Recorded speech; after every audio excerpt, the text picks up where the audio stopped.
Hello, everyone, and welcome to Attract Mode, presented by Lady Arcaders. Attract Mode is a series that runs weekly on the Lady Arcaders Twitch channel. We showcase women showing off the games they love and are passionate about. In addition to playing games in various ways, we welcome all sorts of gaming related activities as well. My name is Sanjan, but you're not here for me, you are here for. Just kidding, my name is SweetPeebs. Hey, Sanjan, can you introduce me as yourself? My name is SweetPeebs, and I am here to host for the wonderful Sanjan for Chrono Cross RDE any percent good ending.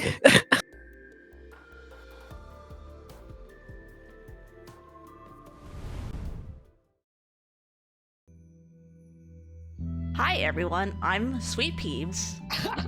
Oh wait, I'm Sanjan. Hi, I'm also Sanjan. As also SweetPeebs, there's also SweetPeebs who is our host, but this is Chrono Cross. This is the RDE, which is the PC version of this game. I made sure to enter in on this great introductory music, but we're gonna be here for 6.5 hours of JRPG fun. And the game also has a really great soundtrack, so we're gonna be here a lot. We're gonna be here for a good while.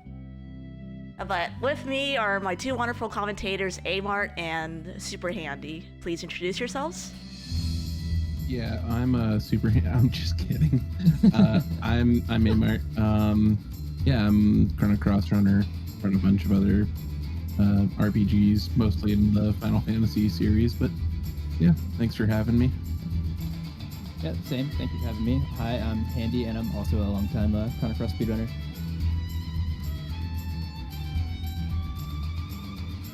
So, this is a really nice introduction. We are going to get right into the game. I will warn you all, we are again here for 6.5 hours, so if you hear me eating, don't mind me. Like, this is a marathon, and not a huge sprint, so... You're saying we're here for a good time and a long time? Yes. Exactly. Okay, all right. So, you get introduced to these controls. You can name your first character. You just name it to one character, which in this case I name Surge, our main character, S, because S stands for Sanjan. And SweetPeebs. And SweetPeebs as well. And super. Everyone here starts with an S in then there's this guy. Surge Land.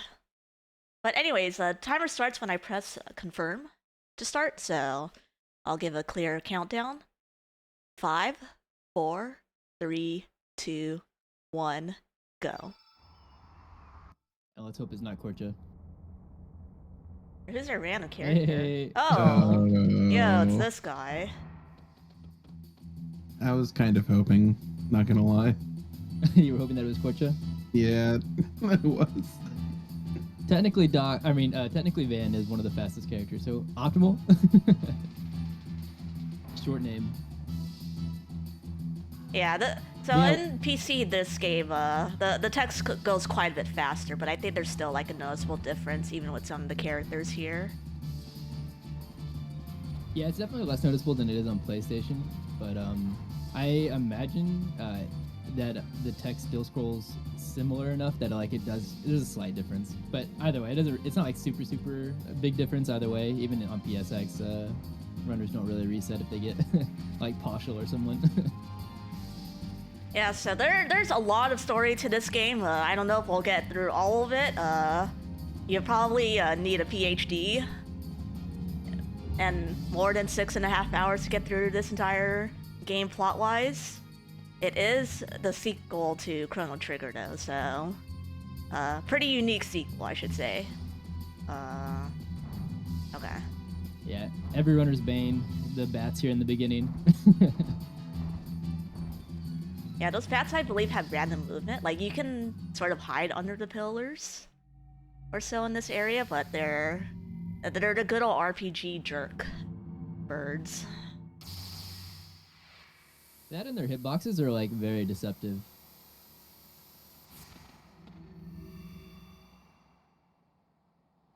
But yeah, we get But yeah, here put in- into go ahead. this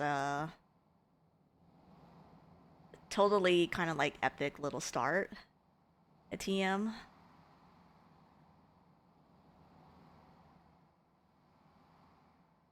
Yeah, so basically here in the beginning, we are kind of going through an introductory dream sequence that's gonna kind of start us off on our adventure.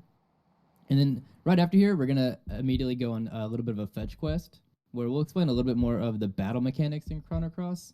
We'll probably be touching on the battle mechanics like little by little throughout the entirety of the run and still not cover everything, because that's basically what Chrono Cross speedrunning is about, is understanding the depth to the battle mechanics and how to work around things. Yeah, there's a lot to this game in terms of just like battles and handling like all the little stuff. And with that, dodging encounters is also a valuable skill that you have to learn in this speedrun. So it's very there's much a a lot of mental marathon. math. Yeah, a lot of mental math in the battles for sure as well. You gotta love counting if you're a Chrono Cross runner. I can tell you, I don't know how to count sometimes, and I just pray. And I think that's worked out for me mostly. That also works. Everyone break out your abacuses. Surely Sesame Street's count will help us here.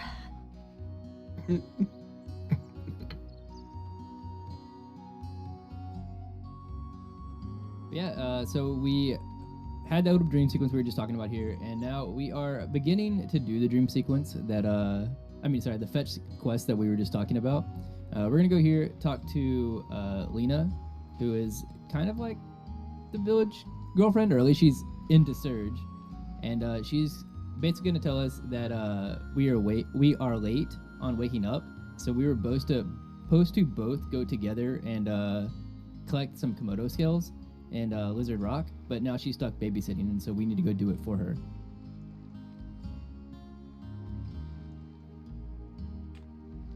Yeah, Lena's like Surge's like childhood friend. I don't know. There's a lot of, well, spoilers. There's a lot of people who seem to like him. Yeah. Why? I don't know, protagonist. Oh, okay. I can't believe I had to say this, for protagonist Riz. Protagonist Riz. You know, I do have a question, and you can answer it at y'all's leisure. I haven't played either of these games, and I know that is one of my many shortcomings. So Chrono Trigger is the time travel one, and this one is like a multiverse one.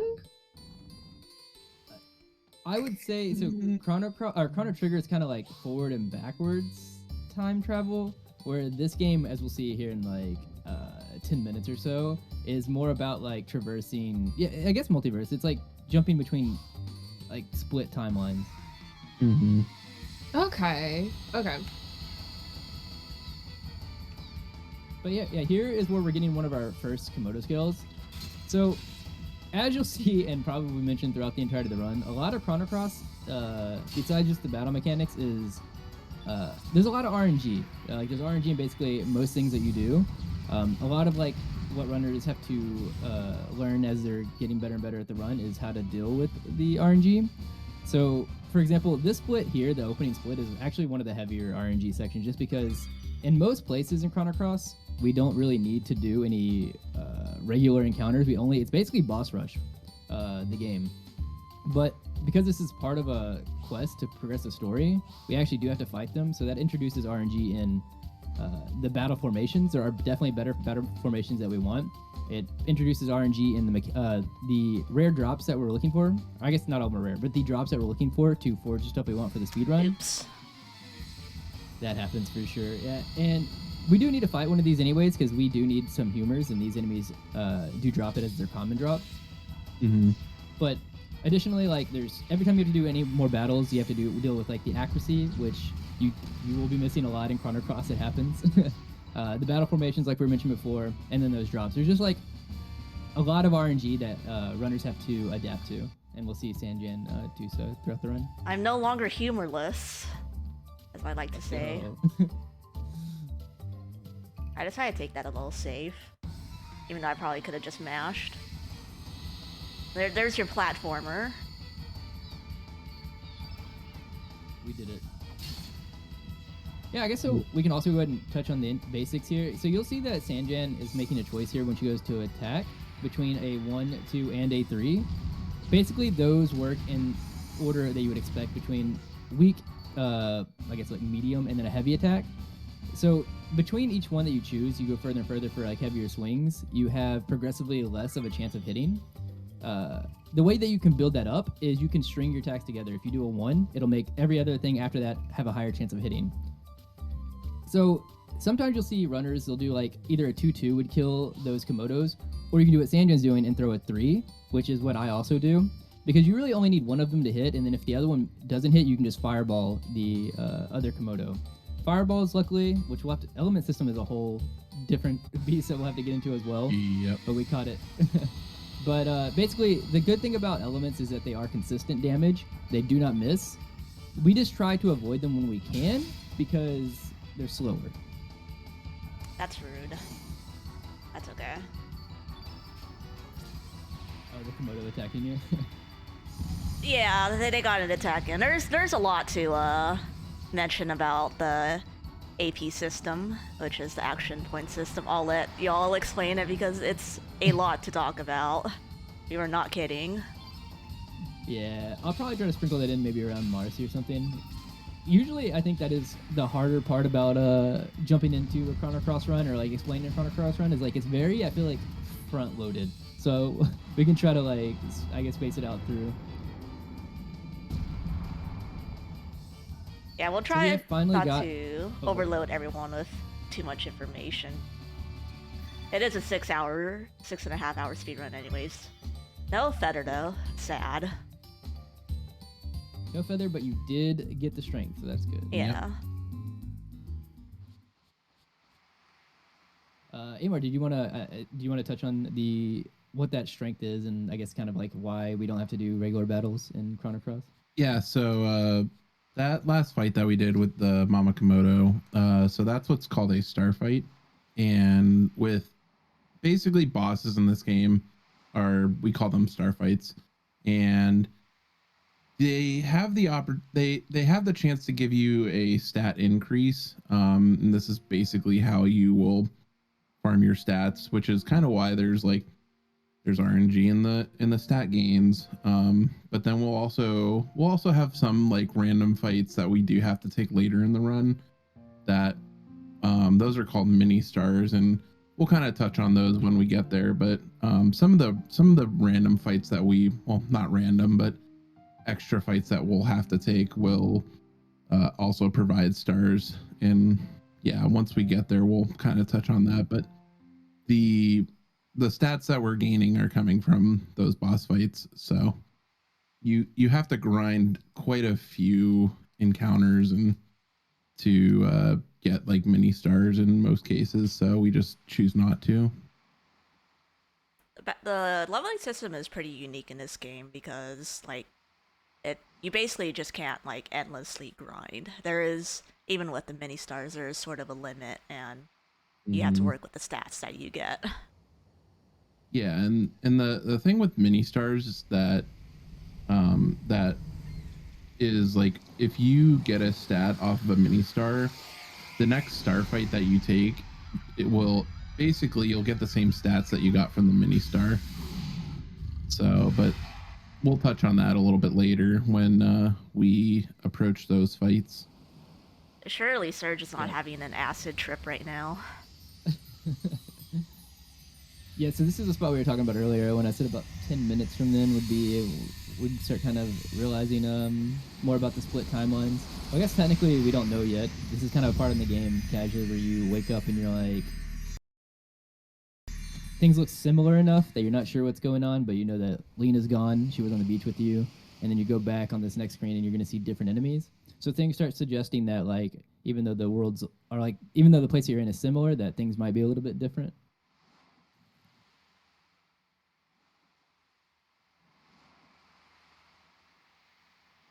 Yeah, it's pretty cool because like the detail is like this old guy's just like chilling with the mini Komodo dragons that we just beat up.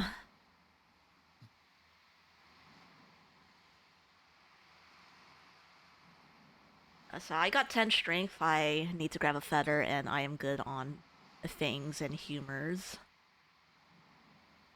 Oh yeah, I guess we can touch on. So getting the drops that we were talking about are not necessarily something that is needed casually. It's a little bit of extra RNG added for the run, just because it's the beginning of the run. So like, there's a lot of ways to do backups, and there's a lot of like, at like a top level, it's kind of like getting the Mage Masher in FF9, where runners will sometimes reset if it's like bad enough. But in a marathon setting, and like if you're trying to be consistent, there is backups on backups. So, for example, getting the feather is a rare drop from the Komodos. But because we fight so many Komodos, it comes out to being about, if I'm not mistaken, like 45-50% anyways per run that you do get the drop. If you don't, it's about 15 seconds of time loss to have to go get the middle chest there, but it is a consistent backup. Additionally, we fought some of the beach bums to get humors, and the other thing we needed was a fang from the sand squirts. And the reason we need all of this, and it's not like you don't need it casually, is in the speedrun when we go to the first Termina blacksmith shop, we are going to be forging some weapons that the game doesn't really expect you to have, and we'll have that for a long time. We don't change weapons with Surge too many times, so getting it this early is kind of a big buff to our character, and the stronger that Surge is, the faster the run is.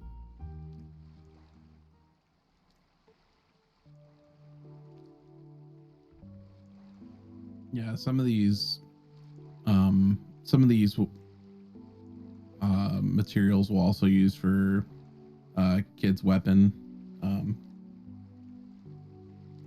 before we go into Viper Manor. Yeah, you can also technically do that without Kid's weapon. It's Yeah, it's a little bit more train wreck, and you're more dependent on a Surge to do his job.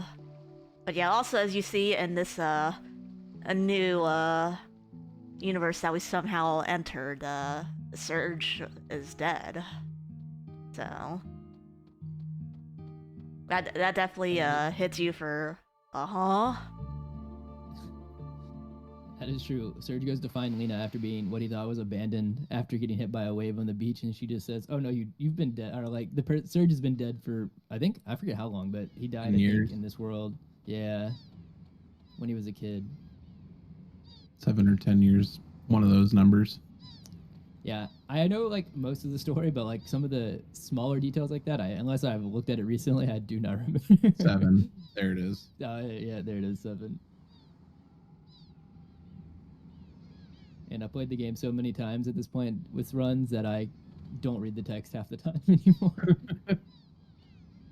That's how it kind of gets with longer runs. You're just gonna sit here like enjoying the music. I can tell you, I've kind of forgotten half the plot sometimes. This game has plot.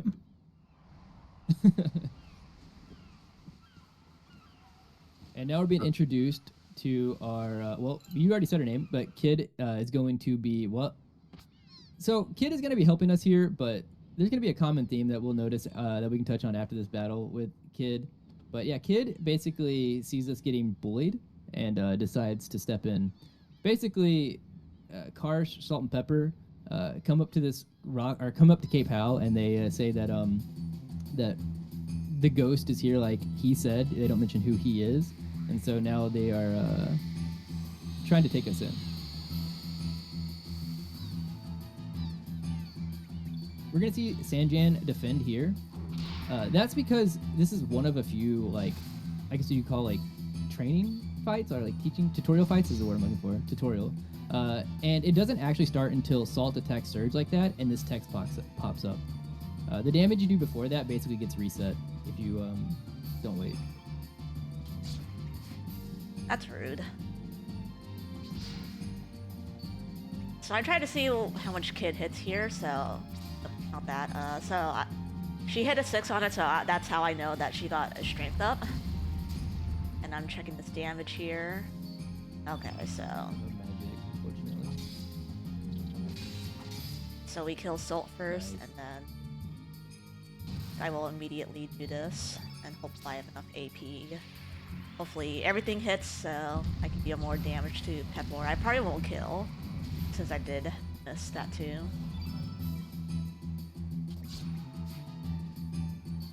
I also missed that. So there's a lot of like kind of little finagling that I might have to do, especially if I get misses like this.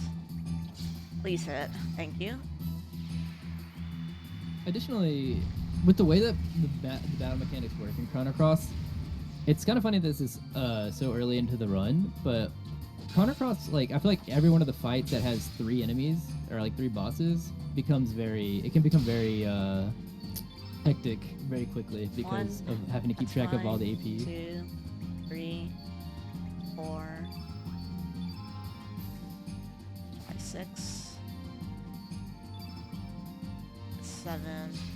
So probably not the best way to do that, but I wanted to make sure everyone got AP. So, okay, I rolled a little higher AP. We can explain that later. Yeah, I don't want to interrupt your counting. Yeah. No strength, unfortunately. Got the regular drops though, so that's good. We can go a little bit more into detail a little bit later, but if you are wondering what Sanjan is counting there, basically Chrono Cross doesn't work on like if you imagine like Final Fantasy VII or Final Fantasy IX or most other like Square soft RPGs of the time, where they have like an active time battle system with a bar that slowly fills up, and whenever it fills up, either your character takes their turn or like even though it's hidden, like the boss will take their turn. Chrono Cross doesn't have any time pressure like that. It works on a action point system where basically we know bosses or enemies have a certain action point value. So, for example, we'll just say in that fight, Karsh was at least 9. Too much to go into as to why I'm saying at least, but we'll just say 9. And whenever that number gets 0 from the actions that we're spending, they will take their turn. Also here, this the marathon boss, the real one. If you accidentally accept Kid here, it does kill the run. So runners are very careful about making sure they choose a second choice here. And she does ask you 3 times. Why does it kill the run?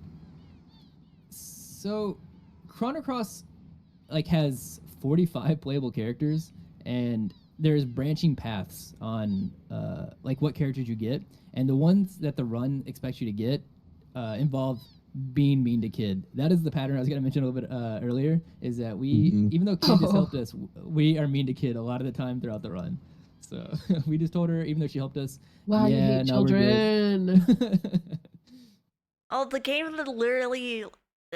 You'll see. The game just shows her in the FMVs a lot for whatever reason.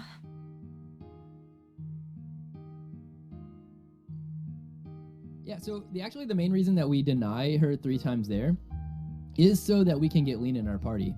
Pashul is not really... I mean, Pashul will be in one fight, and in that one fight, Pashul's kind of important, but really it's Lena. Lena is going to be our carry in like the second hour of the game because of her magic stat, and because that she is a blue innate, which I guess is another system. Every time I think about, I'm like, okay, we're getting further and further in the mechanics. I realize there's another part. Yeah, there's a lot. Basically, every character in the game has a color innate. So like Surge is white innate, Pashul is yellow innate, Lena is blue innate, and that affects not only what spells they are, or like what elements they're good at. They get buffs on using. It also affects what does more damage to them, because the game works on like a versus system. So like yellow versus green, they each do more damage to each other. White versus black, red versus blue. They all like it's not like a Pokemon where like one does more to the other. It's they directly hurt each other more. And because Lena also is a blue innate, she will be able to use one of the first summons we get. And so it's very important that we say no to Kid to get Lena. I think we also don't get Glenn as well, or was it just Lena?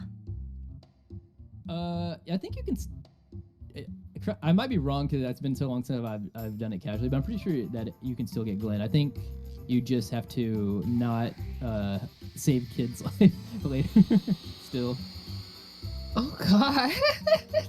Yeah. This is another tutorial battle. I think it always targets like the last person in the group here, which is in this case Surge, and we want him to get the damage buff from that. But this fight also gets very annoying very quick. I also mentioned earlier, I guess this is a good time to touch on it, but that Pasha was not that good except for when we're forced to use her here. And that's mainly because she's one of the characters who, if you look under where our health is, you'll see a thing that says STA dot and then, you know, numbers that are going up and down. Basically, because the game works on an action point system where people will take their turn whenever, you know, that number rolls to 0 after we spend enough actions. To balance that, it has a stamina system. And so that's like, each character can have a max of 7 stamina, and they can use, you know, that amount of actions that would drain that stamina. Whenever one of your other party members does some amount of actions to drain their stamina, it increases the other people in your party. So you'll see it going up and down for each of the party members. But the reason that Pashul is one of the characters that we would not like to use for the run is because the stamina regrowth value is not universal. And Pashul is one of... What are these misses? Pashul is one of the characters who does not have at least a 1.0 regrowth value. So for every 1 point of stamina that like a party member uses, Pashul only gets 0.9 back. And you can't use or like decimal values for stamina. So like it really can make fights awkward if they're not at least 1-to-1 back and forth. I started trying to explain that and trying to simplify it, but then I was like, oh, how do I get into this and make it very simple? Basically, yeah, it's just Pashul doesn't regenerate stamina quickly enough to keep up with the other party members. I guess. I think character-wise, like you want characters that are fast and have at least standard stamina regrowth, and like a good mix of damage. And later on, the elements are pretty important. Or you'll see mostly blue element innate characters. Mm-hmm. Yeah, there are some characters, and they're usually the good ones as well, like Glenn and Harl and Kid, who do actually have a like 1.1 stamina regrowth, which is really good. We take advantage of that with Glenn a little bit later in a lot of places when how we structure fights. And I guess while there's a little bit of text going on, so we did touch on like what the AP is in terms of like how it dictates when people are taking their turns, including enemies. But we didn't really touch like what AP is and like why we're making choices that we are in fights. But basically, every action that we do has a value, an action point value tied to it. And most of them make intuitive sense, where if you do a 1, it's 1 AP. If you do a 2, it's 2 AP. And if you do a 3, it's 3 AP. And you get drained without the same amount of stamina. The only difference is when we use an element, even though it's consistent and it is slow, it is 7 stamina worth. It only costs 1 AP, so technically it's like quote unquote fast in terms of not letting enemies go, but it does drain a character's full 7 stamina from wherever they're at.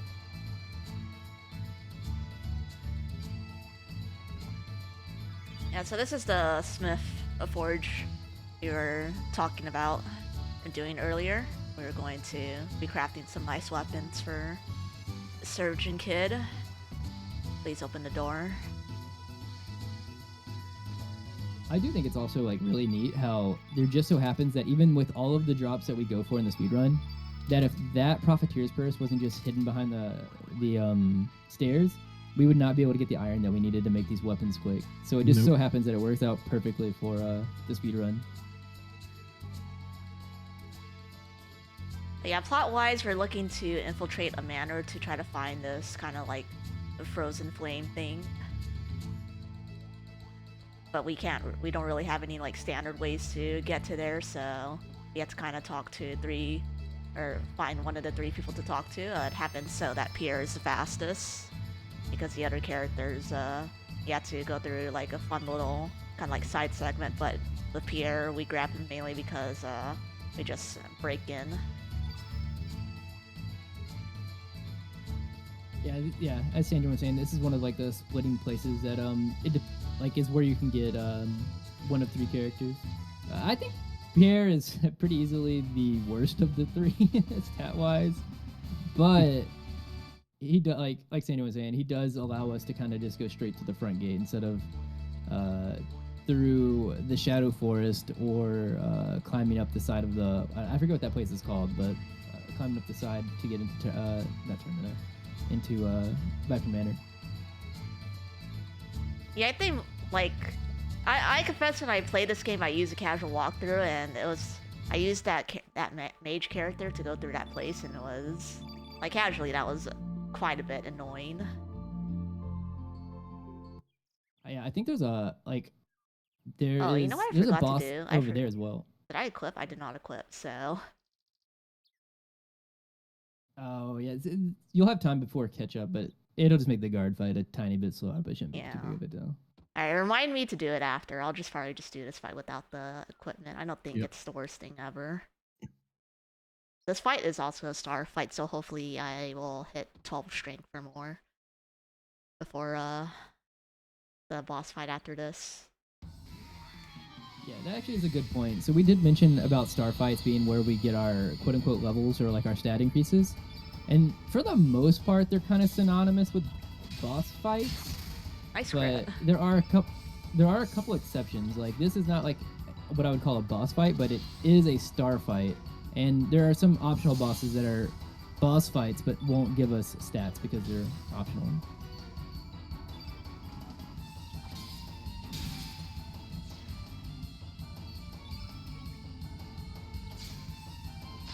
Yeah, once we put out some real weapons, we'll be doing like 1.5 times this damage. So, not like the worst thing ever. Oh, unfortunate. Even with lower strength, I think that. Okay. That's really bad. Pierre doesn't want to hit either. Nobody wants to. Okay, hit. No one wants to hit. That's really not ideal, but I'll just have to work through that. Yeah. So, oh, go ahead, Ayymart. No, I was just gonna remind. Yeah, I was gonna mention on that point why it's a little bit of annoyance for an ally to be dead in the battle, even though it was safe for us to get through. That is the only way that a character will not get a chance at a stat level or a stat up is if they are in the current party in the battle and they are dead when it ends.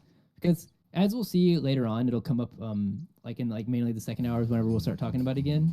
All allies in the game or potential allies in the game start at a base value at the beginning of the game, and every star fight they're rolling in the background as well. So later on when we get Glenn and Lena, the stat that they're at is going to be random within a range, and it will affect the way we do things. I thought you were about to get all 3. I would laugh. It wouldn't surprise me because Chrono Cross, I'm telling you, is sentient, and whenever it rains, it pours. In terms of bad RNG. This is where they got the accuracy system of this game, where is how XCOM was made. Correct. Alright, I have to do this. I have lower strength. And I keep thinking Pierre from Stardew Valley. I'm sorry.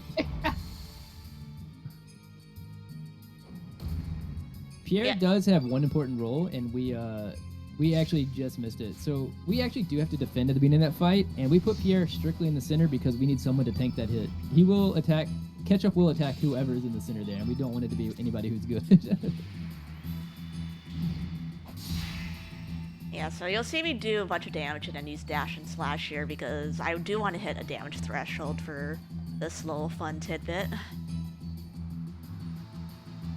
And so you'll notice why I only targeted Ketchup. It's because this little funny They're like Biggs and Wedge, like comic relief characters by Pierre. A nice full refresh.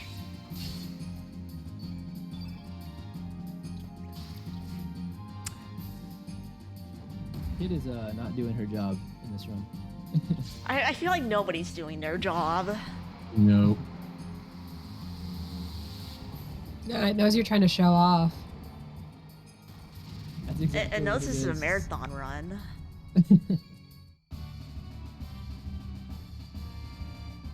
But that will be the basic structure of the fights right now, and is that oh, he also didn't get that one. Is Yeah, that oof. Surge will be our main source of damage, and Kid will be our supplementary damage, which is why Sanjan was mentioning earlier that technically you can get by with not having Kid's upgraded weapon. It just requires Surge to excel in his job, and as you can see, asking him to even not excel, but just do what he's supposed to do is already an ask, so sometimes that can go badly as well. I will say, even if you have good stats, those stats don't matter if everyone keeps whiffing their hits. Exactly. Mm. But as y'all learn eventually, 99% accuracy is a lie. Oh, okay. That's Oh, you might no, have to that's fight really this, I bad. think. Because I'm gonna get both battles, so I had to battle this one. Yeah, so what happened here is, so on the world map, or on the map, are encounters that you can dodge in Chrono Cross. And whenever we run into one, which does happen, I think most runners expect to run into one or two at least, or a couple in the run, depending. And the thing is that like usually when you run into them, you're able to run away from every fight in the game. The reason Sanjan's gonna have to fight this one is because as you'll see, I might have to reset the room. Or if this, the other one come on top of you too. He did. He ran on you. or I could probably just reset like my game, honestly, and just play through the part again. There is a reason why I have a very generous estimate on this. I think that might be the play, because it'll allow me to probably fix what I have, and we can just explain more of the Where fight. was the autosave? That's what I was gonna ask. I don't know where the autosave was. The autosave is at Manor. I do have a secondary save.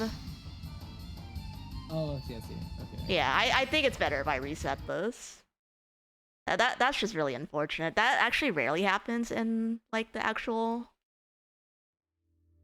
I've seen that happen once before, but I think it's because like I opened the game like, ooh, okay. Yeah, actually, this is fine. Okay. So That means you get to see more of the game. So let me actually do this. We can actually see if I got the star at that part. It's just like random stuff. Like there's nothing about any sort of seeds you have to use, like in Pocket Mons or anything like that. Like No. So, yeah, go ahead, Ayymart. No, you go ahead. Are you sure? You know more about this than I do. Okay. Yeah. So basically, the way that the star fights work is technically. So for this guard fight, the game already knows what stat you're supposed to get at the end of it. It rolls that check at the end of the last boss fight. So when we did the Salt and Pepper fight in Fossil Valley, it rolled everybody's stats. And now, like, it'll give it to us at the end of this fight. That's why mini stars will tell you if you're going to get a stat up on the next upcoming fight, because the game already knows. But if you were trying to, like, I don't know, do a task or something, it isn't like seeded from like the start of the game. Like the rolls are table based, but there are some rolls that are frame based. And I believe that the leveling, like what stat you're gonna get, you just have to wait, if I'm not mistaken. Okay. At the end of whatever fight you want to get the next star fight on, so you can change it. You did get it, nice. You did okay. yay! Oh, you know what? We're redeeming ourselves through that. So yeah, I think so. Why I got trapped in kind of like that encounter loop was like that guard was too much to the right, and I tried to enter through the middle. It's like It's kind of unfortunate. You could technically also get this one because like if it is like as Zala is saying in chat, stat rolls are frame based, so it really just because you left that guard fight at a different time, there's a chance that you get this one as well. There we go. That's okay. We have more time to explain it, and I am not kidding when I say this game is, or I have a very generous estimate. Just because a lot can happen in this game. There is also the possibility that on starfights that you could get a +2 to your stat. It's rare, but it can happen. I think only on strength, but yeah. So the game basically you can get +0, +1, or +2, and the +1 is just I think in most cases the majorative percentage, with 0 being the next and then +2 being the lowest. Mm-hmm.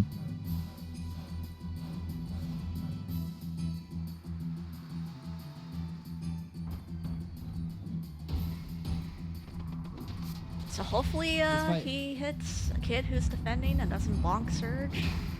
That's fine. A little rude.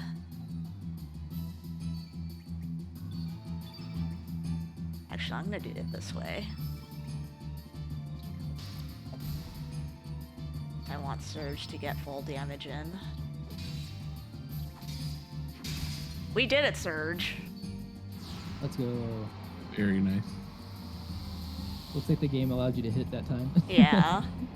Alright, we'll see if I get 13 strength. The more strength, basically, the better on Surge, since physical damage is mainly what we're looking for. Yay! Nice. Hey, let's go. Plan the reset. I'm pretty sure you can Also, open that big door more to the left, right? And rather through the middle? I don't remember. I never remember. I think that you do have to be pretty close to the middle. I think if it's like if the what do you call it? The light is near the door and you want to play it safe, you can maybe just wait and till it passes the door. Yeah. But I guess as a little bit of an additional note on to what happened with these guards here that I didn't finish mentioning is that basically if you run into one of these like a singular enemy, it's not that big of a deal. Usually, the light is being annoying. Everything's like just trying to say hi to me. I just passed by all the safe to be safe. I am not messing with that. If you run into a singular enemy, we can run away from every fight in the game, and you have invincibility frames where they can't immediately drag you back into a fight.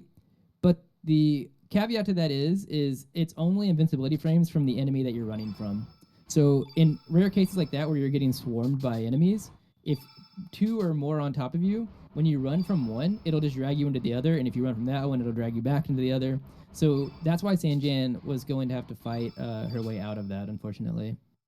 And why we deemed it better to probably just reset, and got 2 strength out of it, so worth.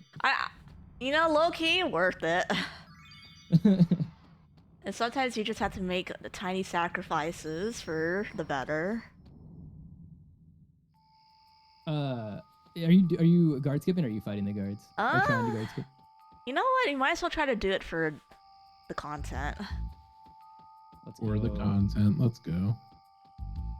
So basically, there's 1 frame between 2 text boxes here behind these guards that'll let us in the door. It's very hard. Aw. Yeah. This and not even this hard. Is so like, sad. Because it's turbo on RDE, it's like up to the CC gods. I'll try. I'll give it like 2 or 3 more tries, but if not, I'll just reset the room and kill the guards. I think it's worth doing the guard skip, at least once or twice. Oh, you're gonna have to de-aggro both guards. Oh, are both of them there? Yeah, the other one. Oh, I let you in. Oh, you got it. Okay. All right, put that one on the CC bingo for like today. The CC gods. As far as I didn't see the other one aggro me. That's hilarious. Yeah, if I'm not mistaken, the other one got caught on the pillar or something. Normally, whenever you have both of them aggro on you, it doesn't stop the other one from running into you whenever you're at the door. Yeah. I didn't see the other one just because that area is just like really dark and it's hard for me to see.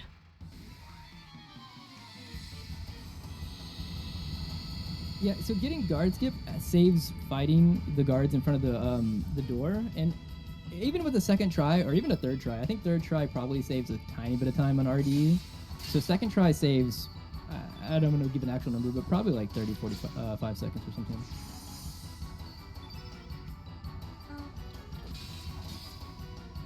Go. 1, 2, 3. Yeah. I should have watched for which guard attacked first, but it's fine. Bye, Pierre. No, not Pierre. Yeah. He's just been existing on the floor. I feel bad for him. Mhm. If I'm not mistaken, the kid looks strong. What is her strength at? 9. Oh, actually, it's weaker than I thought it was. I don't think she got the strength up from those last fights. Yeah, so Pierre's our floor tank. Exactly.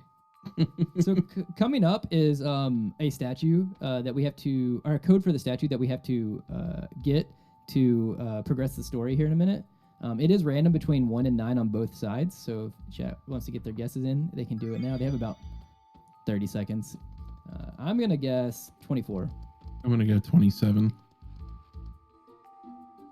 I've gotten like 1-1 once, and then I've gotten like the usual funny numbers that I will not talk about as well. The number 94. is 94. I knew it was gonna be 94.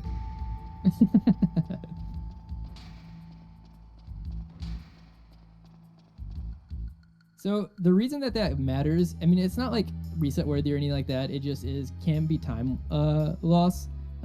Is that the total number of whatever the sum of those two numbers is how many times we have to watch the statue spin to get through the door. So a sum of 13 means we're going to have to watch the statue spin 13 times. And it can be up to 18. And I'm actually gonna heal Pierre up just this once. And he's actually gonna do something in battle now. Hooray for him. You know, he had a very important job taking that hit from catch up. Hey, we all need floor tank sometimes. I've been there. The funny thing is I'm half joking about it being a job that he has to do, but then there are times whenever he dodges all three and I'm like, you could not even do the one thing that I wanted you to do. The annoying thing about if he misses all 3 hits is that you get Cure Plus instead of Revive, and we'll explain that mechanic later, but Surge basically does 12.5% less damage, if I'm correct. Yep. And it also, yeah, you're right. And it also makes Kid do 12.5% less because her being Redinate, putting the blue on the field, actively hurts her. So it's like you're down 25%, basically 25% damage for the fight because of Pierre dodging.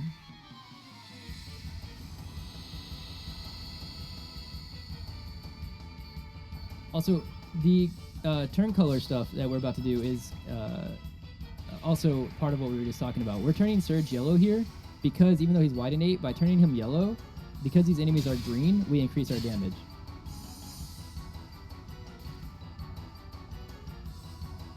Okay, both of them went. That's fine.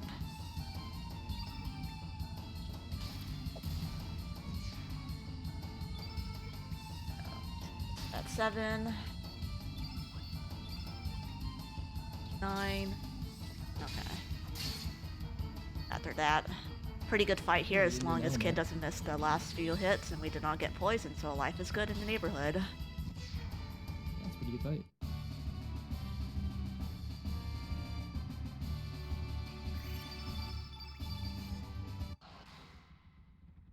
Still at 13, which is, I mean, I've seen worse, but in Marathon, you definitely want more strength. Yeah, the more strength you have, the more comfortable it is, but all the fights should be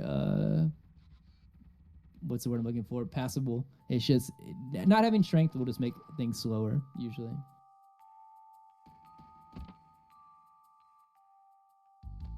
I think Also, like 13 is just like the general standard, like the general like low standard, but like it's fine. Yeah, there's ones that I'm like, okay, at least I have, this amount.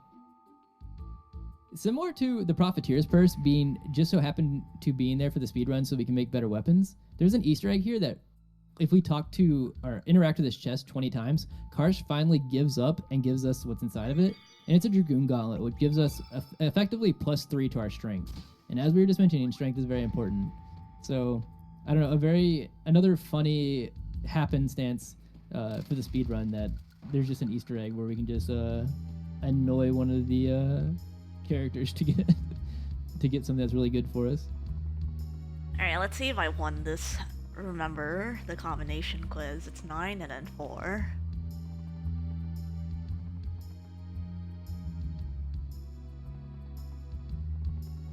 If you miss this, you get dropped down and you have to fight that big yellow robot, and it's not really fun.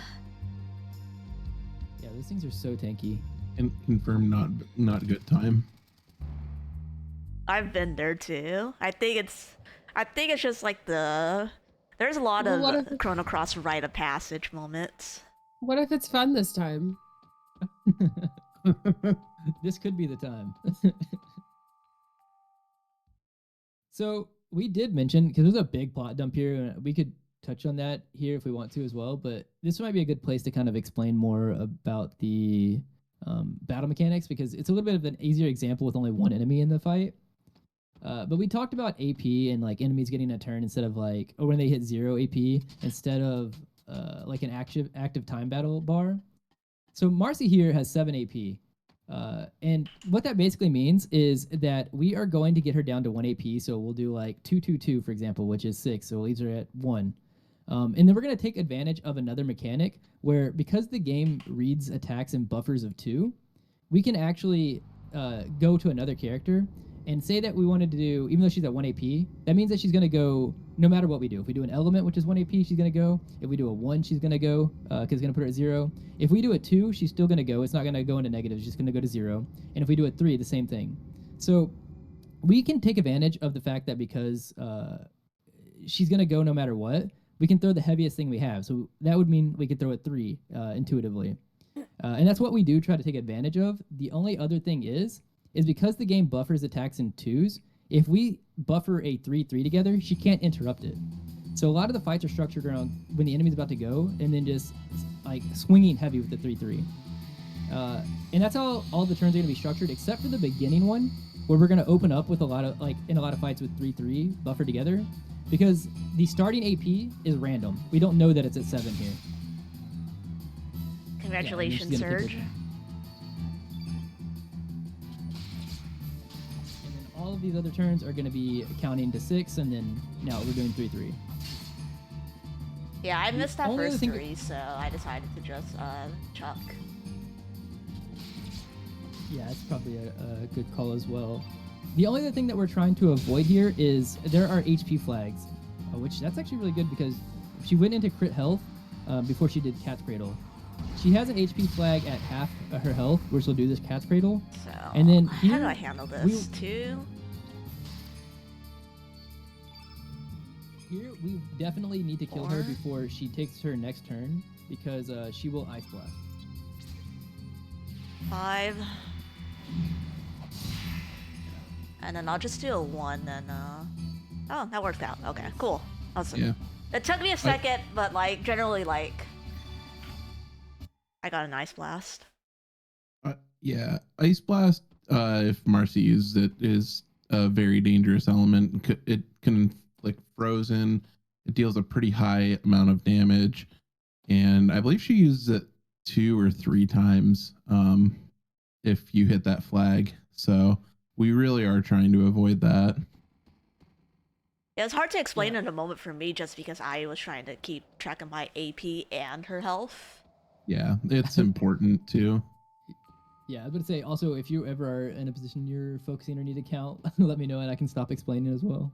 Oh, no, you can feel free to keep explaining. I I have done enough of like focusing, easily being able to focus while people are talking. Okay, yeah, I just wanted to make sure because I know that it is sometimes very easy to get lost in like even with whenever I'm not having someone talk, I can be like, wait, what was that when I was counting? Yeah. I just default to not talking during combat unless it's like I know there's a like okay spot, but Like, so basically when like she's like sitting down there, I knew she was in critical health, and like that means like she's 1/4 of her HP, so like I needed to basically mentally count 125 damage. The safest way in that case is just like do a dash and slash into a fireball, but I wanted to be able to get like some extra damage in, basically. Yep, and that was pretty smooth. Like anytime, so like as we were mentioning, like at her half health, she does that cat's cradle, and then whenever she's in her crit health, when she gets her next turn, she'll do an ice blast. But Sanjan pushed Marcy into the crit health stance before she even did cat's cradle. So what that meant is that the flag for ice blast doesn't override the one for cat's cradle. It like cues them together. So luckily we had a good amount of actions we could use to finish Marcy. Yeah, like especially when you're new, like a lot of times it's better to just take some time to think about your move. It's a lot better to be safe than sorry, just because you really do not want to have to deal with Ice Blast. I've actually game overed from Marcy from that before because of if I'm not mistaken, she slapped Pierre to death, cat's cradled Kid, and then she did double ice blast because I didn't kill, and the ice blast killed Kid, and then it froze Surge, and if your only party member alive is frozen, it counts as the game over. yeah. Oh, that makes sense. I've also game over to Marcy at least twice. Yeah, if you don't kill, it very much can happen.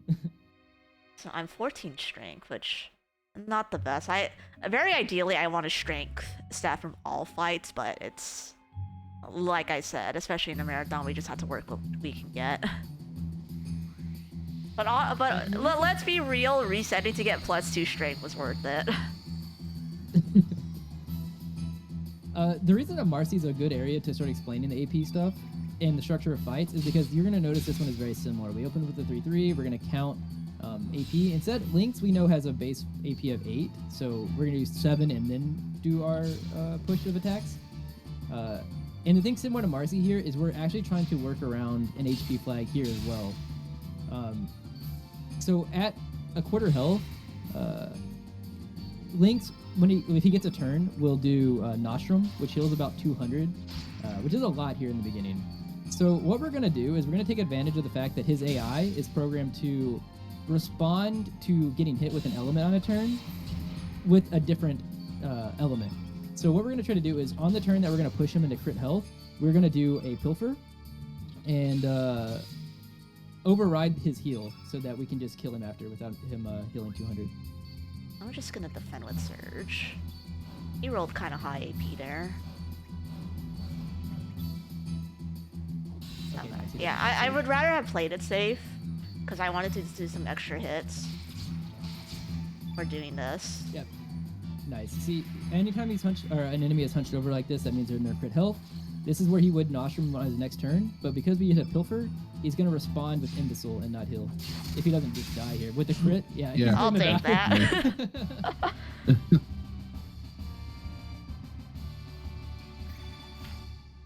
Hey, 15. So we have like almost like 15 minutes worth of cutscenes. So again, this is a marathon. Like, you're encouraged to stretch a little and relax. You get a lot of cool cutscenes here. Plot-wise, the frozen flame here starts activating its powers and weird stuff starts happening.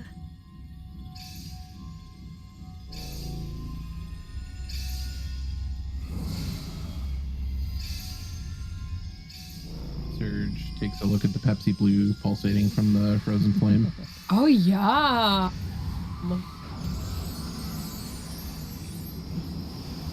I was about to ask what Serge's favorite soda was, but that answers my question.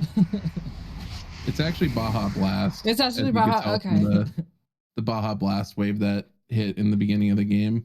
Oh, gotcha. That makes sense. Yeah. I confess I have never had a Baja Blast in my life. It's fine. Yeah. It's fine. Like, it's more better for the novelty than anything else, honestly. In my opinion. I'm trying to think if I've ever had one. I can't remember if I've ever had one. I guess actually, it's a I little actually bit think of I've gone to a Taco Bell or Del Taco, like, actually physically went there to intentionally grab food, like, 2 or 3 times ever in my life. Comrade, that's Taco Bell. I live in There's no California, free so shavakadu over there. I Okay. like, live in California, so like there's 100 different other taco places to go to. Yeah, but Right. like, you know, Do they have Taco Baja Baco is Blast? like that's one of their things. Like that's one of their signature things. Like, hey, we're Taco Bell. We have a Baja. We're gonna Baja blast your butt. You know? My wife is like at least once a week Taco Bell. Like, That used to be me, but it's been a while since I've had Taco Bell at all. They've got good potato tacos. They're pretty good for Yeah, if you need they're- something, you know, you got a hankering. Also, as per the story, or as part of the pattern we mentioned with the story, kid did just go down again. She took a dagger, a poison dagger. How many Well- times? How many times? She just It- takes L's it's one of right, many. left, and center. the game hates her. Wait. Also, You're gonna say Wow, the woman thing- hater. No, I don't want to play this. Oh my the god, you thing. said the Boom. word. Yo, I think that's a video game. That's another video game I've heard of at some point. Yeah.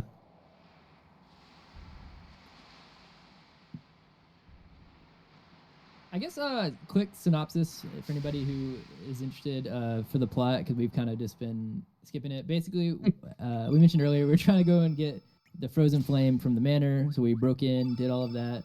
When we were getting ready to fight Marcy and we were explaining the mechanics of the Marcy fight, there was that plot dump.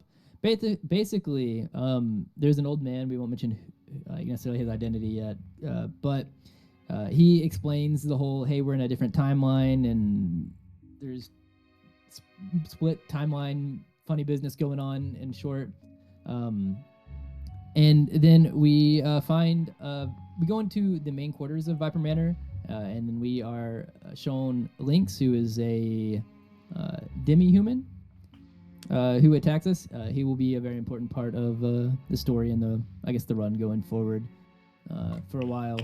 And then after we beat him, basically we find out that wasn't actually him. It was one of his shadow cats. So like that, it kind of just puts into perspective how much weaker we are at the moment. And then we basically use Riddell, who is Viper's daughter, as a kind of hostage to get out of there. And that's whenever a kid takes a dagger and falls off. And now she's very, very sick. Oh my gosh, she also has a sinus infection. She does a very bad one. Yeah, the game makes you make a choice between saving her or just leaving her, mainly because this poison the cure for it is supposed to come from Hydra, which is pretty much non-existent.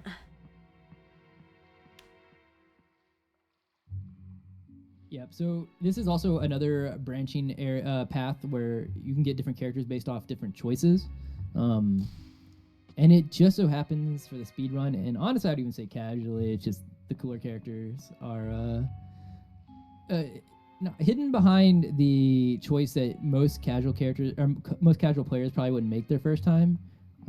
Where we have to be like, yeah, even though Kid just helped us throughout the whole of Viper Manor, there's nothing we can do. You heard the guy say there's no Hydra humors. Why would we go look for some? And by doing that, we actually get some of the better characters in the game.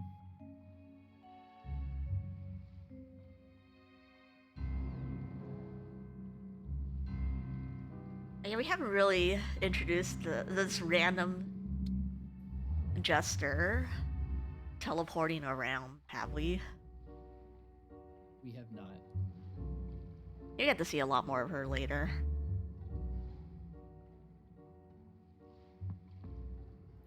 She's actually, as I've played the game more and more, become more and more one of my favorite characters. I didn't really actually care for her one way or the other when I was younger playing the game, but as an adult, I kind of enjoy her character a lot.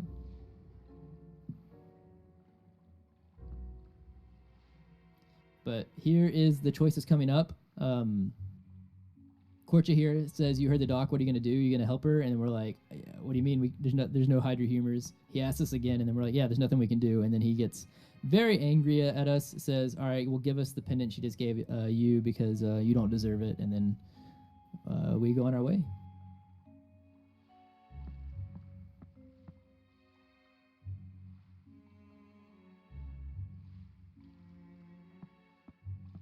This is disgusting. Korcha is not happy about the choice. I think the character, he's like a meme in your stream, right? So Korcha is not a meme. Korcha is life. Also true. Okay. A little bit of history. So, like, for the longest time, when I first did my first few runs, and like 7 years ago or something like that, like the general consensus in the community was that everybody just kind of hated Korcha, and like everybody was like, okay, I'm not taking a run if Korcha pops up as an elevator as a third character or whatever.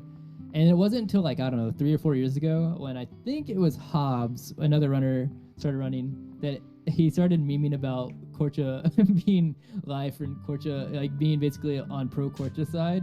And so other people memed, and then eventually it became a split in the community about people who hate Korcha and really like Korcha. Yeah, so there's Andy is the anti-Korcha representative, and I am the pro-Korcha party representative here.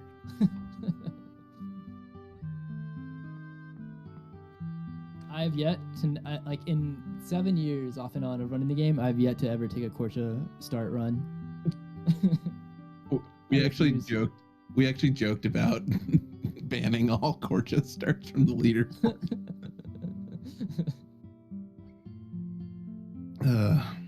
He's definitely a character trademark for sure. I think Korcha would be a good streamer. Oh no.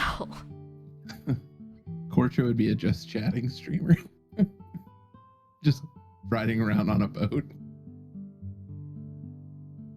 Story-wise, also here, just to kind of catch up on what's going on a little bit, is that Korcha is normally, if we do save Kid, how we get our boat to get off of this island, or I mean not island, this city that's on water. It's surrounded by water. We need to get out of here. But obviously, he's mad at us in this path that we've taken. So he's telling us, no, we can't use this boat. But Macha here comes in and says, they're just misunderstood. Us being the ones that are misunderstood. There is, it's not that we don't want to help her. It's just that there is no Hydras. So I guess she kind of gives us the benefit of the doubt. And then she makes Korcha use the boat. But instead of him going with us, she's going to take us.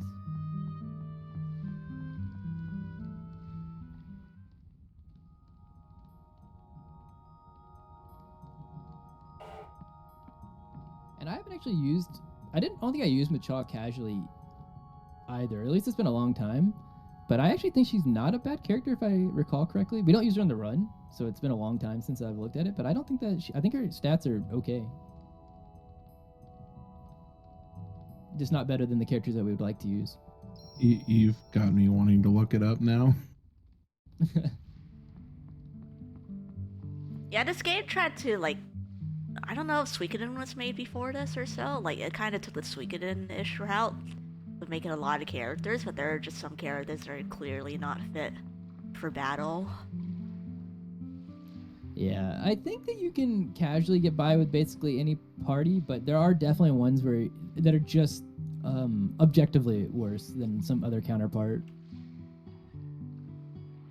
Speaking of which, we mentioned earlier in the game, or earlier in the run, that stats are rolled at every star fight for even allies that haven't been in our party yet.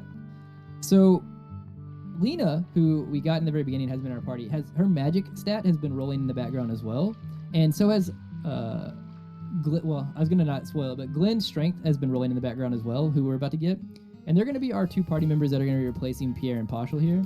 And depending on Glenn's strength and Lena's magic, it's kind of indicative to maybe how the second hour is going to go. They do have chances to get increases from wherever we get them at, but we would like to see good stat values from them.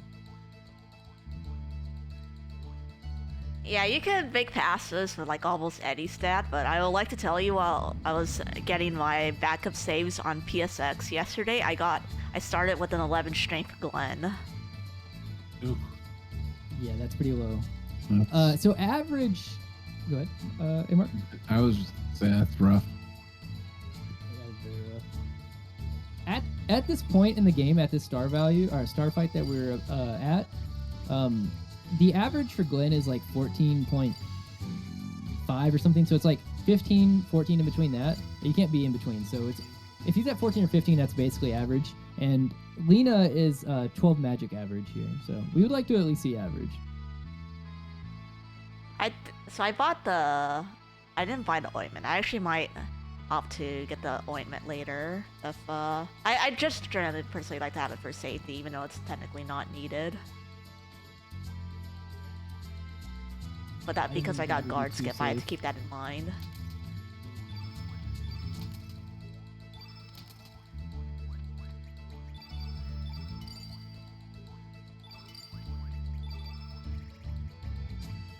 Yeah, I actually typically don't do guard skip, so like...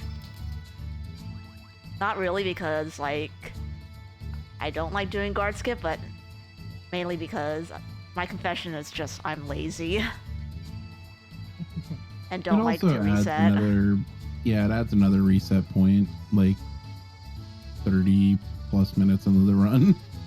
Yeah. And then for like even like marathons and stuff like that, like it does add some depth to the things you have to look for in the run. Because like Chrono Cross is a run where money is not really ever an issue. The only time it can potentially be an issue is if you happen to do guard skip and then you only get 3 guards instead of 4 guards in front of links. Did I buy the Cure Plus, by the way? Do y'all remember? Oh, I didn't see. I can check. But yeah, if you only get 3 guards instead of 4 guards, which is like less money because obviously less enemies, and then if you get first key, which we can explain when we get there, which means you do less fights, and if in that first key fight there's not 2 wraiths, then you can be a little bit short here. But then after this point, after you buy the Diminish and the Magnify, our money is basically set because we're going to eventually sell an item that gives us basically unlimited money. Yeah, if I forgot to buy Cure Plus, I'll actually go back and buy it like after this cutscene. But I went back here once with Lena and there was an extra cutscene. I was like, oh god, what did I do? What have I done? Oh, you brought Lena to the shop? Is that what you're saying? Yeah, because one time I forgot. You bought Cure Plus. Okay, cool, thank you. Nice. I didn't buy. I just didn't buy the ointment. I'm gonna say Glenn 15.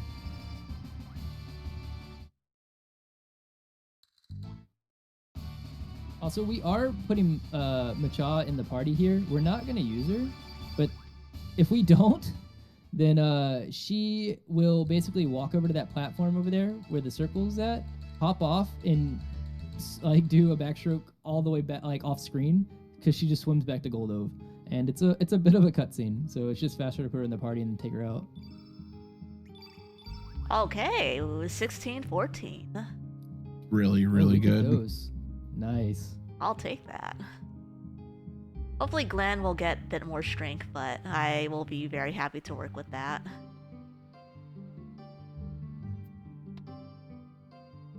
And I did a lot of shopping here in our first kind of big set of menus.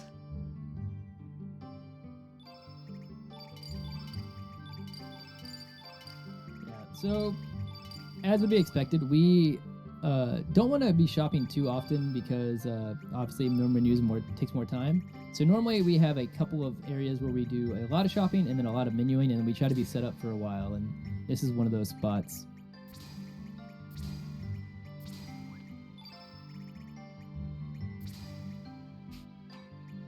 Working with these menus can be a little bit of a headache. Additionally, we haven't really explained it, but the elements, the element system is basically the magic system if it hasn't been noted yet. I didn't sell the copper sword. Except, That's hilarious. You should be fine. Yeah, I can from probably memory. just sell it if I need to. Yeah. But the way that like the magic system, or sorry, the element system works in this game is you can't basically spam magic. You don't have MP. For Do you want to put the ladle on Lena? Oh, I did not put Yeah, the so ladle. that'll- Thank you. I've done that There you before go. as well. It basically just decreases her accuracy. Yeah, it's not a huge deal, but But yeah, so we can only actually use. I guess there are an exception to the rule, but like for the most part, you can only use an element one time in a fight, and depending on where it is on the grid, depends on how or determines how strong it is. Like some elements cannot go below a certain point. But like say that one is supposed to be on level 3 and we put it on level 1, it'll say like Ice Blast -2, for example. That's I don't actually remember what it's called on level 1, but in every minus that we get makes it weaker by also 12.5%. So where we're placing things on the grid for the element system, I mean for the element grid, is important. We do put some buffs and debuffs on level 1, and we can touch on that, I guess, as we get closer to the Deadhead fight. But there is a reason for that as well.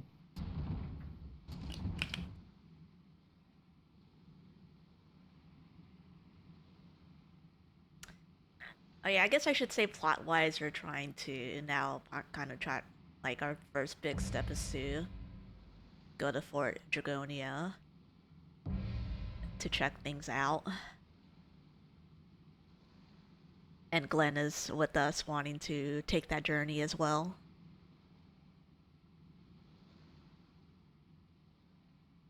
But basically we call this section the Gleena section, because while Surge does like play a major role, at least for the ghost ship, for the next, pretty much after that for like the next 40 minutes or so, Glenn and Lena are going to be the star of the show. Yeah, funnily enough, so after the first hour, and I guess like the ghost ship, and then what the Lynx fight at the end of Manor, after the first hour, Surge kind of takes a backseat until after Dario. yeah. So like 4 hours in. Also, fun fact, even though this is a plot-based fight right there, we're able to actually just run from it because of the path that we're on. This is like one of the few places that you can kind of just progress the story by running from a fight. Can't run from this one though, unfortunately.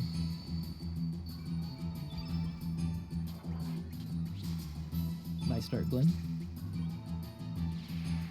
So Polly has really high starting AP, which is, or like base AP, which is 18. Hopefully this first one I don't hit it early, that's good. Nice.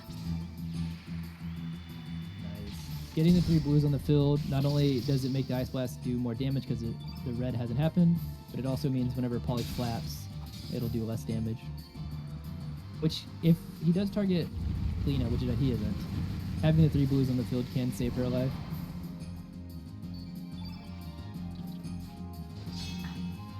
Good job everyone on this scene. Proud of you all. You. Oh, wait. So we're gonna do the other aqua wall here. It is normally the safer strat because Polly will flap again. If he hits the same person twice, it can kill somebody. Right, I should remember. Oh, 17 plus 2. Okay, I can respect that. We will On take Surge, that. not Glenn. I didn't see Glenn's. I do know Glenn got a strength up though. Yeah, Glenn's at 17. Oh, he also got the strength up? Nice. Yeah. Stats are pretty good so far.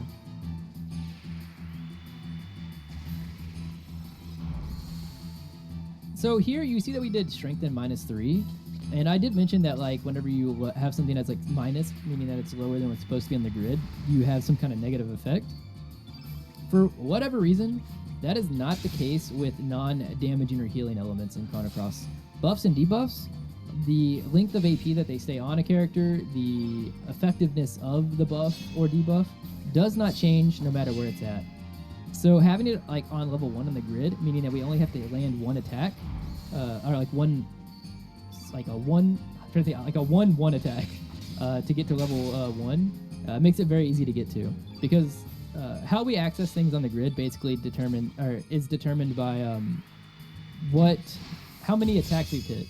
So like if we hit with a 3, we will build up to level 3. If we do 1/1/1, we'll also build up to level 3.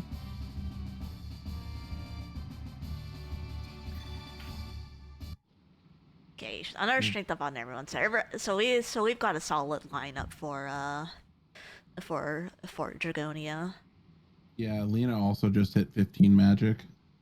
Let's go. Yeah, so we get more cutscenes here of the mean little kitty. Yeah, so there's like a stat that we're really looking to hit after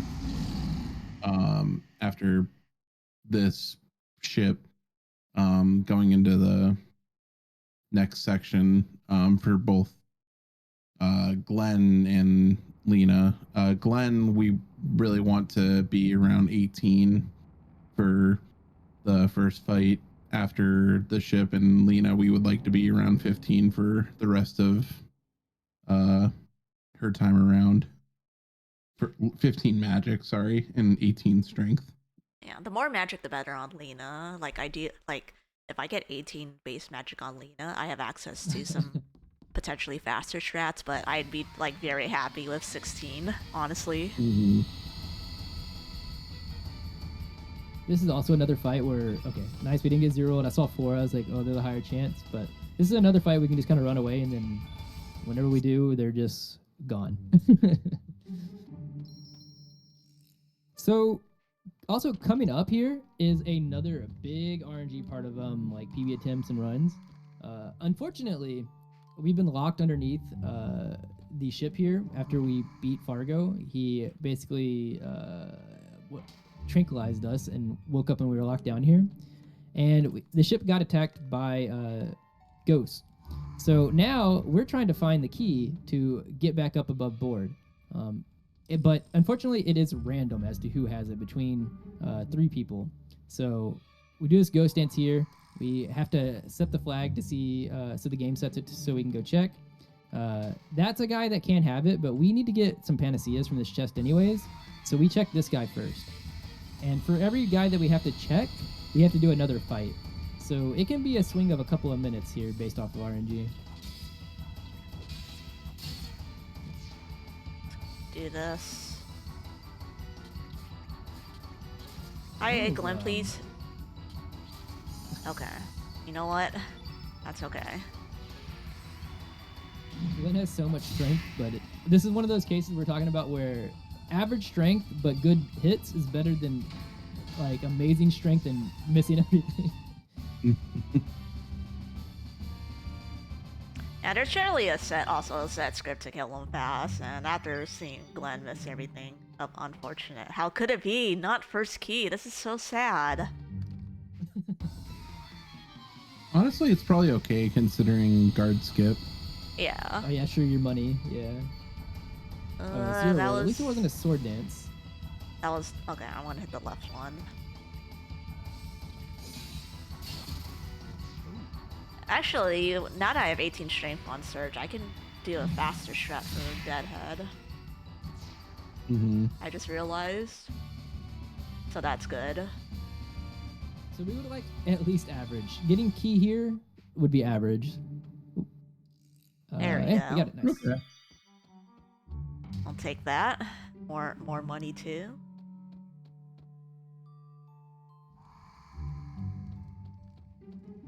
Yeah, you might have had to fight the thing up top if you didn't get second key. If it was one enemy. So now for the dodging section to get back up top. And honestly, this section takes some practice. It is very easy to accidentally get caught. Yeah, I think I delayed it like very slightly. I would say, yeah, you looked like you had it. I actually thought you did. Yeah. But that enemy right there, if you're like, I feel like if you're even slightly late about getting onto the ladder, it seems like he catches you. Yeah, I think I was like very, very slightly late.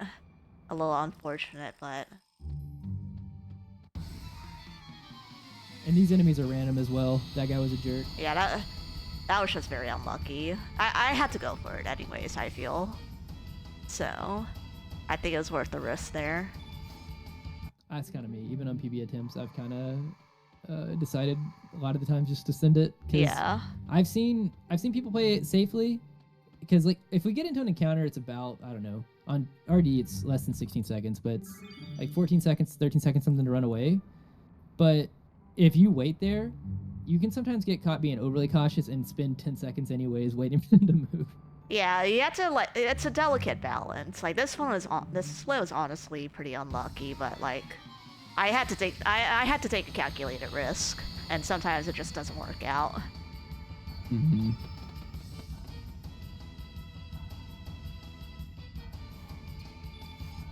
Again, hence I have a very generous estimate for this run. Anything can happen. I mean, a lot has happened already, so. But the nice thing about this is that I have pretty high stats, so like I can do a faster strat for this fight. Like regardless of, quote unquote mistakes, like I'm having a lot of fun watching this, and I'm sure the folks in chat are also having a lot of fun. So just happy accidents to make the run go longer, It was a very, I'm gonna say it was an extremely happy accident. We ended up actually in a pretty good position. It's not a Chrono Cross marathon if there's not accidents and mistakes happening. Yeah, or the things that you've never seen before.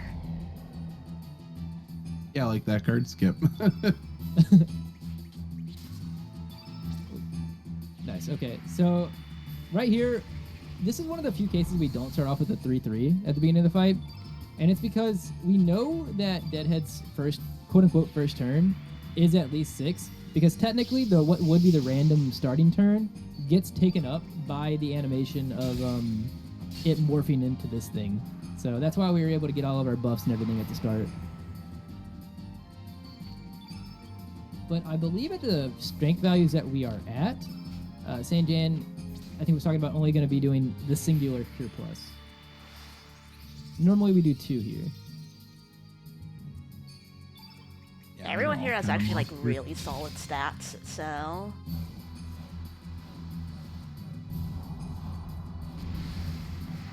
Yeah, and so for anybody who maybe has been wondering, because we've mentioned that stats can be, pseudo-random, it's weighted random based off of what your stat is currently. But the fights and everything are still able to be done in a somewhat consistent way. We are just able to know that at certain stat values for this and that, we can do this thing differently or add this or whatever. It usually is just that if you are lower stats, something is like maybe a turn longer, or it takes like a tiny bit more time. But the fights are generally somewhat consistent still. I saw 16 magic on Lena, which is very nice, so Oh yeah. I'm gonna make the decision to prioritize all the equipment on Glenn. Yeah, I saw Surge go to 19 as well, which is nice. Mm-hmm. Yeah, 19, 18, 16 is very good for right here. And so this actually right here, this shopping menu, is why this is the one potential pain point with getting guard skip where money can be short. We normally are very fine, especially even with first key if you do guard, if you fight the guards. Yeah, we're gonna be short. Yeah, that's fine. We are very slightly short. First, and then I'll just sell Panacea. Yeah, and then so basically these two things at the bottom are very expensive. Shouldn't buy some ointments.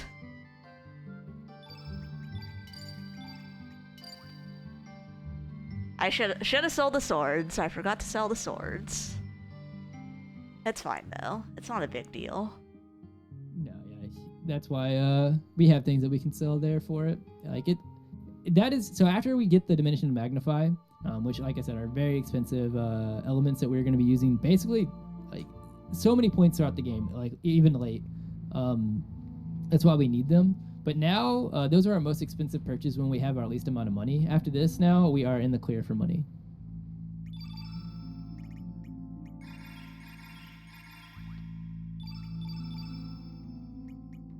Also, funnily enough, I see it said basically in every marathon, but most people who play this game casually, they do the side quest, which probably doesn't seem like a side quest, to go get the ice gun. Because you get the ice gun here, or at the water dragon isle, and it basically, you can use it to freeze the lava and walk over it. But you'll notice that we bought a lot of healing stuff, because for the speed run, we kind of don't even grab it. We just run through the lava and then heal.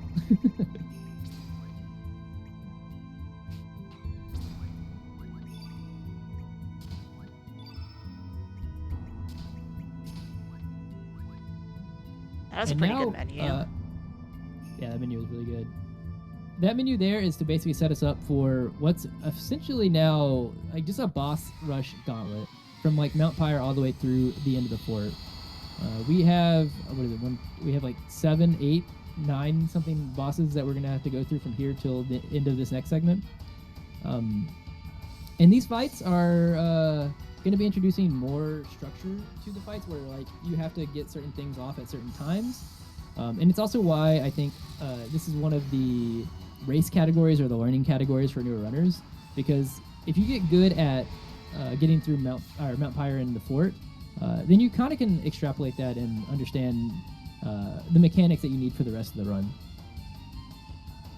Yeah, I can say for myself, when I was learning this run, I spent a lot of time on the first 2 hours, and until like I felt comfortable enough and I was getting more consistent at it, and then I moved on. I think it's a very good way to do it. Any crits for the Also, fans? Fun part. No crits. He only did 2s. So yeah, here we're basically running into our, as Sanjan mentioned, Biggs and Wedge, the joke characters of the game, and basically we've seen the storyline kind of progress between the irritation of Pepper towards Salt, and it is come to a head here. That's why Pepper has attacked Salt there, because Salt was basically teaching us how to do trap elements, and then said that he couldn't use it even though he trapped our element. And so Pepper was not happy about it. I did not need to do that extra one. I think this might just kill. Nice. I don't know his... Okay, Pepper's AP was normal. That was fine.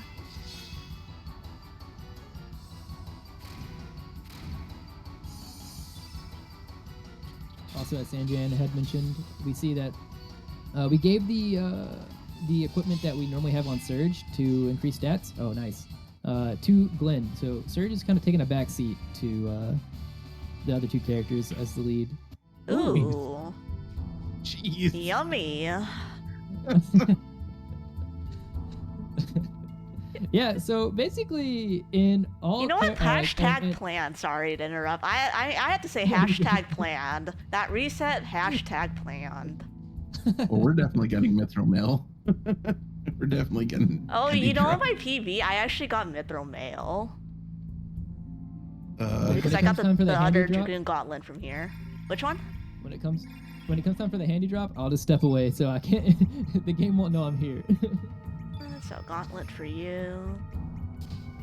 And Iron But yeah, Dust. basically in most places in the game, the speedrun wants and plans around getting the common drops, which are 90%.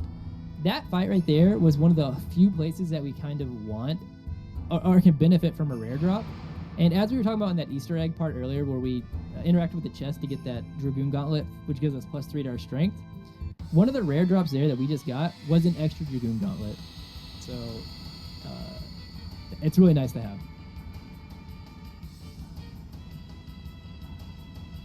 And this is a really annoying fight, and I am hoping for any higher AP roll than 2. Sad. That's fine. Yeah, it's still doable, especially with the stats.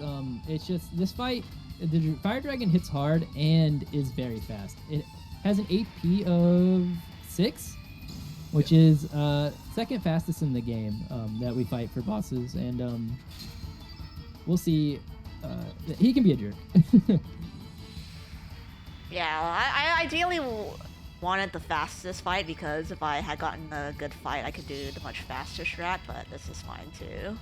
It's not the end of the world. Lena, please. Okay, at least that's good.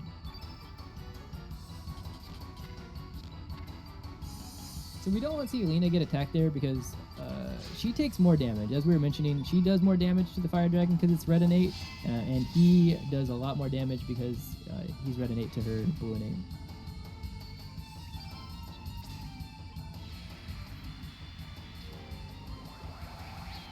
One, two. So I cast Magnify here. These are really expensive, but this again here makes my element damage go really hit pretty hard. I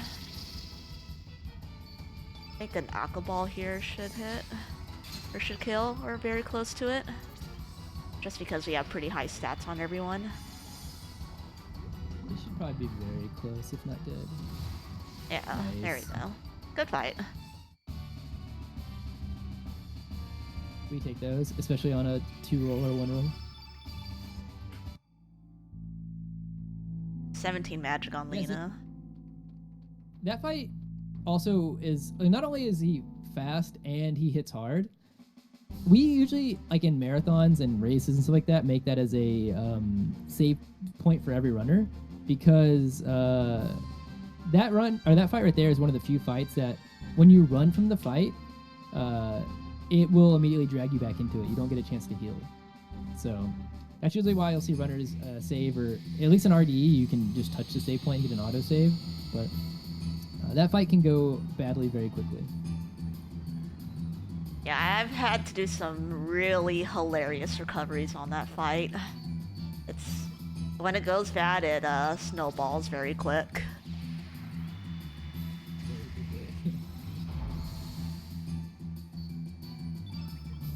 The big thing in this fight here, is, especially with our stats, is we just nice. Glenn didn't miss that Oh, opening turn right there from Glenn. Oh, that is a low roll. Yeah. Okay, I think risked as that. long Yeah, I think as long as you don't miss anymore and Zoa rolls a +1, I think you can still kill before Geronimo. Yeah.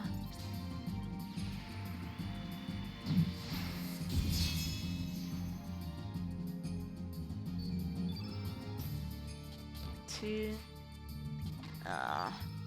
I'm gonna skip Eagle Eye. I'm full sending it. I respect the decision. You got the strength for it, he just needs to hit. No! Oh, okay. Wait, wow. What? Wait, I'm so That's a surprised. strong. That's a really strong Glen. That's crazy, actually. That's hilarious. That's gotta be Glenn- in oh, go ahead. Glenn is at 24 strength right now. Yeah, he's 'cause effective he has the 24 gauntlet. strength. That's right. I forgot that you got the extra gauntlet until just now. I think Karsh is attacking very soon, so I'm just gonna do this.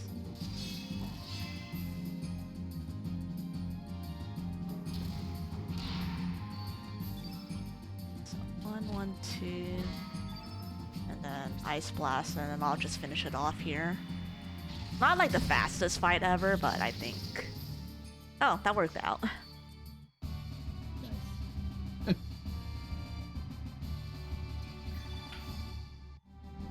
Eagle Eye, Gold Yeah, I Earring, think- Iron Vest. I think that it's probably a mixture of the fact that Glenn also is at 24, but I think so. What Lena's 16, 17 or something still now. Yeah. Mhm. So Yeah. that Bush Basher did a lot. I actually will opt to put the honor back on Lena, just because Glenn has too much strength, and I'll just... I think having a little more magic on Lena will be nicer. Otherwise, I would just keep it on Glenn, honestly, because Lena has good stats. You have to tell the game there's no such thing as too much strength, so that Sir doesn't stop going. I wasn't gonna say it. I'm not saying anything until after the second to last boss of Fort Cringonia. Speaking of Fort Cringonia, now we're entering it, and even though Glenn has been our kind of main source of damage through Mount Pyre, this is where Lena's going to take the lead. So basically, normally this Dragoon is not here on a lot of the paths to get in here. But because I mentioned that we skipped going to the Water Dragon Isle, the game really wants you to have Frog Prince, which is our first summon.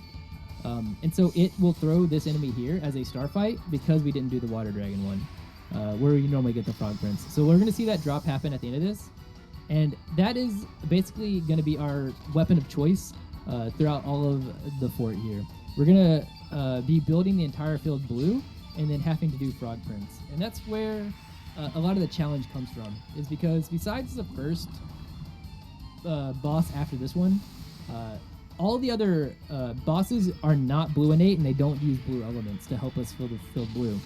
So a lot of the fights are going to be structured around getting our characters to the appropriate levels, and then having enough stamina that in between the boss going and interrupting us, we fill the entire field blue and then use Frog Prince. I hope you all have your favorite frog emotes ready. I have mine ready. The good old OS frog.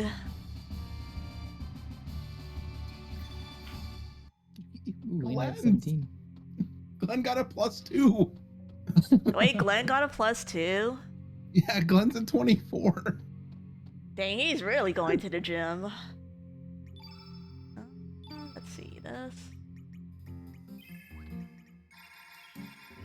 Yeah, so just to kind of touch on it, we mentioned earlier that so stats aren't full random. Stats are weighted random.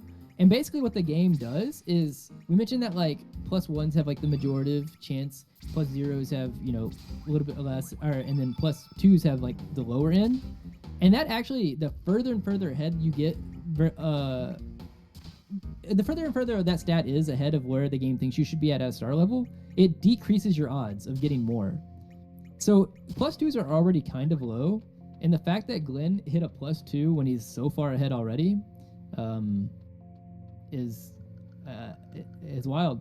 Well, I guess actually he's not as far ahead as what we. I mean, he is strong, like natively, but he's also just extra strong because of the extra gauntlet. But the game doesn't take the accessory into account whenever it's rolling for stats.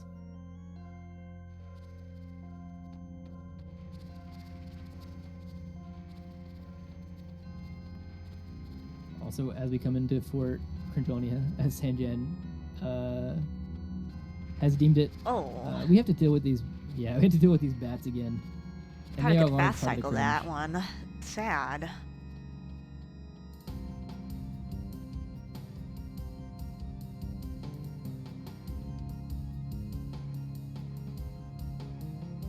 Yeah, this is like Also, the main big dungeon, and we have all, and as a JRPG dungeons tell you, we've got a lot of them. I've seen many a casual player get stuck on this puzzle. This puzzle can be annoying casually. I think a lot of times I just like climb down and try to get out, and I'm just like, oh, I had to go in here with Lena. I forget it at like the most inopportune times. I think the thing that confuses, or like a lot of casual players miss, is that when you step onto the pad, it changes your character order, but really what it does is it just switches them. But pressing select will shift them. Like Glenn will go in the front here, and then Lena will go to the back. So they'll all shift one place. So you have to do that, and then also step on the blue pad whenever they're switched to try out different combinations. And for some reason, I think a lot of people just miss that you can shift your party by using select.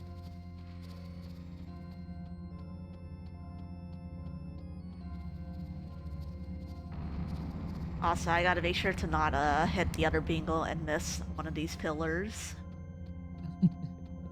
Another Chrono Cross runner right about. Yeah. Yeah.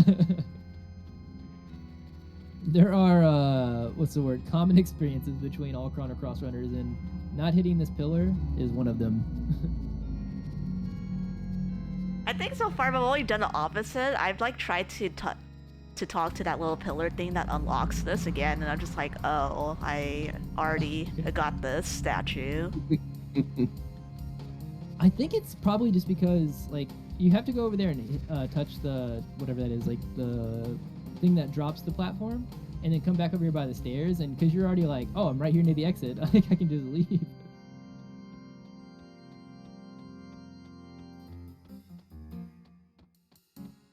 Alright, I will touch Also, the autosave here. Yeah, it's not a bad idea. Because you don't, like, I guess, like, get to save here for a good while. Yeah, coming up in this room right here, the movement here is very specific, and it can be very annoying because this bat right here, it not only like if you run into its aggro zone, it will stop you and then dash into you. You can't like avoid it, and the hitbox on it is way bigger than you would think it is. So like it's very annoying to try to not get hit by this bat. I still get hit So- by it all the time. If I'm not being overly cautious, me too. But you'll see Sanjan taking some walking steps at places. Is to try to kind of normalize the movement so that you know where and what part of the pattern you won't get hit.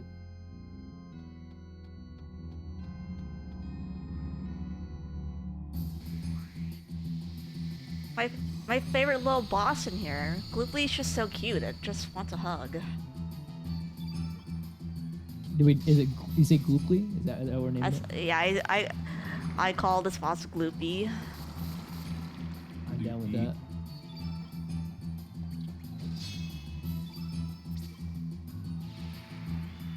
Yeah, so here we're going to be basically starting to see the pattern of the structure of our fights throughout the fort, where we are going to be buffing up Lena, whether it's with Magnify, the Genius in her as well.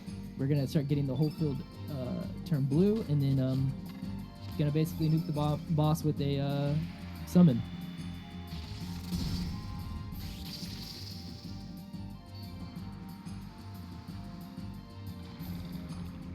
Oh, how could you give Surge a hug? Yeah, and so unfortunately, fortunately, the take-in from the boss is blue, so it also helps us fill the field blue. But as you can see, the take-in applied Frozen to Surge, which means that we cannot use him until he runs Frozen, or that we use Medicine. But we don't really need to. We can do Aqua Beam, build up Lena to level 5 to use Frog Prince, and then let it go. And because Lena is also kind of a monster, this should easily kill. Oh yeah. Also, Surge has our medicine anyway, so we couldn't really use Oh, it. that's true. It'll be okay. Yeah. The only annoying part is most of the time whenever you leave the fight with that status, you have to heal Flu after, which is not that big of a deal. It just means we have to open the menu because Flu on a character is almost maybe not as annoying, but they're equally annoying as what's it called? Sprain? The Sprain. Yes, it affects your movement outside of the fight. Flu makes you walk around like you're drunk.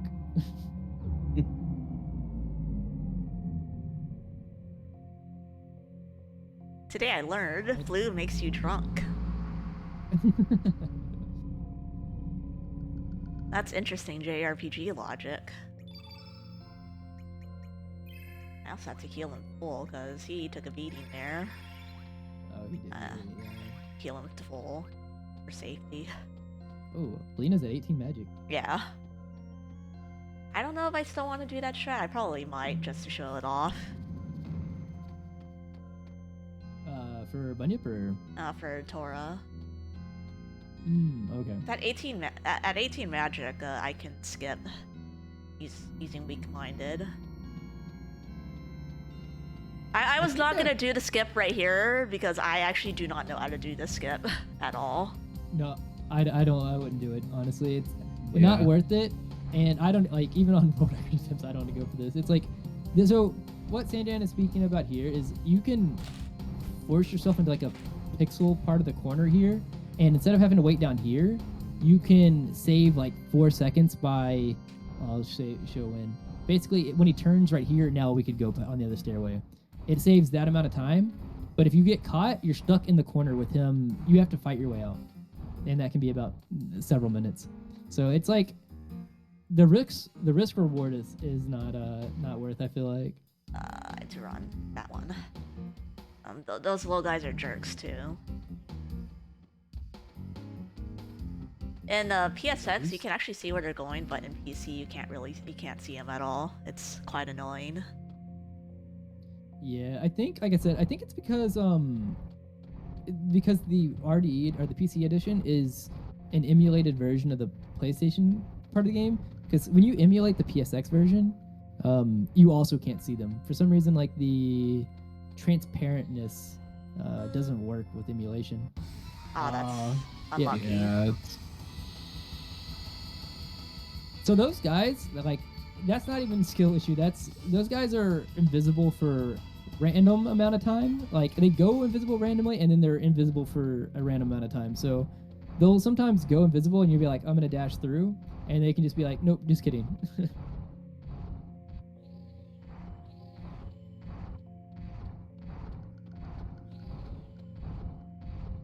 But Taurusoid here is a very big what's the word I'm looking for?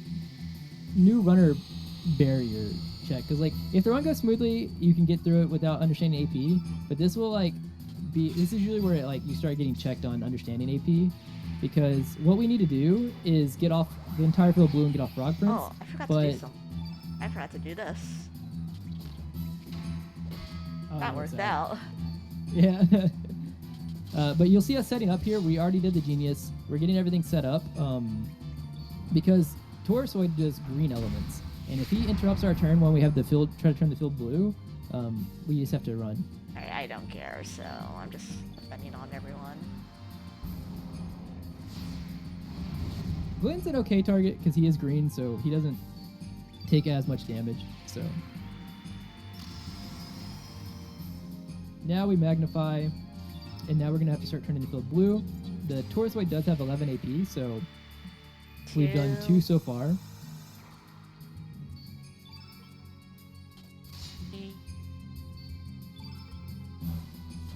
4, 5.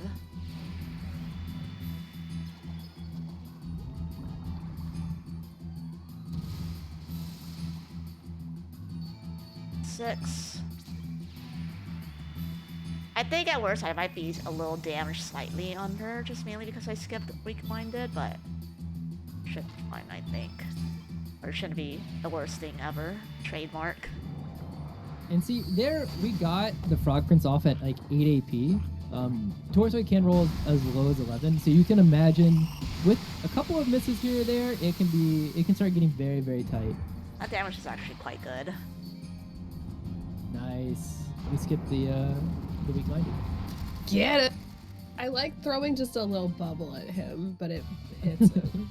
Like Frog Prince is a cutie, a certified He's cutie. so cute.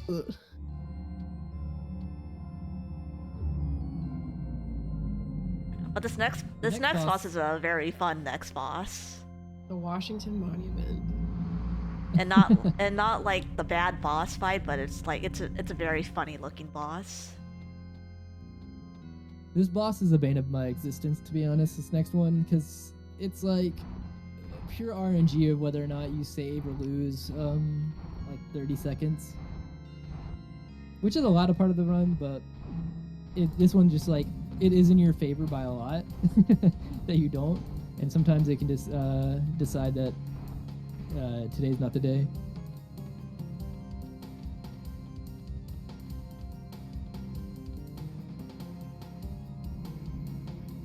As I like to say, I do not want to be kissed from a son without consent. I don't know if you've also done this yet, or if you've had the common Chrono Cross experience yet, but have you accidentally chose the wrong thing here? I chose north, like I mashed through it and chose north. That's not as bad as like picking east or west, but... I've picked west before. Oh no. I reset.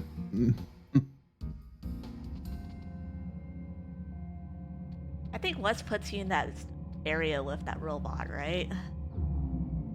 I believe so, and I was just like, I don't know how to get out of this. I'm not bothering. Yeah, I think after that point it becomes like an actual puzzle because like it's like actually turned and you can't just choose south, right? You have to do it from where it's at. I believe so. But I've done it as well. It's been a while, but it is still one of the shared experiences Chrono Cross runners have. It's like saying yes to Kid on accident, not touching the pillars, dropping on that. There's so many. In my last PB I had before, my most recent one, I lost 2.5 minutes to forgetting to go to the Smith, and I tried to go to the Smith and Termina, but then plot stuff happened. I'm just like, oh right, I can't do that. I had to go all the way back.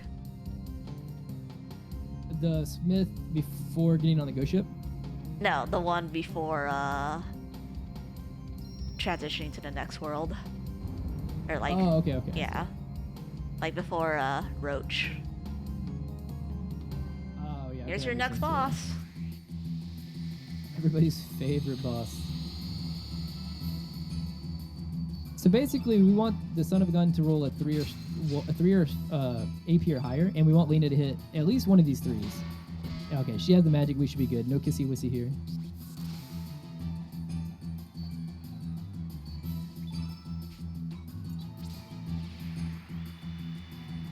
So turn blue is actually one of our fastest blue elements, if not our fastest blue element. And you might be wondering, after all the explanation, why it would be turning in blue if blue would make our Frog Prince, which is blue, do less damage. But funnily enough, if you do turn blue twice or turn any color on an enemy, the first one turns in that color and the second one reverts it. So that was just our fast way to get all the blues on the field. And then we Frog Prince here. She's at 18, right? Yeah, she's at 18, and I do have the insignia on. Yeah. It's like 370 something. It's probably gonna kill. Probably like 380, 400. 390, Yeah, close yeah. enough. That boss has a total of 383, so we single-handedly with Frog Prince took all of its health.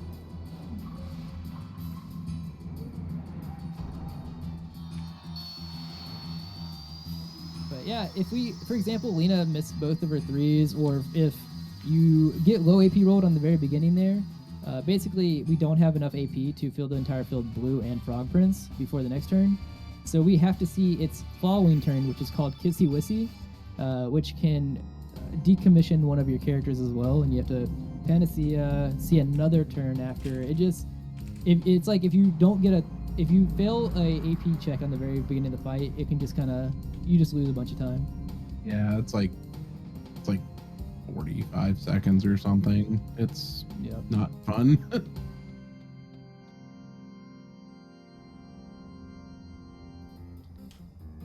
But Lena is about to have her last very useful fight.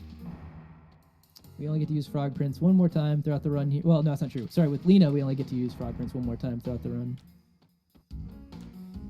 You know, I just had this realization. We don't use Lena for Dario because of the stamina refresh on her. Ooh, okay. I don't know if I could have done it without that. I think I made the right decision.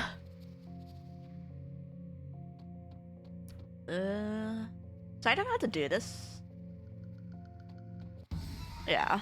I think I had to time it to where like the Dragoon stops there, but I'm not really good at the timing.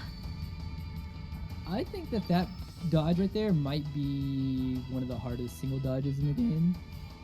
Yeah, I agree. There's a very like, specific timing I don't have down on it. Yeah, I think that it can be a consistent thing. I just think that it's so because the area is so tight. It's that it's just like it takes I think a lot of practice, and even then you can miss it because it's just very easy to mess up. Yeah, the point of view doesn't do you any favors. No.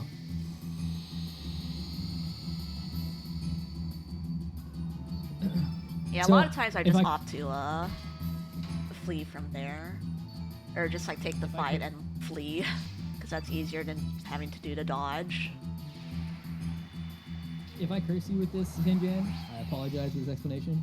So we talked about bosses cannot start a fight, like even though their AP is random at the beginning of a fight, regular enemies can zero roll you, but bosses are at least at 1, so they will never start the fight. The only case that is not, or the only time that there's an exception to that rule is in cases like this fight, what's about to happen, where there's a phase 2 to the boss. Because the way the game handles that in memory is technically there are 2 boss values that are rolling from the beginning of the fight, one for boss AP or boss phase 1 and one for boss phase 2. And so if it just so happens that boss phase 2 is sitting at 0 AP right now on the same turn that we transitioned it, it could take its turn immediately.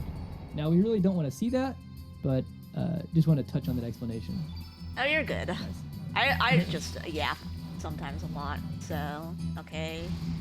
That's as long as I did not get 0 rolled there, that's fine. Hopefully, nobody misses everything. Yeah, you should be consistent. Like it's pretty consistent as long as a 0 roll doesn't happen.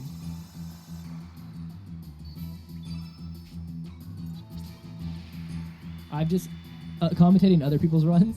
I've said that and then immediately cursed people to getting a 0 roll. 4.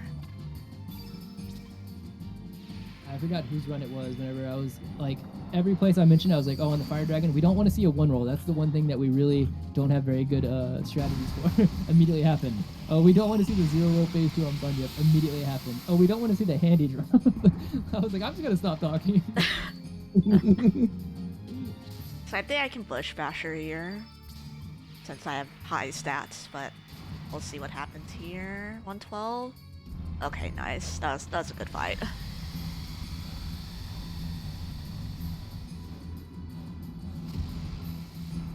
Fort Dragonia is very fun and feels rewarding whenever Lena has enough magic to actually kill when she's supposed to. 19 and 26. Also, Surge at 24. That's pretty good. Yeah. Especially with the extra gauntlet. Yeah, I think with so 26. So Glenn is effectively at 29 strength, which is really he's a monster. He went to the gym. Unfortunately, like really what we'd like to see happen here is if Viper could give us the good start, because if so, Glenn is gonna do so much damage. He's gonna do so much damage regardless, but I think that if we don't get a good AP start, you still will see the same amount of turns, unfortunately.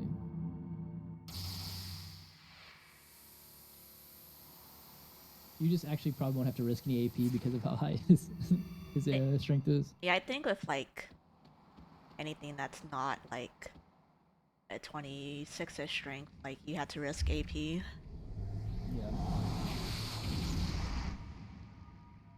Oh no, kid. Rip again. Oh, hey! Oh. Okay. Hate to see it.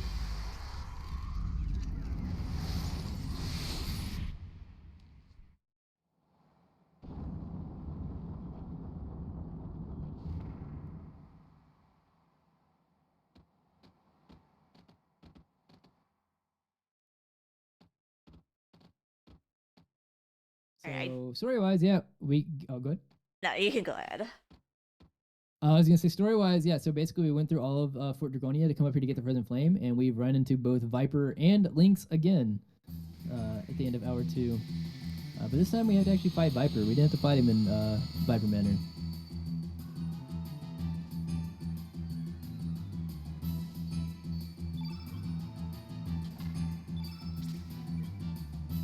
I had to remember Glenn's on the left here, because he is not at the top of the party.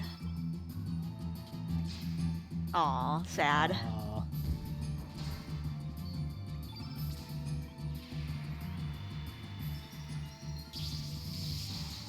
Yeah, so if we happen to have gotten a 5 or higher AP roll, God, which please. is not the most common thing, then we would have been able to probably skip G-Force, especially with going strength. But because we didn't, we just have to see the G-Force either way.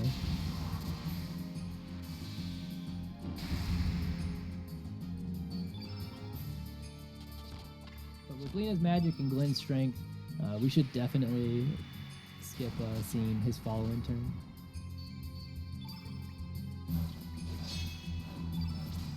He's already in crit.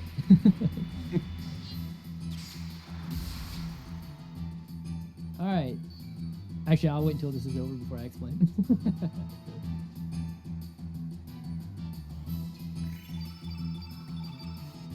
Nice. Okay. No handy drop. Okay. I was expecting this to play like my PV. It's like excited about having 3 Dragoon Gauntlets. I was like, oh, I got the Mithril Mail, didn't I? I did. I didn't want to curse you, but That was all good. So That run worked out. So that drop that Viper has right there, the common drop, the 90% drop is the gauntlet that we want.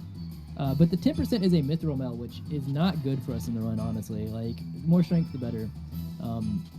But I didn't coin it the hand drop. The community didn't coin it the hand drop because of, there was like 5 or 6 times in a row on, like, really great paces that I got the 10%. And so people started coining at that. So every time I go to explain it, I try to wait for it to be over so that I don't curse somebody else.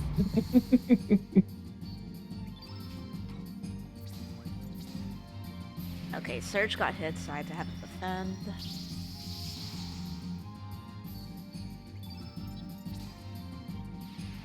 And then I'll just full send a 3/3.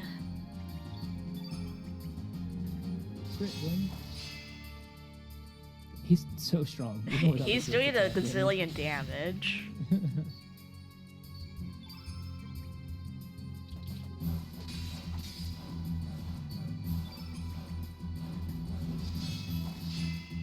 It's already in crit health. Yeah. There's a world where you crit twice with Glenn with this strength, and you probably don't even see this element turn. Yeah, that's what I was gonna say. Dash. Right. I do this actually.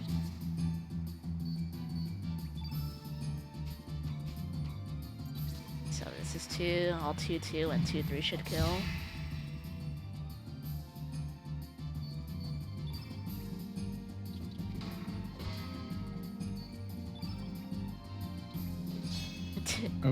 I was low key hoping that Lena killed there.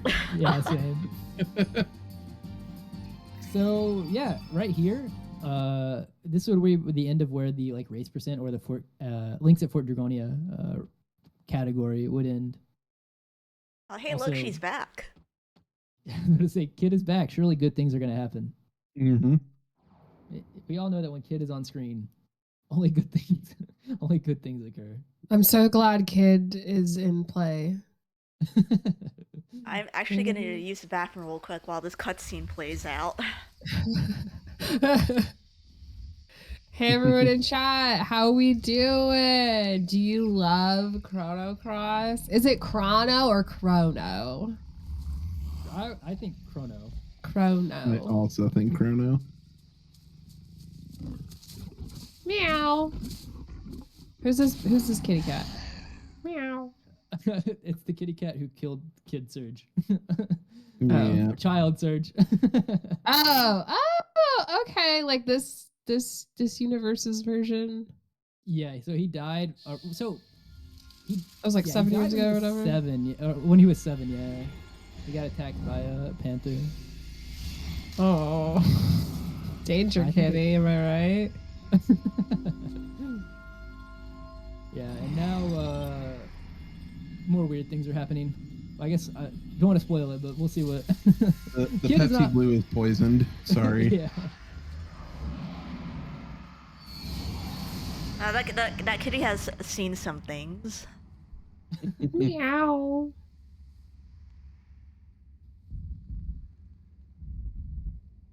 Yeah, Surge does not seem pleased with the Pepsi Blue.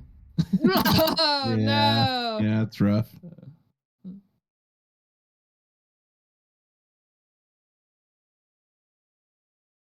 Wow, he finally talked. Surely that's not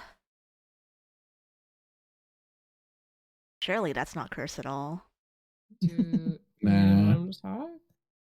Has he not been talking this whole time? I guess he doesn't say text boxes that the player can see, but I think it's interpreted that he maybe says some things to the party. Okay. But to the player, he is silent. Saul says Surge is just realizing that's his persona. That's all. Nothing to worry about. Oh. Oh. Yeah, as you'll see, now we are actually controlling Lynx. We are now getting beat up by what was our party. Oh no. Yep. This isn't Pretty- wholesome. Game over. Game over, man. Yeah, so for anybody who's played Chrono Trigger, this is like a big connection drop. So basically, Surge walks up and says he'll avenge Luca, and then Kid goes, "Wait a second, I've never mentioned Luca to you at all." And so the cat's out of the bag, you could say.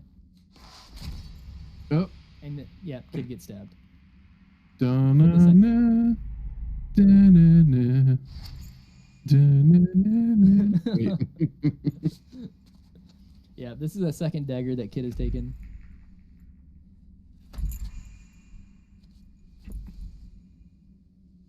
But surely she's fine, right, guys? Did Sephiroth do this? Dang it, I didn't know Sephiroth was in this game too. Sephiroth is my favorite Kingdom Hearts character. Sephiroth's also my favorite Chrono Trigger character. True. There was once like a tweet or a Tumblr post or whatever, and it's like, you really understand Sephiroth's point of view when you remember like how many emails you get a day or whatever. It's like every day I get emails, and that's all. That's what I think about when people talk about Sephiroth. I don't know That's why. so true, though. It's like every day I get emails. You know, I had to say this little Tumblr thing, but I would say Sephiroth is my poor little meow meow. No, growing up on the internet, he was a lot of my friends' Bishy. Like Bishonen or whatever. I don't know. I feel like through the context I get what that means, but I'm not sure I know what the Yeah, Like- I'm not following. Like when a lot of my friends had their own little websites, and then they had web rings, and it's like they would pick their favorite like little anime video game characters and make like stupid little cards, and it's like Okay. collect them all. It's like I don't. Oh my god. I respect that being Sephiroth though for a lot of people. Yeah. Can certainly choose worse. It's like you just have this hyper-focused character that you really, really love. It's like very big in fandom. I see. For us, it's Kid. I mean, wait. For Ayymart, it's Korcha, is what I understand. Yeah, I thought Korcha was the speedrunners. Poor little meow meow. Look, you don't want to know what my AIM name was. Well, I do now. something Korcha. Oh no. Also, My it doesn't boyfriend think we is just. Korcha. Oh, good. My boyfriend is Korcha? Is that the AIM name, Aymart? I don't. Oh, what? Nothing. Yeah, Back to the run. Back no, to no, plot. I was segueing to the So plot. hard. I was trying to segue to the plot, but I was like, also, I don't want to interrupt us talking about Korcha. No, you're fine.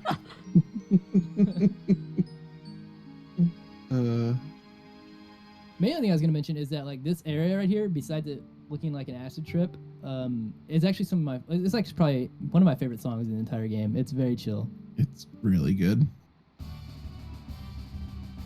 But yeah, we got transported here. We woke up and we're like, where are we?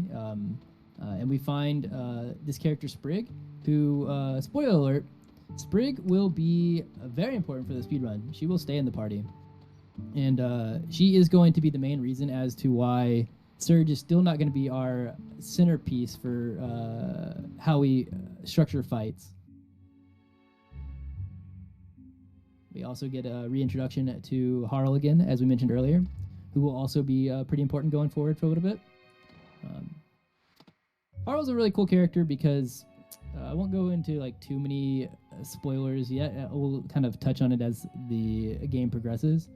But she is doing a lot of things that we as a player probably don't realize yet are selfless things. But she's very invested in Surge, who she does know is Lynx now. Also, if these pillars don't look like number 2 pencils to any of you, I don't know what. I never thought they looked that way, just mainly because of like the bottom part. I guess it's just like number 2 pencils, but someone just decides to never make it a pencil, but just stick the 2 rubber erasers on the sides. They're just not sharpened yet. Also, coming up right here is a little bit of RNG. It's not like that big of a deal, but we're gonna have to follow Surge. This first one doesn't count, but after this, we're gonna have to follow Surge through 2 doors, and it can be anywhere between the first door, second door, or third door for both of them. And I'm gonna guess it's gonna be 2, 1. I'm gonna go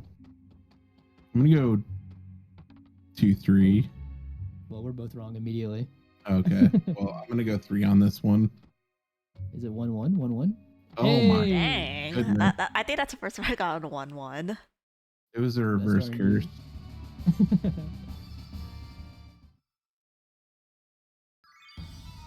Yeah, so Harl is actually going to be also kind of important. So in older routes of the game, Surge used to be, Lynx would get the gauntlets and stuff here and be our poke damage or supplemental damage to Sprig. But honestly, it's been more routed that Harl is a better holder of the gauntlets.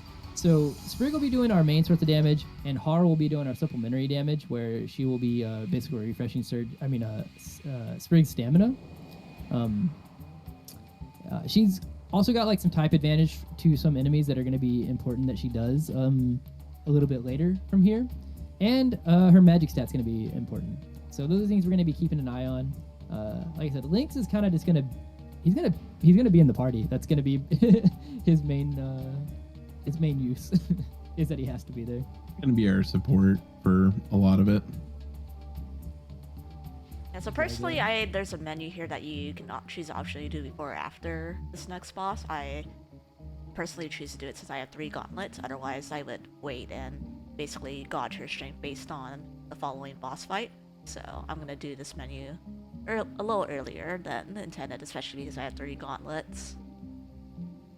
I think that's a good call. I also, I think I have it in the notes that to potentially skip it before or save until before this age, but I've gone back and forth on whether or not I think it's even faster or not. So it might even just be faster to do it here in general.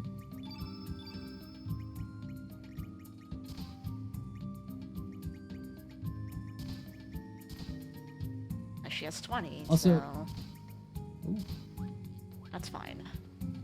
Another well, I guess not fun fact, but like another mechanic as to why we are putting the gauntlets on Harl as our supplementary damage instead of Sprig is because Sprig's gonna be using a mechanic called Doppelgang as the way that we are doing a lot of damage.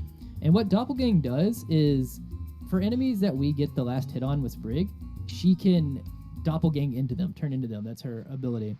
And with that, whenever she turns into that enemy, she gets a set of static stats. And currently, at the point that we're in the game, for the doppelgangs that we're going to be using, those static stats are very good. They're stronger than what we'd be doing with Lynx or Harl. The issue is that later on throughout the game, as we progressively get stronger and stronger, because it is static and she's not growing, we are going to get to a point to where we are stronger than her. But additionally, because she gets static stats when she doppelgangs, putting the gauntlet on her or the accessories on her will not change those stats. The only reason we put an honor on her is because we want to get the increased accuracy so we can get to level 5 and doppelgang faster. A little bit of a lengthy explanation, but that's what's going to be going on for the next couple hours.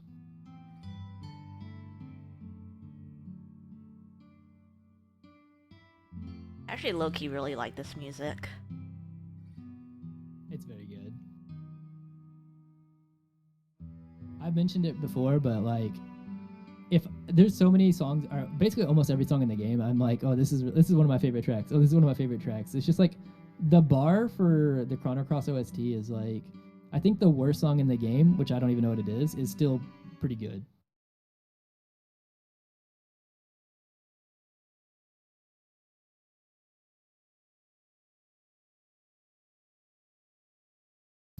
Also, we're getting attacked by an old man here. The reason for that is he is the like mayor, the leader of the this town, and he senses evil in us currently. Evil. I think he's a very dodgy old man. Mhm. But it's gonna be a common occurrence going forward for a little bit, where we are having to deal with the growing pangs of now being in Lynx's body. So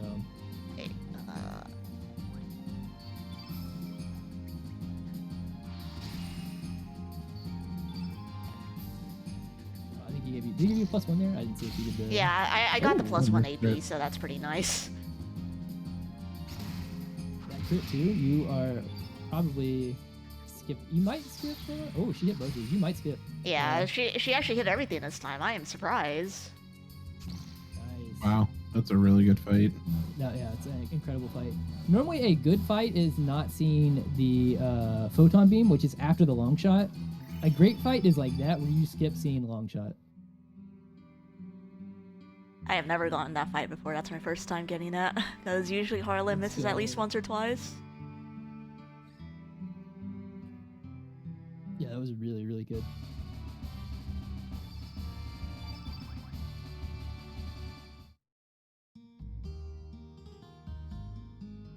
Yeah, so plot-wise, as to why we're in this village, we tried to go and switch worlds now that we have the amulet, and we couldn't. And so Sprig mentioned we should maybe, even though we're in Lynx's body, as Surge, we should go talk to Surge's mom, which is what we were just doing there. Who does believe us. She does believe that we are Surge. Didn't take much convincing.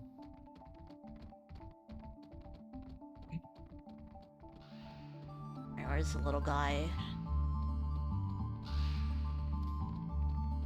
Yeah, these enemies can be annoying in these tight spaces, but at least they're the most annoying whenever they're deep into the loading zone. You have to take a guess to whether or not you're going to try to run to load out before they come back at you. I just figured out we're entering the kitty zone. Oh, we are. We're about to, yeah. Mm-hmm. Scroll down for my notes here. I'll do the menu before we do the kitty section so I can focus. Also, it'll be a way later before I expand on this topic, but just as a note here, while we're here, you'll notice that in this Termina, it has been overtaken by poor soldiers. Poor as in Porre, the town from from Chrono Trigger. That's going to be something I'll touch on story-wise here in a little bit, but it is an important thing to note.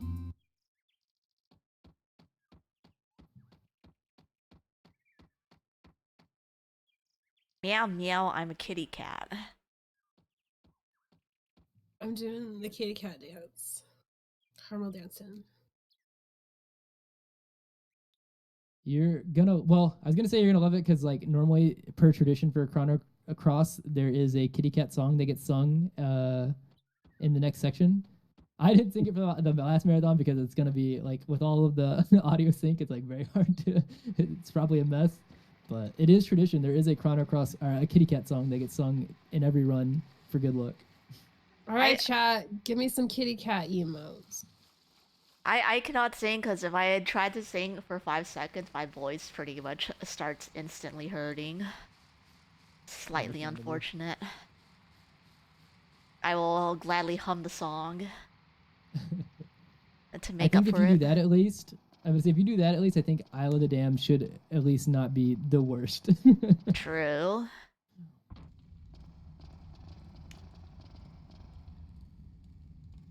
We could also break this out. It's not coming through. I have an automaton on my desk,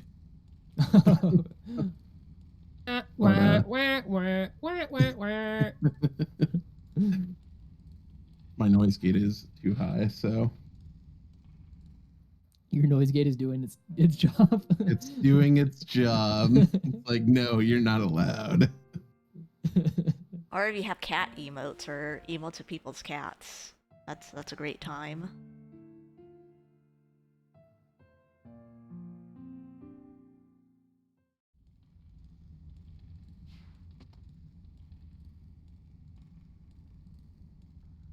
What would you do if you were like a kid and then like you Freaky Friday'd your way into an adult?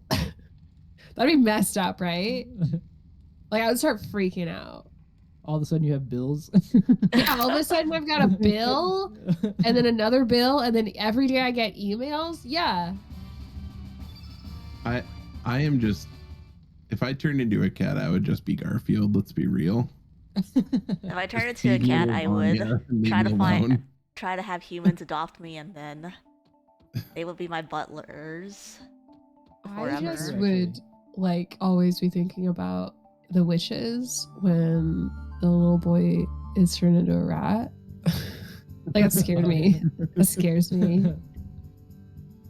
I am one of those people who watches a lot of those Korean cat vloggers.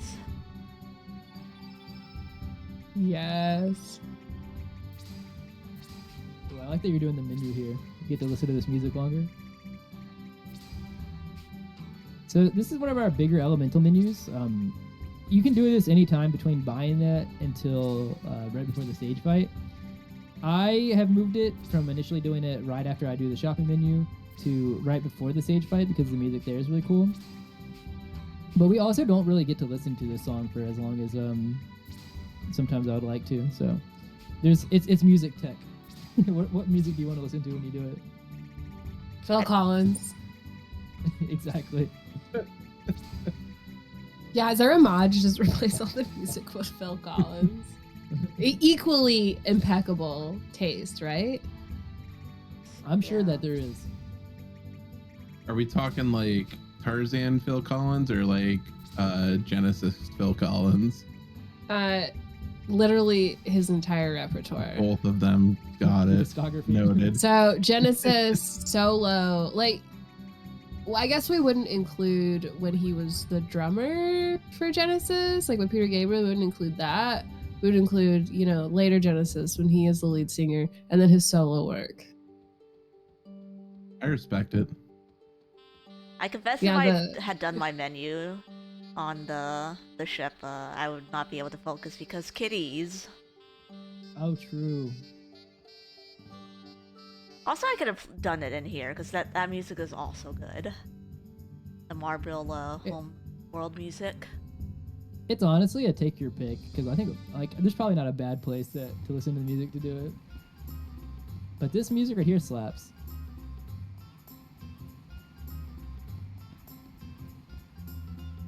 And these ladders always get me. This music, I feel like I'm in a Macy's or a J.C. Penney, maybe.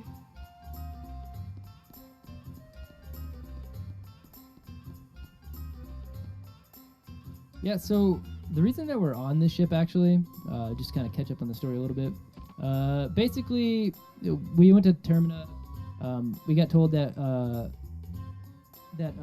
what's the name? Radius was waiting for us at the manor ruins because in this world the manor is torn down. And he told us that we should go talk to Norris, and we went to talk to Norris. Got a little bit more backstory or a little bit more exposition. And then basically now we have heard about the Dead Sea, and we are trying to find out more about that. Also, a mermaid. I forgot what I was saying though, but I think normally whenever this mermaid character is on screen, Midnight is in any Chrono Cross run. It pops in and says Irene's with a heart. Shout out to Yeah. Midnight. yeah. But basically, we had to go talk to Toma. We asked about the Dead Sea. It led us to here. And now we're about to challenge Fargo here to a game of what should be chance. But we're gonna find out that Fargo is kind of a cheater. He's cheating to win. Also, this Fargo's different from the one in the other world. You should know, because there's two worlds, there's different versions of people. That is true, yeah. But yeah, so basically there is a little bit of a mini game that's going to be happening when we're playing Fargo here. And to lose, you need to land, or the only way that you lose is you land on south. If not, the game keeps going. And because Fargo is cheating and cannot lose, to progress the story the fastest, we want to lose as fast as possible. So there is a little bit of tech for the minigame. If you land on direct east, you can hold X, which will get a frame 1 press, and land you on south automatically. Otherwise, on PlayStation, you can pause buffer to have the cursor be in between north and east with east inclusive to make it land on south. But in RDE, the RDE edition here, they've disabled being able to pause in here because, obviously the remaster came out 20 years after, so they know about people cheesing the minigame. There are ways you can kind of make it still cheese it by clicking outside of the window, which will kind of pause the game. I don't know if it gives you a frame 1 press immediately when you come back in, but when I was running this, and I'm not sure what you do, Sanjan, I kind of just wing it on RDE. Yeah, I kind of wing it if it's east, like it's all good in the neighborhood, but Yeah, so we got direct north, so that won't be an easy one, but okay. You got it. Let's go. Nice. Yeah, I'd waited a little bit more since I Let's landed north. go. Yeah, so we lose. Fargo kind of gloats about it. And so what that means is he took our oh, so I didn't explain. So the reason we were trying to win the minigame is, for us, we were trying to get to the Grand Slam, or through to the Grand Slam. We're not actually trying to go there, but behind there is also where the stage is going to be for us to progress the story. But for Fargo, because he wanted something to be put up for him risking letting us through, he took our boat. So that's why we're stuck here now, is we just lost our boat in that minigame. Yeah, we're trapped here forever. It's quite unfortunate. And then while we're down here, we've started noticing some of the cute kitty cats, and then we noticed that cute kitty cat was trying to go up stairs right there, but the inn owner was very strict about stay out of there. So we're a little bit suspicious because it happens to be right under where we were playing the minigame with Fargo. Pardon me while I eat more Kit Kats and honor the kitty cats. Well, I want a Kit Kat. Is it just regular? Yeah, I like the regular Kit Kats, but I freaking love the dark chocolate Kit Kats, but they never have packages of it at my local grocery store.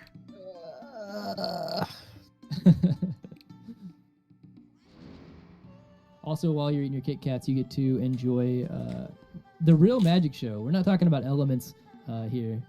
Magic, besides elements, doesn't really exist in this game, except for Sneff. Sneff is performing real magic.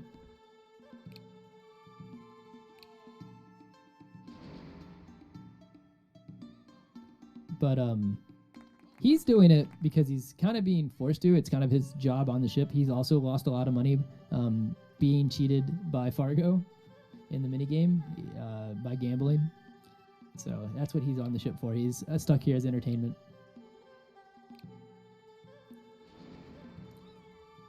And even though we don't do it in the speed run or in the 80% run, for all characters you can recruit and get Sneff off of the ship.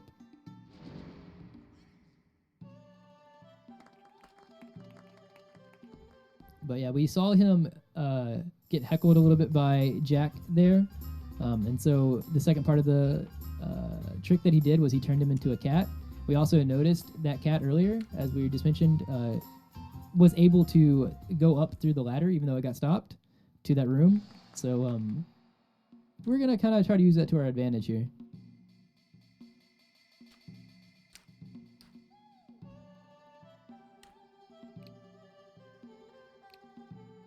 Free.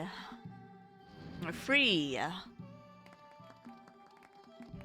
You notice like a lot of the characters have like unique talking, like Violet talks like she's French. Yeah, I think that's actually a really cool mechanic to the game. Also, this is where the kitty cat song normally, like the tradition is when you're a kitty cat, you sing the meow meow I'm a kitty cat song for good luck, because in the split after this, there's a lot of RNG and it's kind of superstition. And it became tradition to sing it so that the CC gods are nice to you. But yeah, on what Sanjan was talking about, it's a really neat system that they built for the game. So because there are so many characters in the game, and you can have so many different variations of them at different points of the game, basically the game has a system where it takes text that would be said by any character at a point in the game, feeds that through that system. It's like a dialect system, and then depending on what character is saying it, it changes the text to whatever dialect that they would be seeking. I didn't see salt and pepper here. I sometimes see them here. They are there sometimes. I'm not sure Yeah. what causes it. I don't know if it's just random or what causes them to not be there, to be honest. Oh yeah, that's odd. I've never noticed that. Unfortunate circumstances of being a cat. I mean, I enjoyed being a cat, thank you very much. I also think it's just a win whenever you're on the ship here and in like Chronopolis to not get lost and not go to the wrong place. It's very easy to do.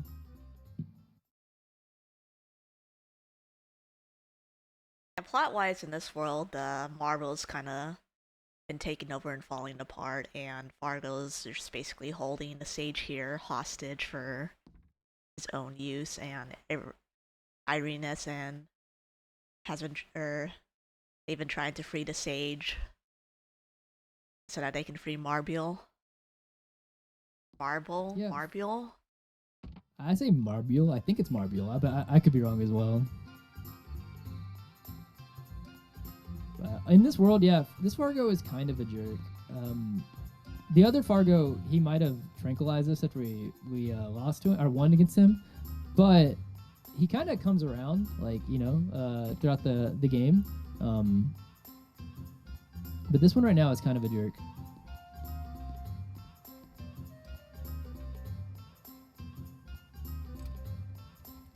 Also, he has like my luck. He played the first time that it was just a completely he wasn't cheating. He just lost immediately. First roll. The cheaters never prosper. Yeah, he just They had all say. of the built up bad luck. The bad karma was waiting on him.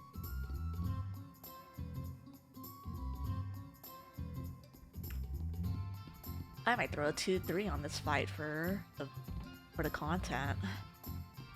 I respect it. That's what I do. Also, here, because we go back and forth so fast, this is a song that we normally don't get to hear very much of, and this is why a lot of times I'll save the menu for here. But I like what Sanjan did. I move it around based on what song I want to hear.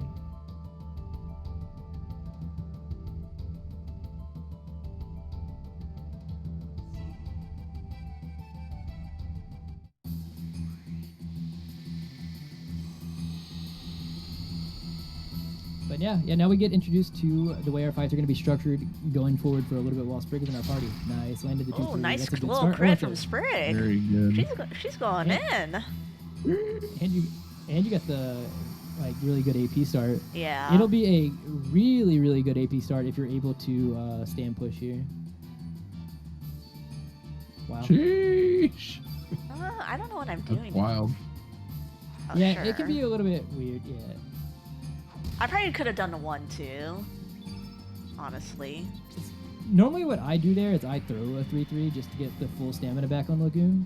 But that's one of those weird things where like, Okay. it can thanks. actually be. It can actually feel worse sometimes to get too high of an AP roll, because it can make things kind of feel very off script. Because the way our notes are structured is usually around good and bad starts. Like you can get like really, really, really, really quote unquote lucky, and that just means you have to be very off script to take advantage of it.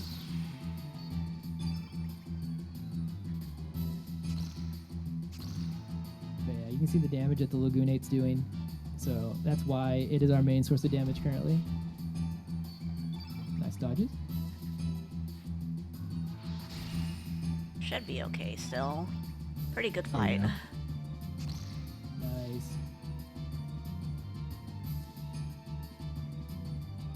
I'd like to try to see if Harley makes 22, which would be nice.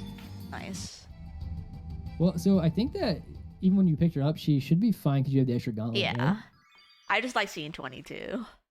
Oh, okay. I thought you were talking about the 22 stat value for the Will-O-Wisp. Nah.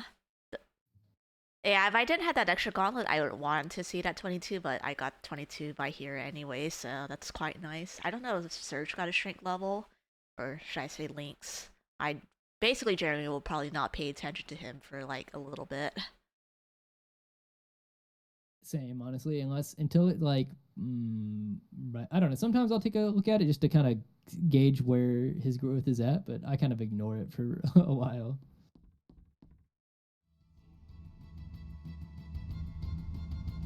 But ideally, like, once I start paying attention, like, he should hit, like, high 20s, and ideally, like, 30s.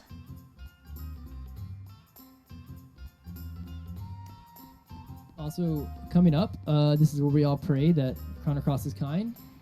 It's not like we're gonna wipe to it, but as we mentioned earlier at like the very first split, anytime we have to do like regular encounters, like non-boss encounters, it adds a bunch of RNG to the section, and we are, per story, forced to do one Will-O-Wisp.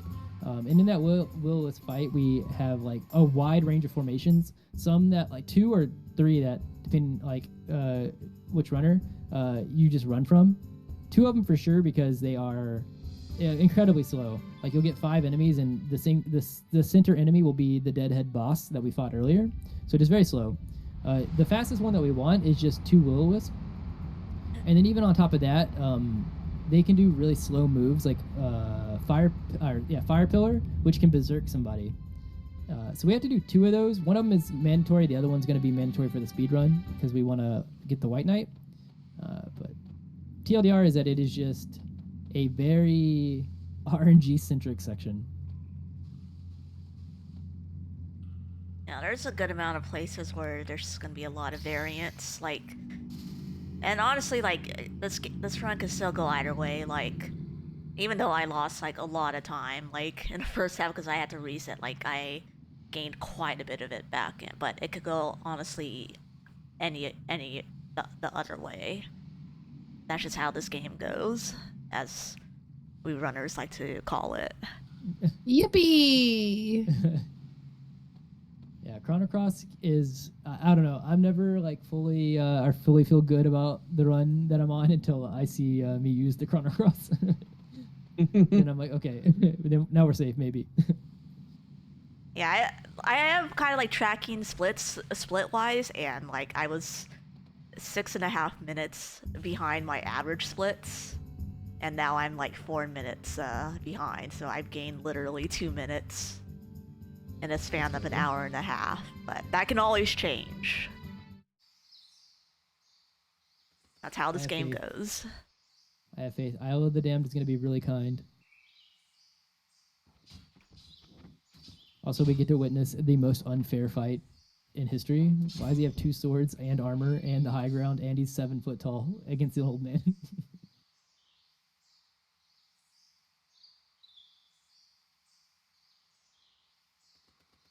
We'll be seeing more of that guy, though.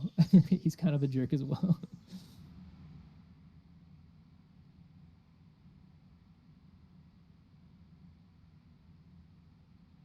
Oh no, surely nothing happens after you picked up a random sword laying around.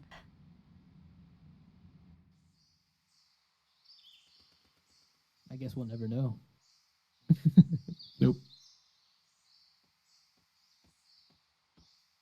So here we are forced to wait until he comes out of there. So different runners do different things. Sometimes I run around the well. Sometimes I come up here and I spin. Like,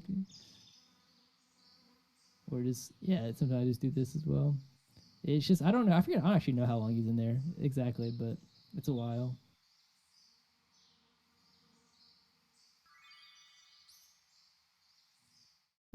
And away we go. Alright, we're off to gotcha art number 1.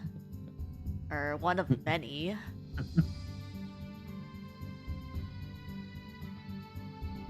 So yeah, to reiterate, what we'd like to see here is we would like to see just 2 enemies, 2 will-o-wisps. If we see 4, it's fine enough. We just don't want to see 5, and 2 is the best. And because these aren't bosses, they can start the fight. We don't want to see that either. Yeah, it's kind of hard to see sometimes how many enemies there are. Okay, not nice.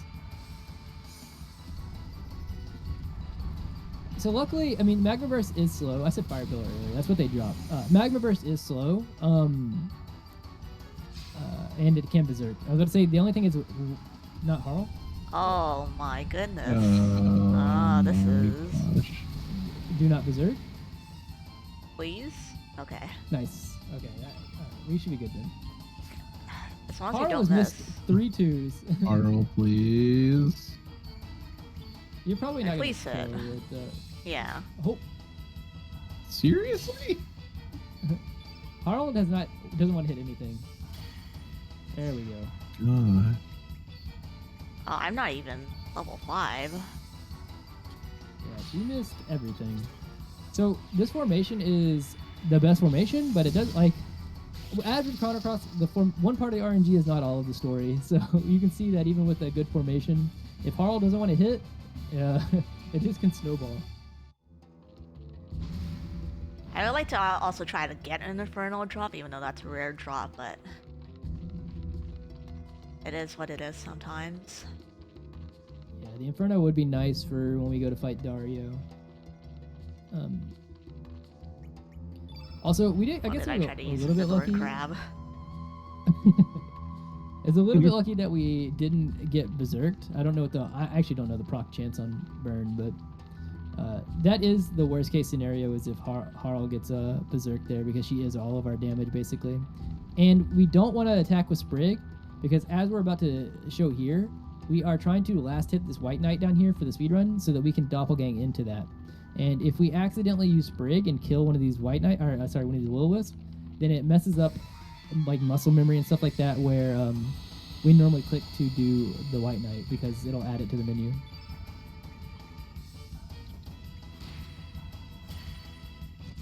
Nice. Much better. Have we touched on kind of like HP values of regular enemies and their gender? No, I haven't touched on it yet. What's my favorite gender? The will-o-wisp. Also that. One thing to note is the game is slightly mean and female monsters and characters have 5% less HP than like the base. Why did I do that? Shoot. Yeah. It was a game made in the 90s, so like it's not like a reset or anything like that, but like things on like the bulbs and like the will-o-wisps and stuff like that, because there's like a base AP value, a base HP value that the game has. It looks and it says if it's a male enemy plus 5% health, if it's a female enemy minus 5% health, and so sometimes we'll kill certain enemies at certain strengths and not kill others, and it can be dependent on that. I have things to defend here, and then Weak Minded. I might get another hit from White Knight just because I had to do quite a bit of little shenanigans here. I do think this fight is really interesting. Like the way we have it set up, one more attack. A little bit unfortunate, but we have to set the entire field white here because we want to use Photon Beam from Sprig so that Sprig will be the final one to hit the White Knight and thus learning a very powerful doppelgang. Alright, I need to do a regular heal in the menu before this next boss fight. Dang, she's got high magic. 600? Sheesh. That was high. Mhm. 18.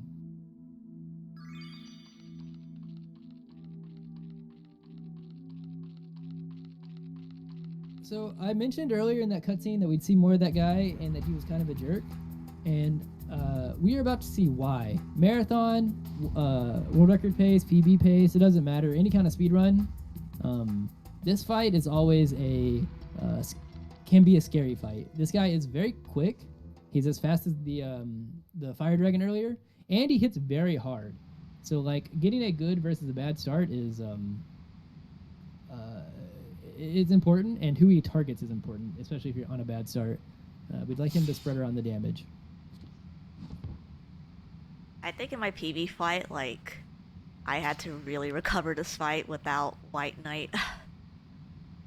Because, like, Garai targeted down Lynx, and then I revived Lynx, and then Garai just basically targeted down White Knight, and it was not a great time. No, I get it. So sometimes that if Garai decides that he just wants to go gamer mode and pick all the right choices, yeah, it's just like it's very hard to recover. So a good fight here is if we can get to the doppelgang before he takes his or sorry, if we can get to level 5 before he takes his first turn, because then that should let us get off the diminish before he does his first big hit.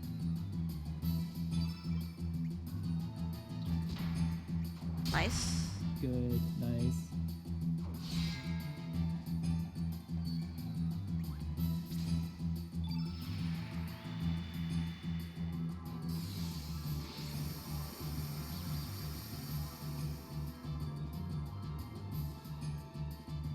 So yeah, this White Knight Doppelgang will be our big source of damage for a while now. Nice, Harl didn't miss. So we get this diminish off. It's almost necessary because of how much damage he does. Okay, so Nice. I I got the extra damage, so do this. I think now, actually, I don't want to. I'm not gonna jinx you. Yeah. I knew what you were gonna. I feel like I knew what you were gonna say. Yeah, I'm But- not, I'll wait till the fight's over.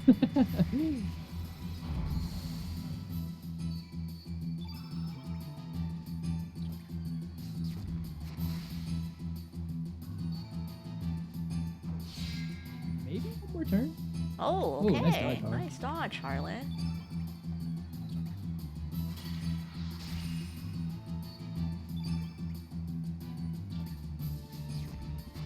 This might kill. Nice. Nice, very That was good that was fight. a solid fight. Very good. Yeah, I was gonna say whenever I said I wasn't gonna jinx you, is that from that point you're at, it's pretty safe. But then I was like, I don't want that like me to say that and White Knight misses twice. Yeah.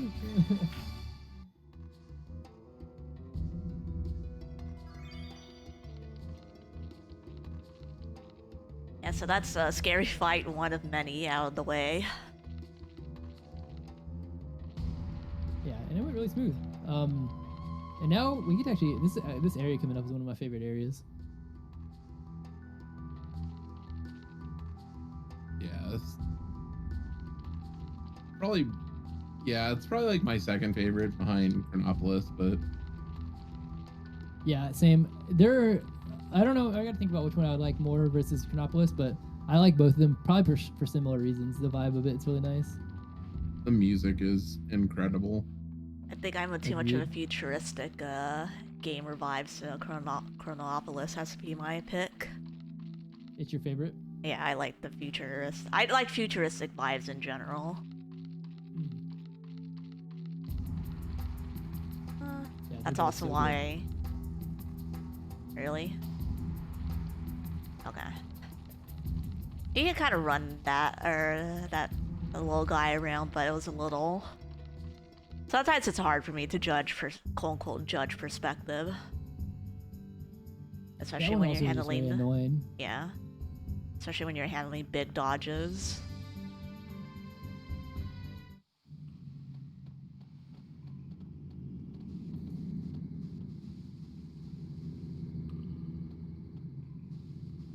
Yeah, I guess plot-wise, we unsurprisingly found out the sword TM was evil, and we needed to grab a Garai's sword, the Einslayer, to repel that sword. and move on to the Dead Sea, because this place is basically guarding it. And if you basically go close to that here, it's not great. It's not great. Bad stuff happens. Cueing the really good music.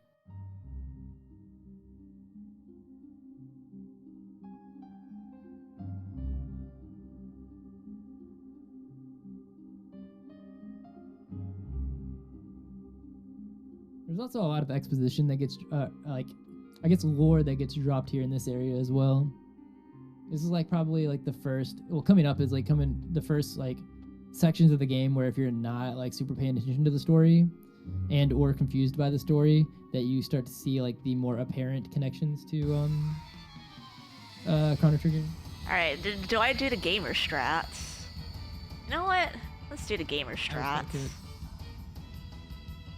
I believe in the full send. Nice. Let's go. Are we going full in or? Yeah, I'm gonna try to see if I can get the +1 AP.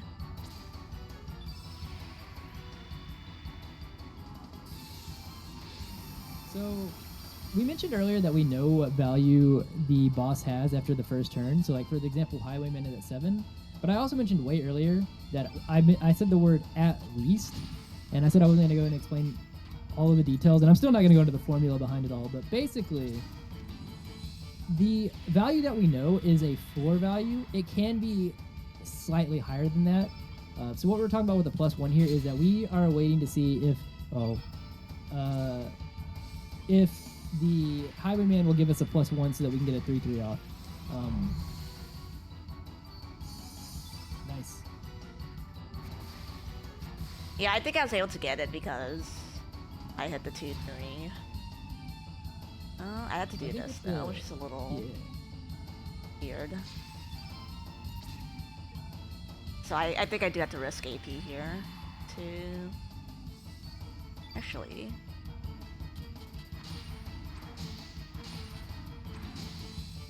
Okay, I think it's fine. I was trying to overthink this more than I should.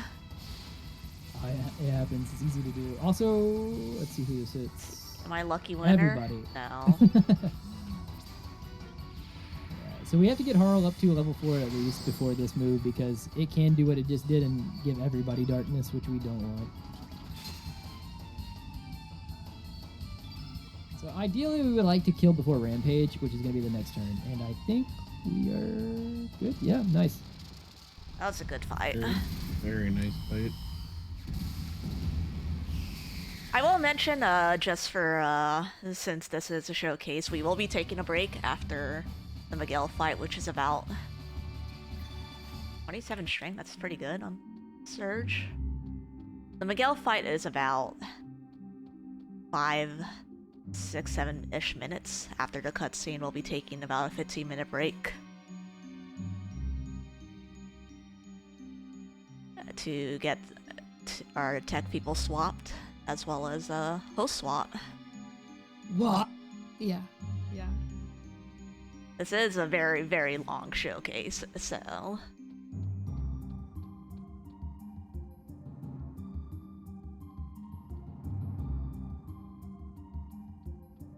Speaking of Miguel, also, Miguel coming up is, what, like, as Sanjan mentioned earlier, one of many fights that is kind of scary.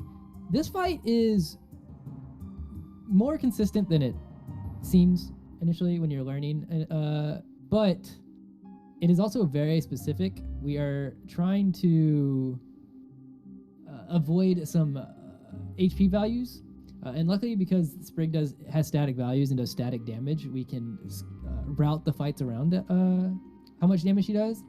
But if anything kind of goes weird or off script, then the fight gets kind of scary because whenever Miguel goes into crit HP, he does several big AoE high damaging elements. So we are actively trying to avoid that, and I think newer runners and even I don't know, even somewhat experienced runners can run into a lot of struggles with Miguel.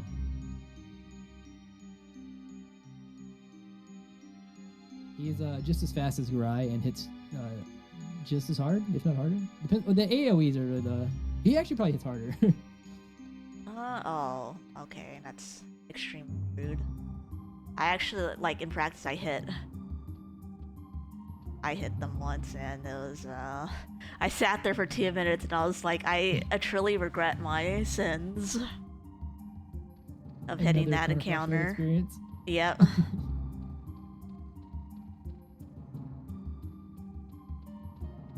For reference, if you hit that encounter, they have, like, this little kind of, like, glamour fashion show that they do with their abilities, and you sit there for 2 minutes. More than 2 minutes, I should say, because there's usually like 3 or 4 of them. Yeah, I ran into them one time and I said, whoop, never again. Yep.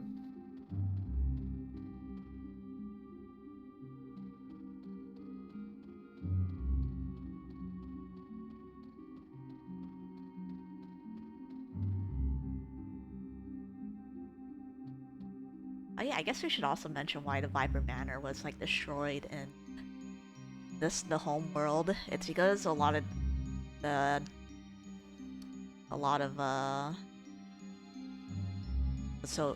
here, like the characters that you saw from the alternate world, in this world, they all kind of got turned to dust and time and stone and all that unfun stuff.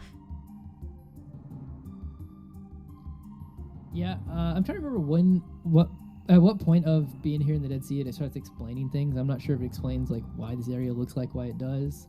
Or maybe Miguel's the one that explains it to you. But basically, the Dead Sea is... What's a good way? How do I explain this? So, I'm trying to think of how to explain this without explaining more things in the story. But basically, this is an area that's like stuck in time. There's a time crash. That I don't know if it's been mentioned yet. That's why I'm trying to think of how to explain it, because I don't remember what part of the game things are mentioned anymore.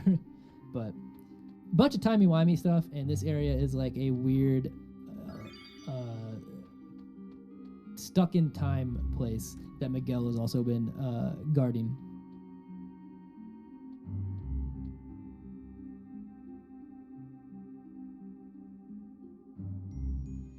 There's a lot of little things to this plot. You need a PhD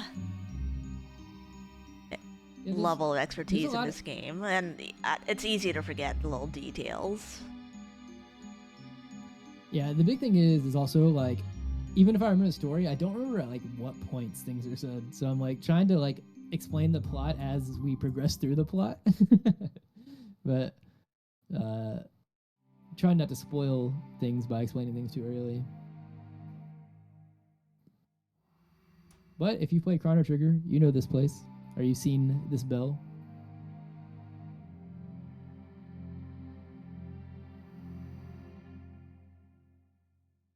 It's a kid versions of the 3 big characters in Chrono Trigger. Ow.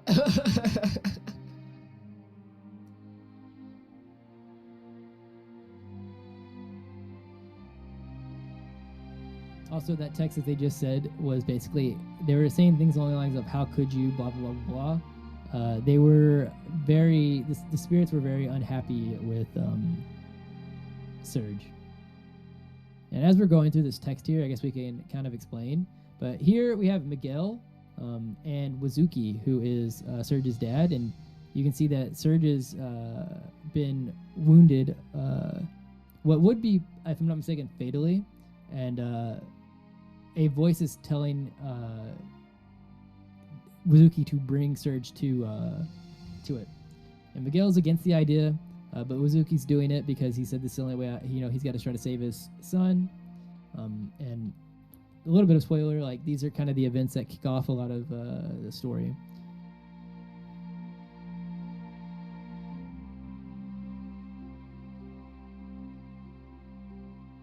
I think this used to be Chronopolis in the home world before this place got destroyed. Yeah, I'm pretty sure that's correct. I think that's why Miguel has been stuck here for, I think what he said was 14 years. Wait, it's just like Alan Wake. I've not played it. Is it a time-based game as well? I had to get that reference in there. Don't worry about it. Don't worry about it. All right. Peeps is Alan Wake's #1 stan. Alright, so coming up here, there's a bunch of different strats we have depending on the start. We would like a good sprig start on the AP. We did not get it. As long as this doesn't hit Harl, it's not the worst start. Alright, should be good. That's fine. Assuming no weirdness.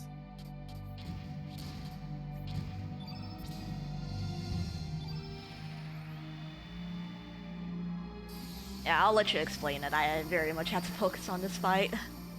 Feel free to go on. Yeah. Yeah, that's fine. So we are basically doing what we normally do, where we change to the White Knight as our main source of damage. And like I said earlier, we are trying to avoid seeing a turn on by Miguel when he's in crit HP. So this fight is structured around the static damage that the White Knight does. So here we are going to build up everything. We also are going to diminish, as we did on the Garai fight, because once again, we would like the things that hit us to do less damage. Technically, this would also make our elements and stuff like that do half as well. But doing the putting the diminish is also as a black element, puts a black element on the field effect up there, which does help our damage.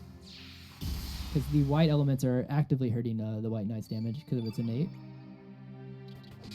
So we're going to do some attacks here. And this is one of the few fights we kind of don't want to see a crit. Nice. That's good. And we would like to kill on this turn. Oh, shoot. That's really You bad. shouldn't go into crit. Yeah. Yeah, that's fine. Okay.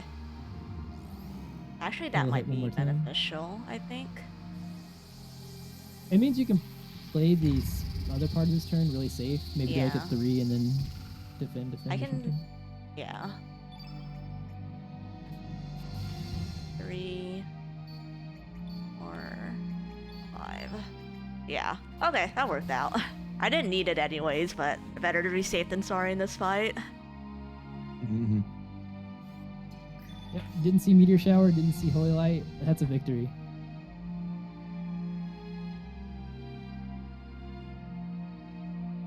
Yeah, so after this cutscene ends, which I think it's about 2.5 minutes, I'll call it exactly. We'll call for a break.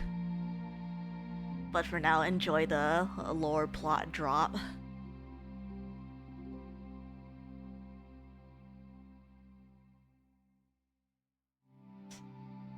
So Miguel's summarizing the events of Chrono Trigger. Also, I don't know if we mentioned it or not, but Miguel is Lena's dad. So we just had to... No, you didn't mention that. Yeah, wait, so we had to kill her dad. Just this middle-aged dude, like in a fishing hat and shorts, just wailing on him. He's got some think really that was- powerful abilities for being some random fisherman. Yeah. It's actually the fisherman that you see, if any of you've played FF8, when the garden is coming into Fisherman's Horizon and you see the fisher like have to run away. That's actually Miguel. I don't know if these two comments are related or if Azala just mentioned it, because that's a weird coincidence that Azala just said Miguel is actually Alan Wake. Oh my gosh.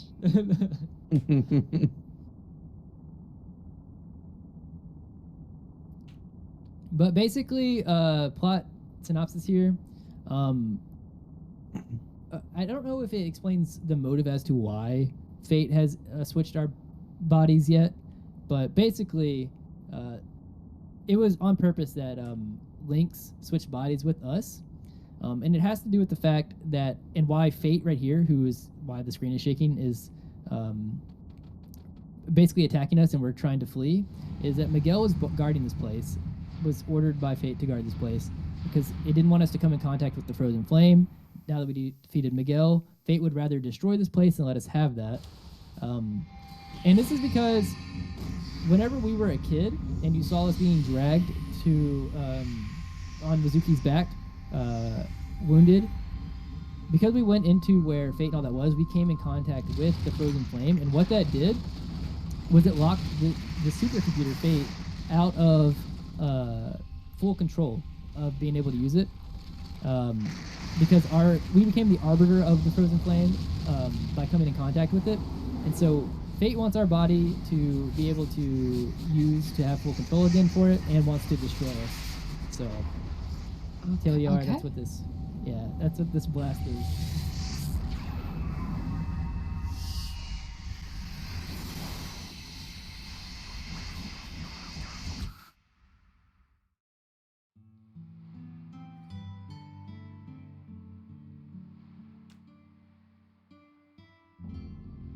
The futuristic Mother of with dragons. locking your keys in the car.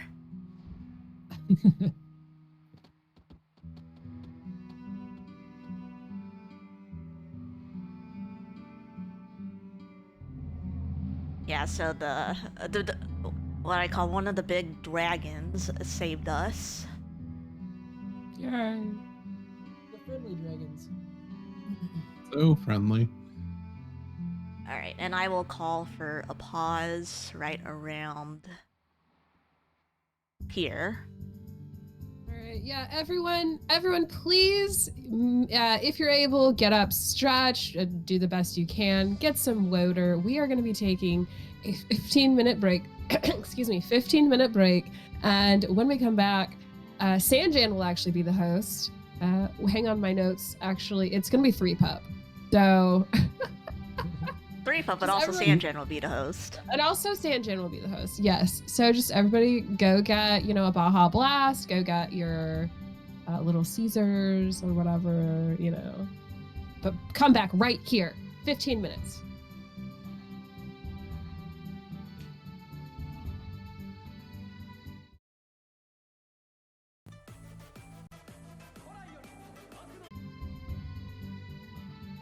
Alrighty, everyone. Welcome back to Attract Mode, presented by the Lady Arcaders.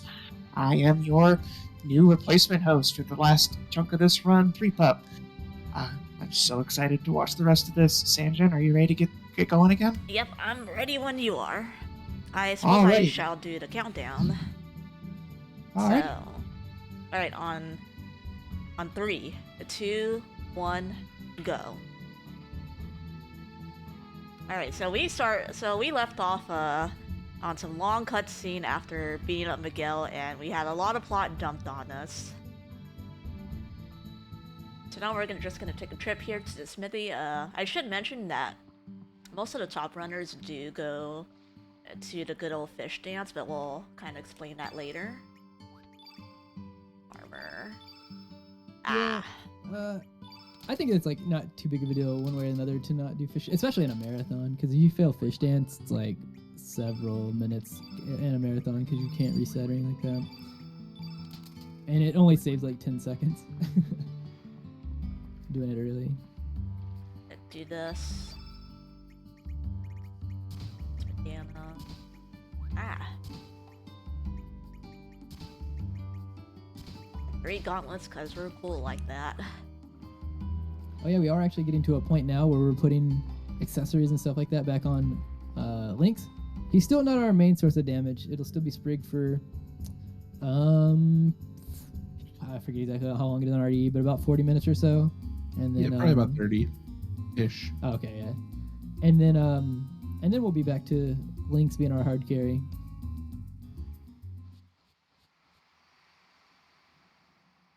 Get a little bit of dialogue here because we are able to actually go to the other world using the Astral Amulet now.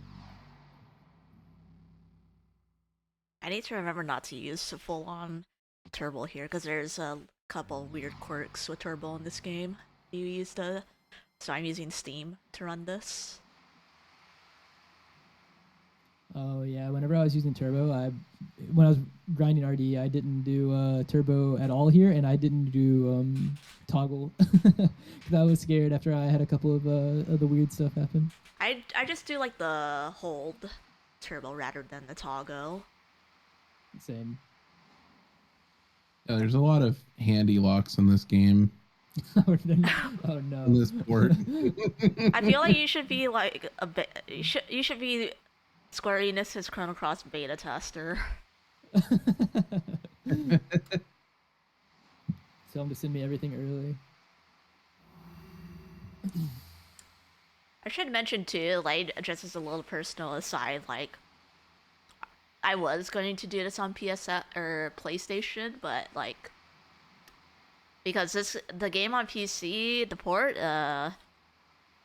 it's a little bit memey, and like a couple weeks before, I was having massive crashing issues with this game, where it would crash like every few minutes or so. And like one day, like a couple weeks ago, I just like got angry and then reformatted my whole computer, and it was fixed since, or should I say mostly fixed since. I don't want to say fully fixed because that's gonna jinx this. That was a good dodge, by the way. Yeah. I think there might be one in the loading zone. Yeah. I was about to say there was one missing, so it had to be in the loading zone. I anticipated. I was like, they're not getting me this time.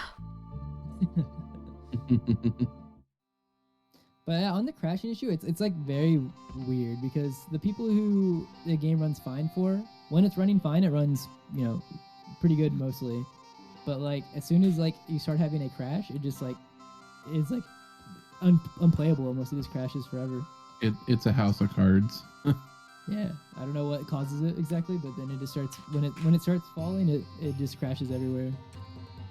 What I discovered so far is just like it's maybe with like the libraries that this game uses. Yeah. Like if you have other games like installed, and of course a lot of them use their own like libraries. Not to get way too technical, or like the files that they use, like this game just tends not like some of those versions, and I think that's why the game just crashes a lot for some people. That would make sense. Like in my personal case, I wasn't having those issues until I updated my graphics drivers and started playing Dragon Age Veilguard. Woohoo, Dragon Age, and the game started crashing a lot. And ironically, when I was playing Veilguard, that game also crashed every couple hours. I also had a weird. Speaking of turbo issues as well. Oh yeah.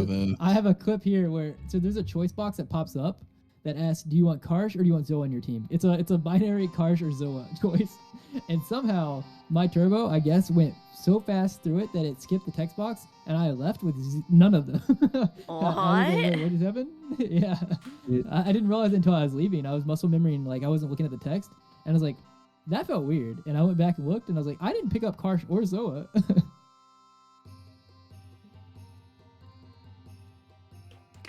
But I think it's just maybe the way that, like, because it's like an emulated version of the PlayStation version of the game. Like, I don't think it's designed with turbo in mind, especially like turbos at a certain speed. So I think that like if you get an input too fast, the game is not ready to take it, and for some reason it didn't confirm either one.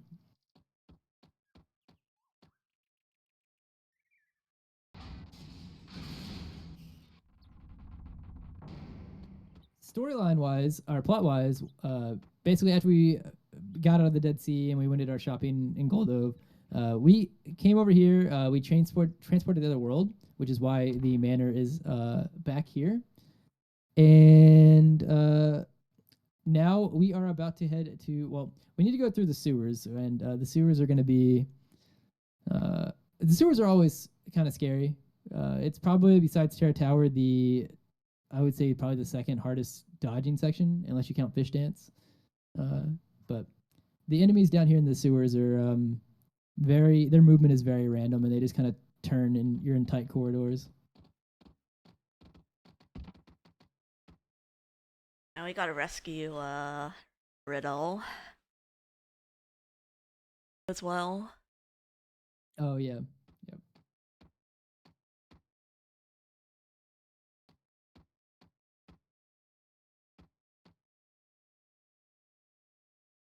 So I think I forgot the true details of this, but basically the poor soldiers started to invade the island. Oh yeah, I did mention that earlier as a point that I was going to touch on later. So yeah, basically we see that the poor soldiers have invaded Termina here, and so one of the neat things about Fate as a supercomputer is that Fate isn't just like evil for like evil's sake. We mentioned that Surge, or his body came in contact with the frozen flame, which locked Fate out of full control. And Fate, basically, that is Fate's full goal in life is to kind of protect or like separate, kind of like isolate everybody in the archipelago, which is why we don't see like any of like the Chrono Trigger world. It's like we're in a small little archipelago, and Fate controls all of all the things that are going on in the world that Fate is in. That includes keeping out invaders, and we see that in the world that Fate doesn't exist in, that Termina has been invaded by the poor soldiers. So it's not like a full net negative that of a character that Fate is.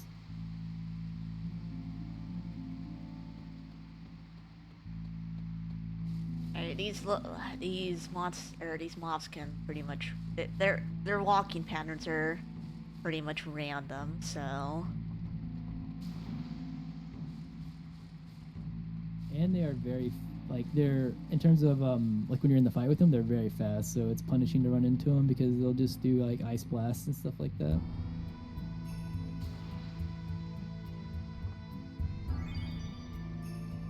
The little water area, the tunnel above where we're at right here, when we come back in here, it's kind of the scariest part of it all, because there's a part where you enter into that tunnel that you can't see the other end. So if you play it risky and were to go behind an enemy as it gave you an entrance to go through the tunnel, as the camera panned, if the other one was blocking your path, you're now stuck between two of them and you have to fight your way out.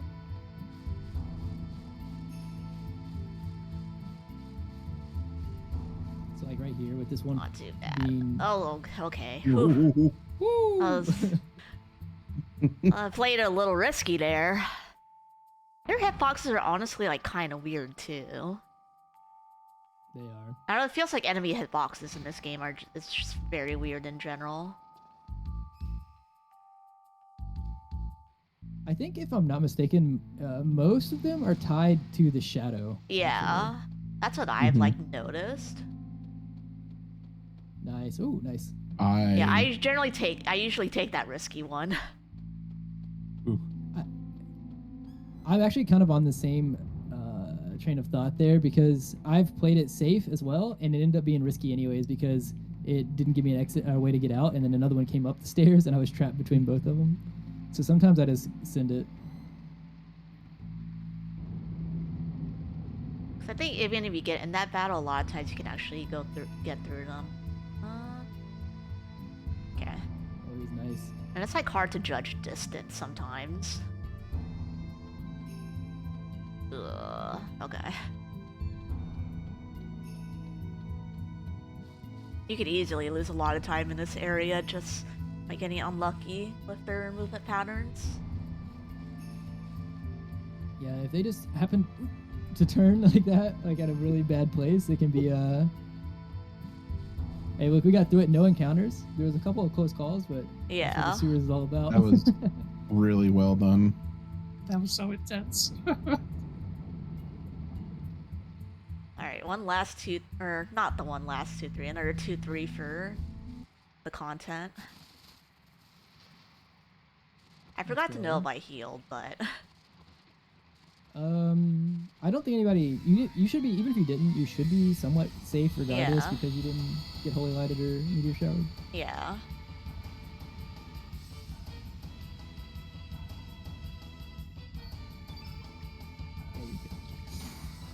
Nice. Sprig has been on it today. Yeah, she's doing her job. Proud of her. So this falls pretty much roughly into the same vein of pattern, but Rochester's pretty much like the last kind of low HP boss, and then you kind of really see how much the damage scaling affects Sprig's damage. Yeah, we're getting to like this is one of the last 3 fights that Sprig is going to be our main source of damage before we move on. We're starting to slowly outscale.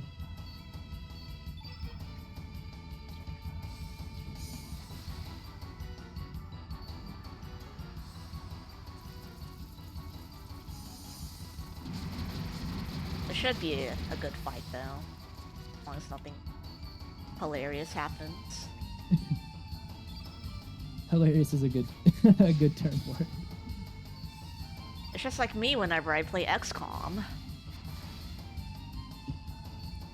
This fight is really weird because like it's a fight that's very simple and it goes pretty fast and a good fight, but then like surprisingly sometimes you'll just have fights where it just snowballs into like, how did I lose 2 minutes here, a minute and a half here? That doesn't make sense. That was a very solid split. Yeah, it was very good. Especially if you see the second a turn by it and it, what is it? I forget what it's called, like bug kamikaze, and it like attacks the white knight. Because then you have to revive the white knight, and when you revive the white knight, the turn color wears off. Like the fight just snowballs.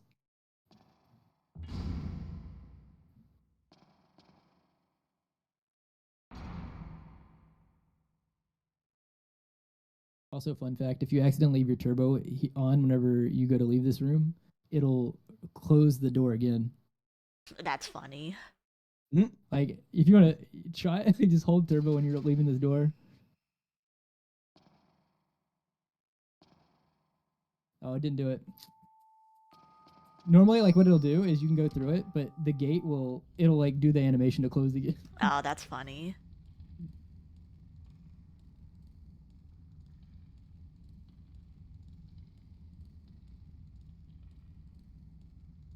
Alright, so this next boss, since I could hit a 2-3 here for the content, but I think you know, I'm not gonna summon any bad RNG for this one, and just do the more standardized fight. Just because this evil cook has a little bit more AP, or starting AP, than the others. I ate my words. That's okay. I think with this, we're just 100% likely to see Fire Pillar. Yeah, I think even on a good start, unless you get like a crit, if you're not doing some of the newer strats, you almost definitely see a Fire Pillar.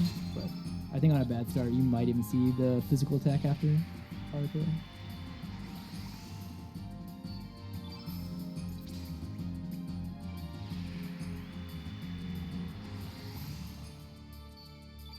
A lot more complicated steps here, so I actually don't see this often. Or actually, like, don't see this get to see this pattern often in my fights. The bad start one?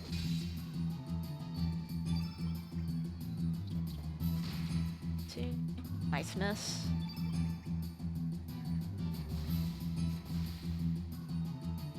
Yeah, so the fight is basically structured the same, good versus bad. It just the way we do things is going to be differently. But so Sanjan should the fight should be still very safe. It's just like we were speaking about earlier. Should see probably Fire Pillar here, yeah, and then we might not even see the next attack after. Yeah. So I'm gonna do Ice Blast here to put more blue on the field. I think we should be good after this.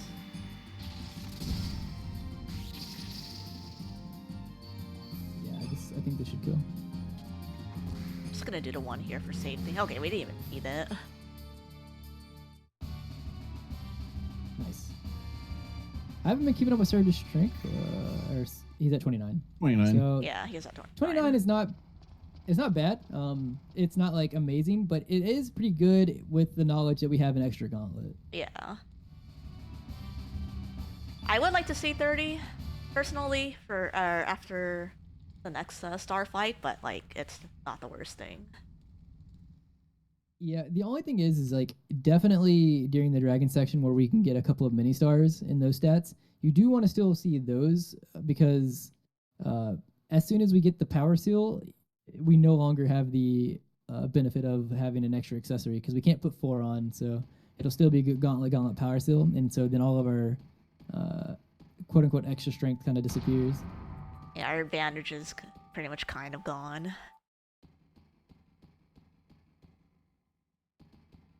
The only other benefit that comes from it at that point is like we can throw it on Glenn later.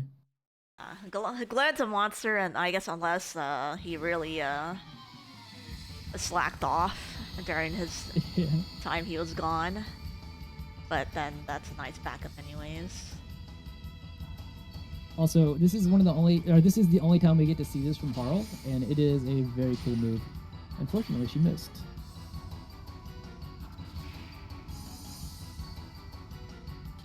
It's a free Steam achievement, at least.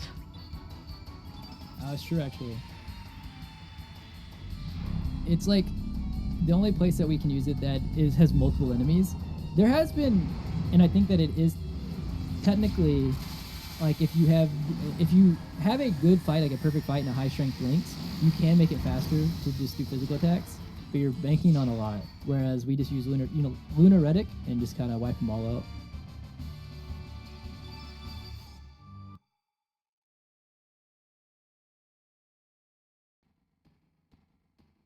And now,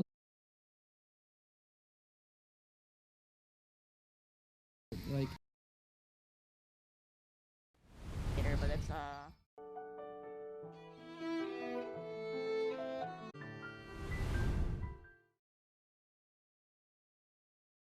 Alrighty, welcome back, everyone. Thank you for your patience.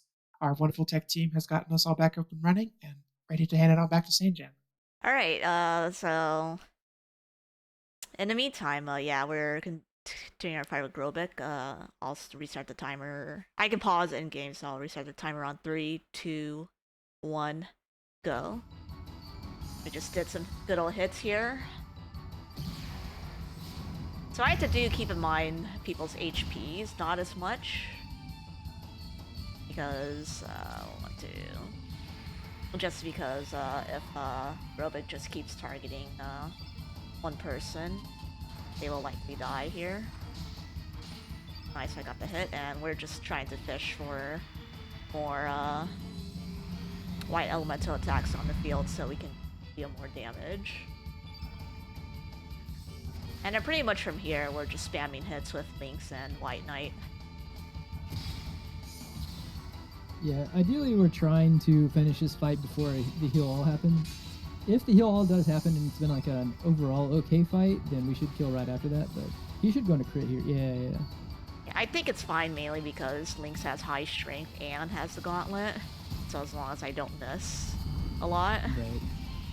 White Knight should still be like 100 and something health here. Yeah.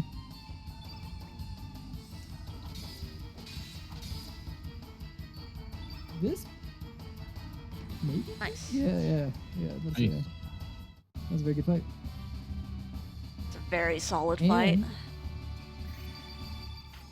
Oh, missed that strength, unfortunately. So we're still sub 30. We still have time to catch up having the extra gauntlet. But also, we will still have Sprig in our party for 2 more fights. But that was the last fight where Sprig doppelgangs and is our main source of damage. So salute to Sprig, you did your job. I don't think she missed a single 2-3. No, she did not. She went all in. She did a fantastic job. Let's go. So because I'm effectively 32 strength with the gauntlet, I can do this faster strat here. Uniquely enough, I don't know if like you noticed this as well. Like I noticed this when I got like the power gauntlet or so. Like I think the ability damages. Oh, I might miss his damage range, but I think it's fine. You might be able to do like a 3, 1-3 or something. Yeah.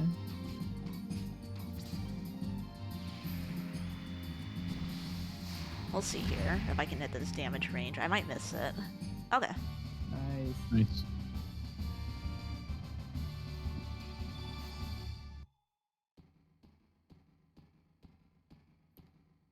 Yeah, so coming up in this part of the story, We're actually about to, funnily enough, in any percent, do a side quest.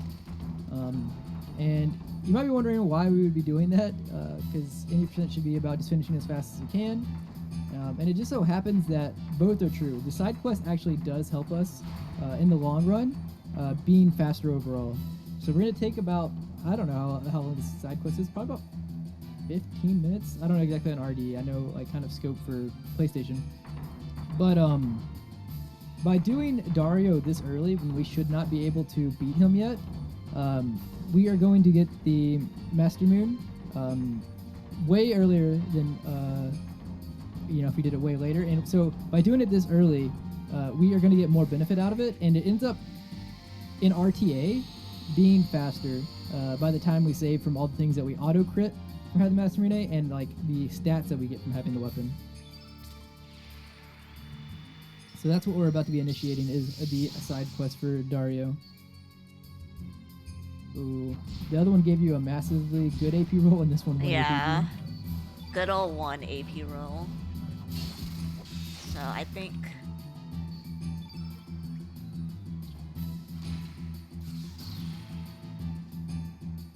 Okay, I didn't get to see Hot Edge, which is the ability, Stinking Cast, which would have been pretty bad. It's just really slow. Yeah, I want to say... I keep mixing up now because I've grinded both the PC version and PlayStation.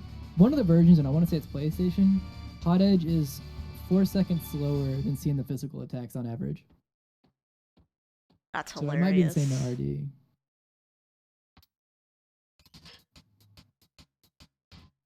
Alright, at least, it didn't target Sprig, though, because Hot Edge generally one-hits poor Sprig. And she doesn't deserve it, because she just did such a great job in this section. Yeah, definitely on this run, she definitely did not deserve it.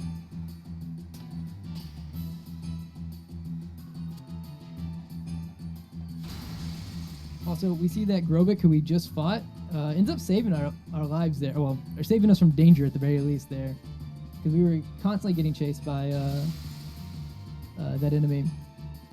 We're about to find out that apparently Grobik only cares about one thing, and it's following who he thinks is the strongest. And since we are the strongest to him, and since we just beat him, he's going to want to join our party. But unfortunately, we don't really get to use him in the run. Instead, we're going to have to put Karshan over Sprig to initiate the side quests, because Karsh is a necessary character for it. I think casually Grobik is a really good character to use. Yeah, I think he's strong. We use him in all characters as well for a little bit. I don't know about his stamina refresh, but his like general stats are just like really good. Still 28. Ooh. Well, at least I have a gauntlet. Yeah, the range that Karsh can be at, I mean, I would say normally I'm like happy if it's over 30, but like 32 is kind of like the value I look for as like, all right, this is good. But I think that I've seen as high as 37, which is, that's on the other end of like unlikely. I've had it at 36 once. Yes, that's very high. Yeah. But as Sanjan mentioned, because Karsh is going to be our damage dealer for this fight, him having the extra gauntlet, he gets the benefit of that. So he's like technically like 31. Oh wait, no, he normally gets the honor, right? So he's like 30. Yeah. That's not really high. Alright. I forgot where I was going for a second. I took the long way. The scenic It's route. fine. Yeah, I took the scenic route. It's okay, we just wanted to hear the music some more.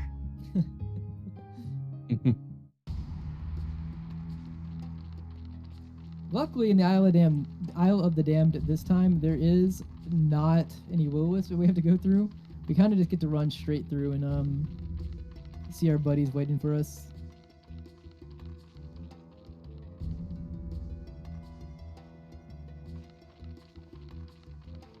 Okay, good positioning. I hate dodging those the skeletal wyvern / dragon sometimes. They are annoying.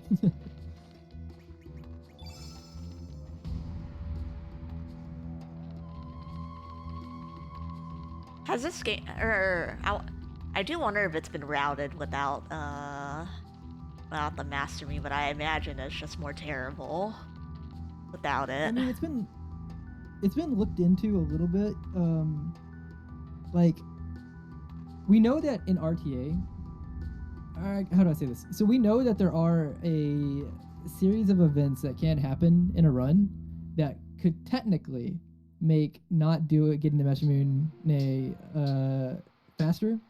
It would mean, obviously you have to hit everything. You need to have not even just high strength before you make the decision. Your strength needs to continually go up. You need to have good AP. You need all of the stars to align. And that's why in a task of the game, you could get away with skipping it. But in RTA, like, it's just not realistic to skip it. But I thought that it would be really cool to eventually maybe have a different category called like the non-Master Moon route or something, category, so that like it gets grinded, so maybe more knowledge comes from doing it. Because if any percent, if the fastest way to do it is getting it, that's what people are going to do, right? There's no incentive to really push non-Master Moon out. Yeah. What's the weapon before Master Mune, or like the second strongest weapon? I it's been a long time since I played it casually, so. I think that technically the Master Mune is not even the strongest casually. I think that's the Spectral Swallow, I think stats wise. But behind those two, I'm not 100% sure, if I'm being honest. A lot of my knowledge of the game is very deep for things that are relative to the route. But once it starts getting outside of the route, like a lot of the extra stuff, there are way more knowledgeable people than me. Yeah, I imagine like even just like people learning all characters to be valuable, because there are like there's a lot of knowledge that can come from just like doing other routes, and I know that in other communities I've been like, we found new breakthroughs just from people doing other routes of like other various things, or just like even challenge runs. Oh no, I fully agree. The thing is like, so all characters I think is probably, if you don't count Links at Fort Dragonia, because it's kind of like a subset of the main route, I think that all characters is the most popular side category. So like, but it plays pretty similar to any percent, because what it does is basically goes through the game one main time, making saves at like all these areas that we were talking about, like branching choices, and then after you beat the game once, you can use continue plus, load a file, go do the other part of it, go beat the time devour, continue save over the main file, keep doing for all the branches, and at the end you use the Chrono Cross to tie all the files together, and your main file will have all the characters. That makes sense. I think if I recall the Master, that's low AP on Soul.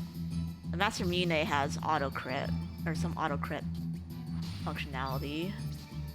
It does. It auto crits with 3s on all of 2 enemy types.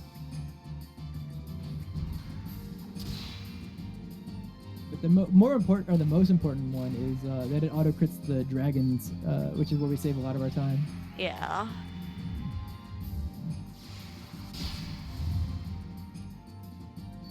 Oh, you know what I forgot to do? I always forget to do this.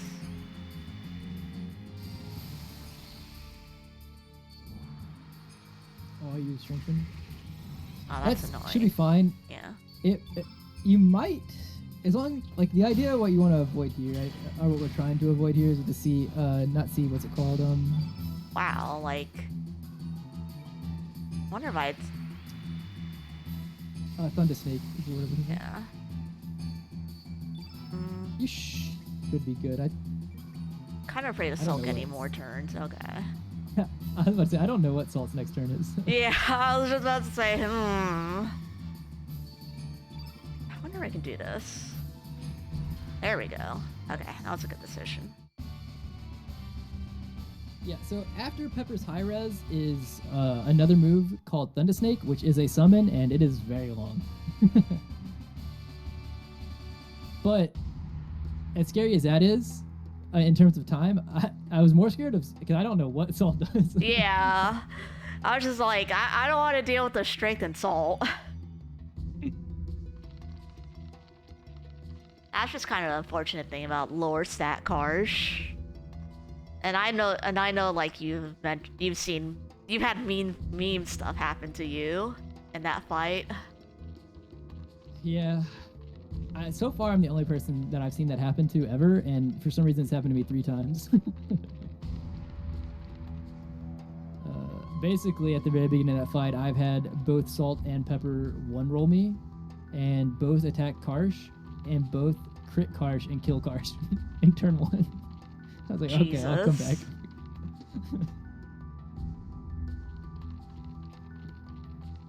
But yeah, coming up, we're gonna pretty much be doing plenty of a good amount, or I guess like our last huge shop/menu, or our last like shopping. Not our last menu, but I think that is our last shop. I'm trying to think. last shopping, but not last menu. Yeah, I had to think about it. I couldn't remember if we had to do shopping late, But yeah, casually also Dario is just really tough because he is really fast and he hits really hard, and you're forced to use a character. Dario is like a weird boss for the speedrun as well, because I think a lot of newer runners, I guess a lot of non-top runners, kind of are nervous about Dario. And I don't even think that Dario's like basically 100% consistent. The issue is that if you mess up at the wrong place, you just die. You just game over. Yeah. It's if you also get like bad luck or Marcy starts missing a lot, then yeah. Or if you actually I shouldn't say it, or else I'll bring down RNG. Yeah, we'll wait to see what the stat is before we jinx it.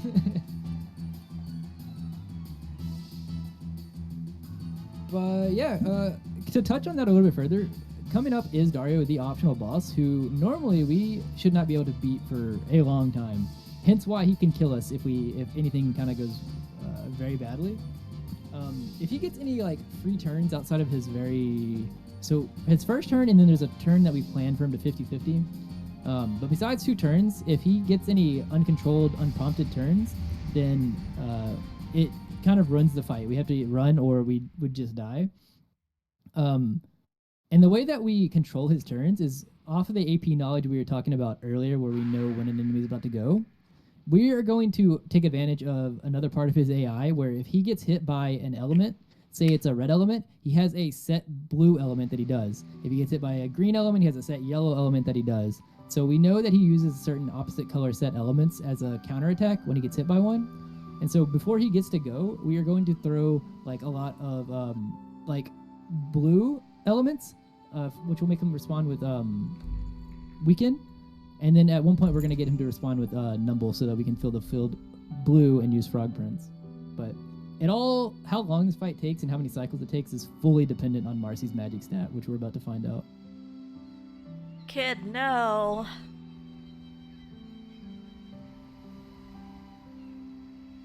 We're getting very sad for Kid, who we've made all negative choices since she's been in the game.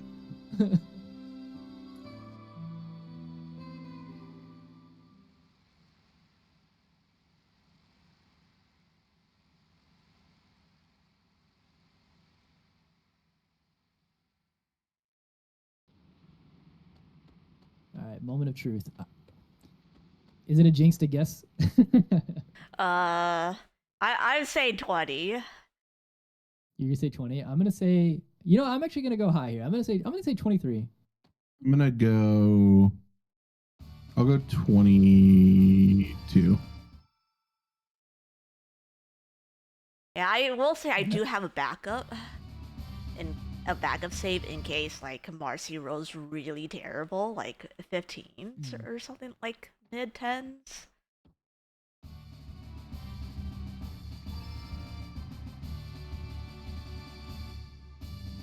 Alright, so we're gonna get Zoe on our team, and then we're gonna find out here. We're gonna put Riddell and Marcy in our party.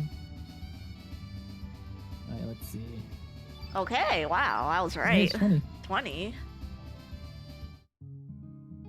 We'll take those. I don't remember if I got Infernal. I don't think so. So, like, it'll be a slowish fight, but, like, as long as I can complete the fight. I wasn't looking truthfully, so I'm not sure if you got it. Yeah, even if I looked, I forgot. So, we were talking about earlier when we were fighting the Will-O-Wisp, like whether or not they were dropping fire pillars or infernos, and the reason for that is for this Dario fight coming up. The first phase of this fight has us using a red burning element to kind of control his first turn, and the fight is routed so that we go for a burn chance on Dario. What burns will do is it effectively makes him take more damage, meaning that like we would be at an effective higher magic essentially. I don't know if there's an exact number for it, but I treat it as like 2 to 3 magic points higher whenever I get the burns. It's just unlikely that we will get the burns because we don't have Inferno. Using Fire Pillar only gives us a 15% chance of getting a burn proc on Dario, whereas if we got the rare Inferno drop, it would give us a 50-50. I've never seen Fire Pillar burn. I feel like it's a scam. It's very low.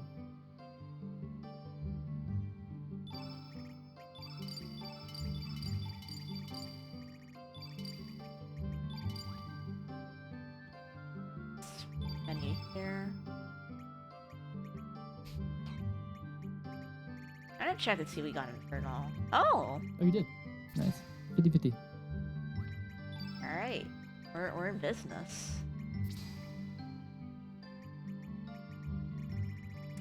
Turn red.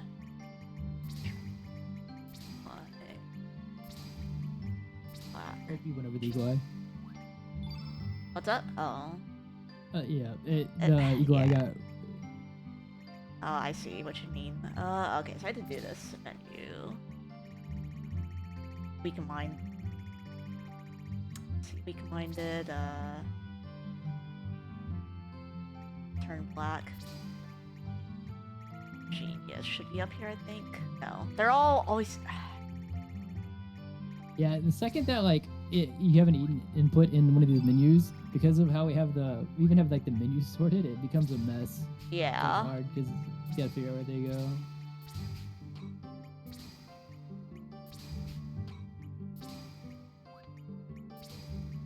Yeah, there's like a bit of menu lag in this game, and it's just it can make working with it very awkward. I think sometimes what helps is like I delay how fast I do my menu.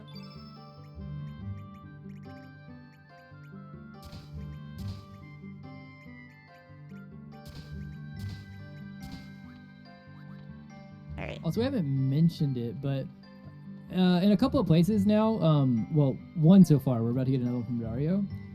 We have gotten a Dreamer's Bandana, or if it's on the PlayStation version called the Dreamer's Scarf. And those are actually very good, especially for the speedrun. They start us at level 1, meaning that we don't have to go and run up and use an AP or anything like that to do a level 1 element. So we can kind of just start fights with buffs. And that's going to be very important for like the Fate fight when we get there, but we can touch on that a little bit later. But just to note, there is a reason as to why we're keeping those on certain characters instead of like damaging accessories. Yeah, generally in the basic sets, it's also alleged to like instantly cast like Eagle Eye and Strengthen. Yeah, exactly.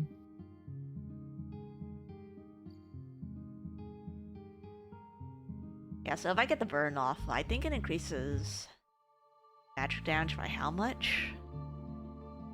I don't know if it's like a simple flat value, especially with how damage ranges work, but like I've always just treated it and been like just through anecdotal, lots of experience, like I've always treated it as like 2 or 3 magics higher. Yeah, that's how I kind of able to guesstimate it. Because I think that the formula is like is not like simple. So I don't know exactly how much burn like widens damage variance. A disclaimer, I'm not a math person. Someone say math? I love math. I I do love just math barely enough math to survive a run like this. I would say I love math as much as I would need to be in a computer science field, as far as that goes. But I'm not like heavily into math. Oh, let's get some linear algebra going. I love that stuff. Ironically, like, even though I'm not big on math, like, my major involved me doing more math, like cryptology, so I know, like, a bit of the math when it comes to cryptology. Mhm. I didn't do cryptology for my comp sci degree. I think as far as I went through Cal 1, 2, and 3, and then there's some other math I had to do. I don't even remember now at this point. But Yeah, I did Calc 1, 2, 3 for computer science, and then also linear algebra. And then I kind of specialized in that because I do like image processing and stuff. That makes a Oh, lot that's of pretty neat. sense. Also, we are starting the Dario. The Dario fight now. We're kind of like as soon as you start this fight, this stuff, you're basically trapped here to fight Dario. And we can see that Dario is kind of evil right now because of the sword. The sword is kind of the same reason that we saw Radius, who's otherwise a nice guy, slash Garai in the back earlier, was because he had the sword in his hand. And we can see that it's coming into play here as well. And there is Garai as well, who got slashed by it, and so he kind of became like a phantom? I don't know, like a ghost that inhabits the evil sword's energy. I don't know exactly how to explain that. But yeah, you can see now that Dario has it. He's fighting Karsh. She was just working with him. So it's caused a lot of problems. And this scene right here playing out is actually why we even came over here and why we had to fight Salt and Pepper, who normally work with Karsh, is because they had their suspicions that when Karsh and Dario went on this excursion, that he killed Dario. They just didn't know why. So you see him do it, and he's like not happy about it, and then of course Lynx comes up and says that he's going to cover it up for his own reasons, not to be a good guy. Just as a TLDR for the plot dump as to why we are here and why we're fighting Dario, who is otherwise a good guy. I think when the sword got, like, put into the other world, and then, like, when we made it disappear, it just returned to him. I think so too. So, yeah. So this fight, if you need to concentrate, just let me know, because I know this fight is very specific. There's a lot of fights where we will try to sometimes cover stamina with misses and stuff like that, or other things like swing time sometimes to get AP, or I mean, we'll risk AP to get levels. But this fight is one of those fights where you don't want to go way off script. So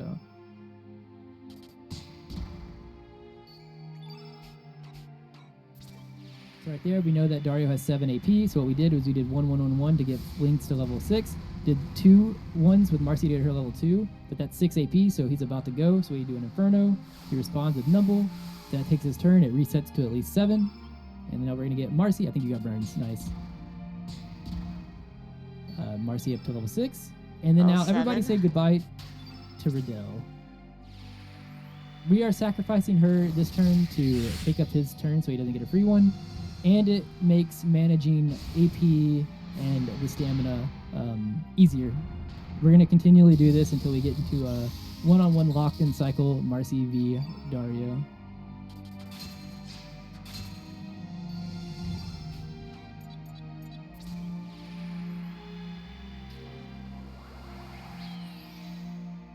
Magnify. Yeah, this is all the buff up and everything, because a big chunk of Dario's health is going to come from the getting hit by Frog Prince. So we're going to do turn right here because we only have 2 characters, and it'll really help us for him to put a blue on the field at the start of this next phase. Also, I'm going to say 1784. I don't know, random guess for the Frog Prince. We have Burns. We do have Burns. I'm gonna go. Nice, I got the hit. I'm gonna go 1840. All right, and so that all went smooth. We should be in there. we can potentially get a bad stam refresh on the backside of this, but it is manageable. It just is awkward.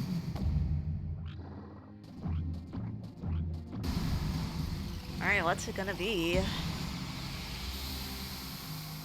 1768. Oh, I was really close. I was not. Oh, that's a bad stam refresh.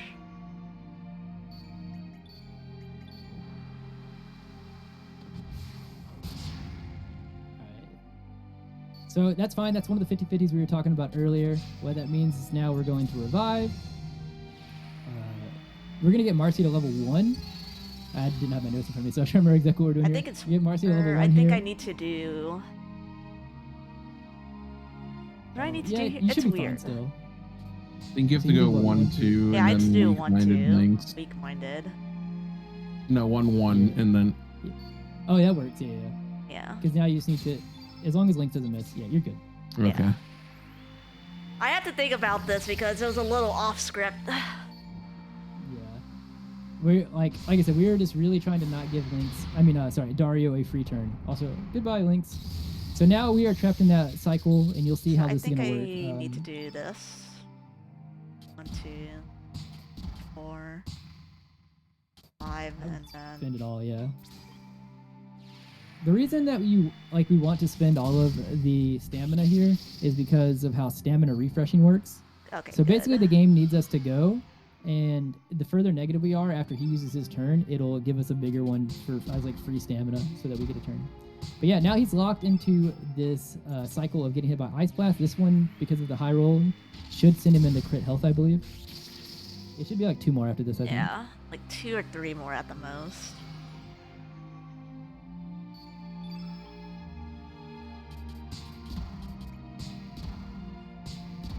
There is a slight chance that this one won't kill, and then you kill with slaps. If not, the other Ice Blast will kill, I think. Slap, kill. Slap, kill. Because after this one is the fall off of damage, where you're weak-minded and everything falls off. Let's see, slap kill?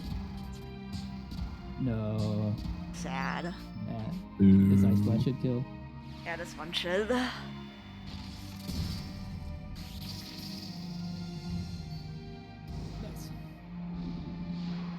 Yeah, I was a little slow because I had to think about it, but like sometimes, especially like in fights like these, it's better to do it right than do it fast. Oh, 100%. Especially like this one, or like once you have just Marcy, it's that's whenever the real risk comes, because like if you accidentally make a mistake and like Marcy and Lynx are alive, you can at least run away and reset the fight. You mess up as just Marcy, and he attacks you. It's like, oh, okay, I guess I'm just dead.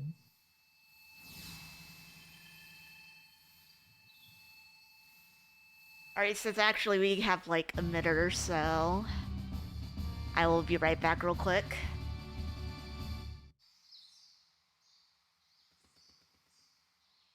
I guess to also fill that time, plot-wise, what's going to happen now that we finish this side quest is using our newly gathered weapon here. We're going to go start our dragon part of the game, or dragon slaying part of the game. And it's not really so. The dragons are kind of our allies here. They just before we go fight Fate, who is their enemy. There's history between Fate and the dragons that will get touched on further toward the end of the game. But they want to test us, and to do that, we have to go clear all of the dragons. So the way the route works is we're going to go clear the Earth Dragon first, then the Water Dragon, then the Green Dragon, and then the Fire Dragon. There is a Black Dragon as well, but we didn't mention it at the time, but whenever we did our last bit of shopping in Marbiel, we didn't activate the other side quest of the game where you have to fight the Black Dragon, the Marbiel side quest. And instead we just picked up the Black Plate. So we're about to go start doing all of that. Alright, now we're gonna do this extra large event here. Where's my capsules?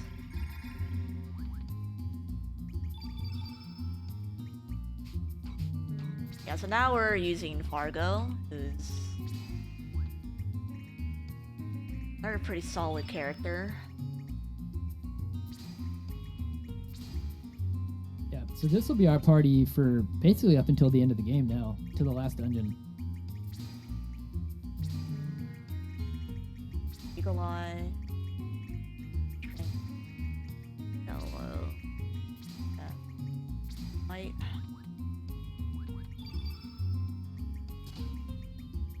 The gauntlet goes to you. Yeah, this is where those 3 gauntlets are going to be the most beneficial. Put the honor on a little early.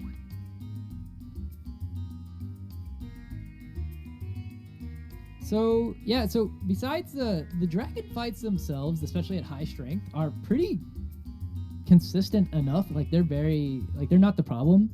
The only issue is in all of the dragon sections, one worse than the others. How we talked about like in the Isle of the Damned, the very first split, anywhere we have to do like regular encounters, there's a lot of RNG. In every one of these places, like for here at the Earth Dragon, we have to do 2 fights. And we have to deal with bad formations potentially. We don't want to see spin-offs because they're slow. You expect to see like 1 per fight, ideally. Or ideally, you expect to see 0, but on average, you'll probably see 1. And then 2 splits after this is going to be where a lot of runners will call RNG hell. Yeah, we can touch on that more when we get to it. And one thing to mention here is when I do fight the regular monsters, there is going to be a mini star coming up, and I'm hoping to hit that. Oh yeah, you're still at 29, correct? Yeah. Yeah, so that means after this section, we will be either leaving here at 31 strength or 29, because we can't get the mini without getting the big star, and if we miss the mini, it also means we miss the big star, so we're either going to be +2 or 0 here.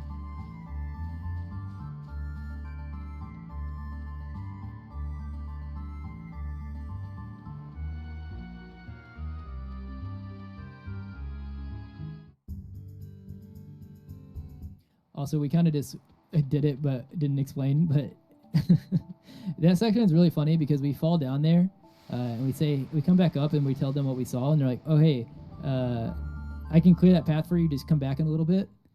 And a little bit for us was we left the full screen and then came back in immediately, and then now we're good. That's a plot fast forward, so to speak.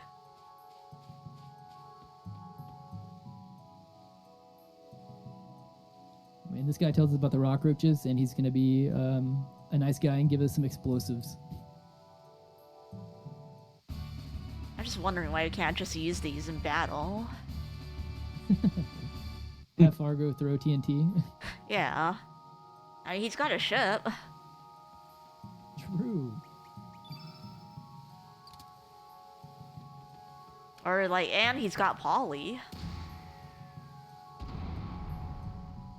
To throw to throw TNT, like...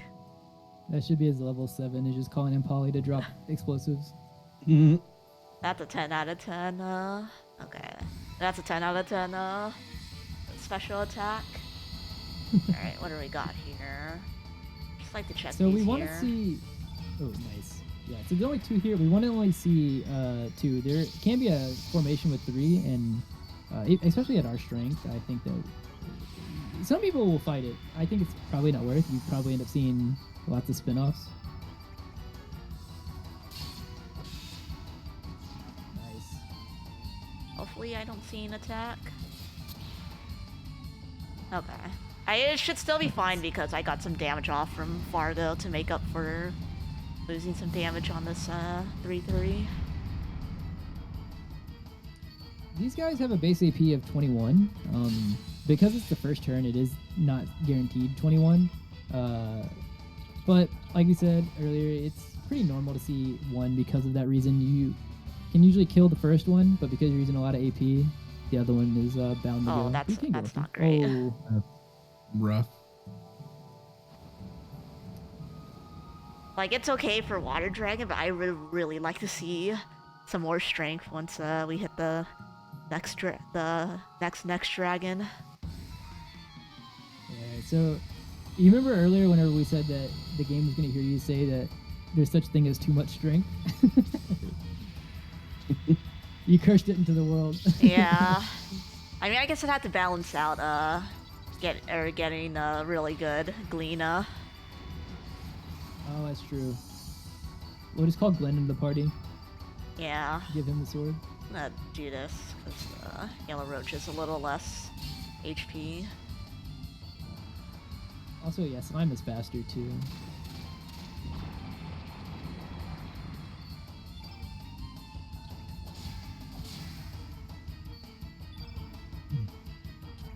I'm actually curious. I don't know if Slime can give you if any yellow. I don't know if it can give you spraying, but I'm assuming not.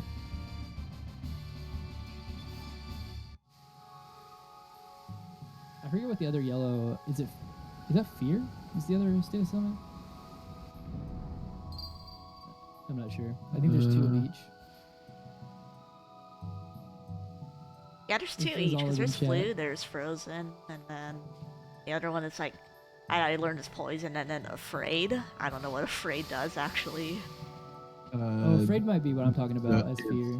Dizzy, which makes the character evasion rate decreased. Oh, okay. So it doesn't affect outside of battle, which is the big one. No.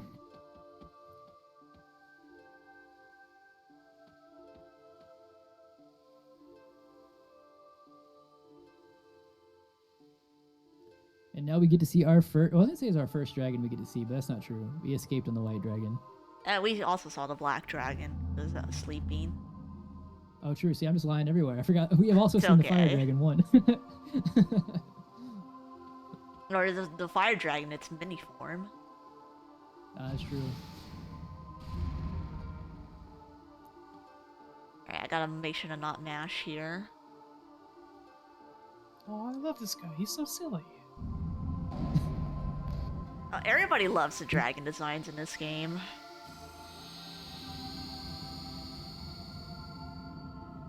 Except I hear people complain about the green dragons. This guy's so friend-shaped. I love him.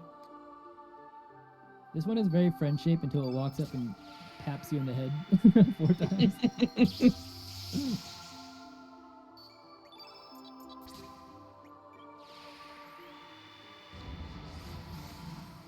My favorite is the next one that's coming up. Oh, the wiggle dragon. Yeah. It walks over slowly. Bop. Uh, Oh, I only did 2. That's still even more silly. I love him.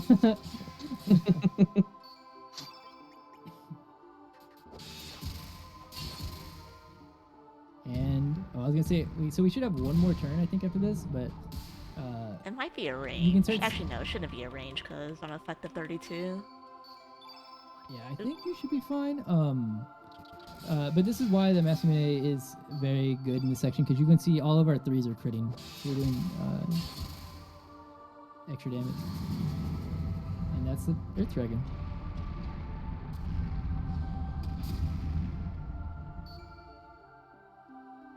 Now he's gonna take a nice nap.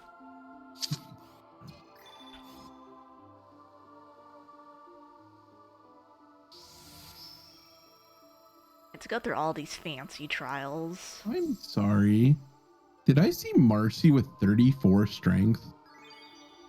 That would be funny.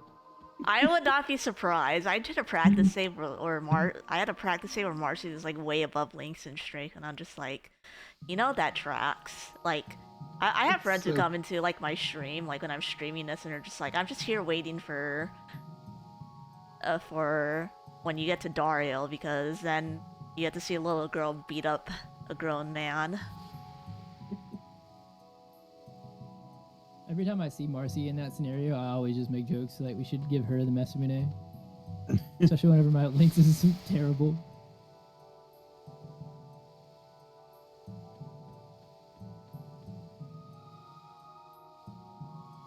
I commonly also do see Fargo way exceed Lynx's / Surge's strength.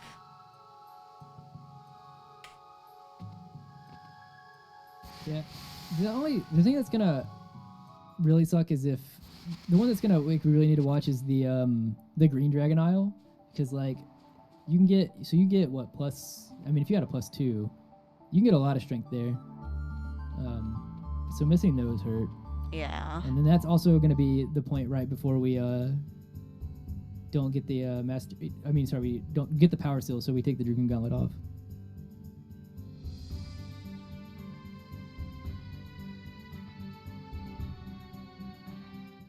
So, Ayymart, this is your favorite dragon? Oh yeah, yeah. I love Water Dragon. The water dragon has like a really cool, unique design, I would say. Unfortunately, before we get to the water dragon, we're gonna hear some sad music, and just to kind of touch on why that is. So in this world, so this is supposed to be an island with fairies on it, and when we get here, we notice that the fairies are not here, and instead, well, we'll see. But there are these enemies. So in this world, apparently the fairies were eradicated.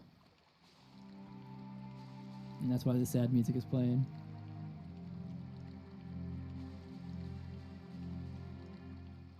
Poor Rasley. Yeah, unfortunately you don't get to do the side quest. You do get to do it in all characters though, if I recall. Yeah, you do.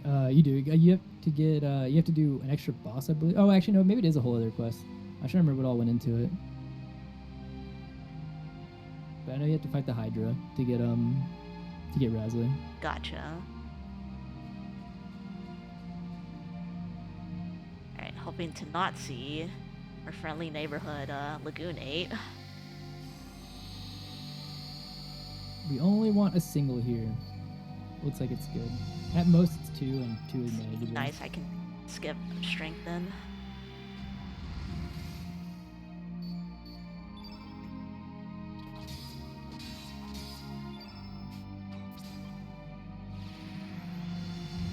So this might seem like a very easy fight with how we're doing it now, but you can easily lose a lot of time here.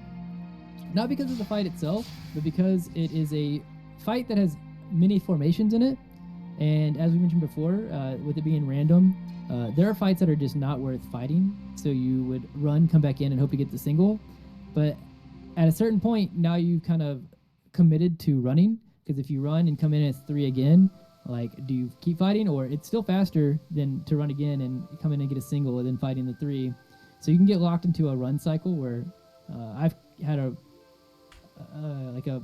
I don't say world record, can't know for sure, but I've had a pace on world record pace die to that.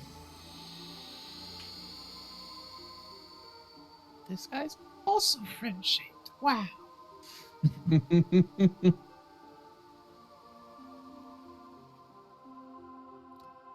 This one is a fan favorite, I think. Ayymart as well.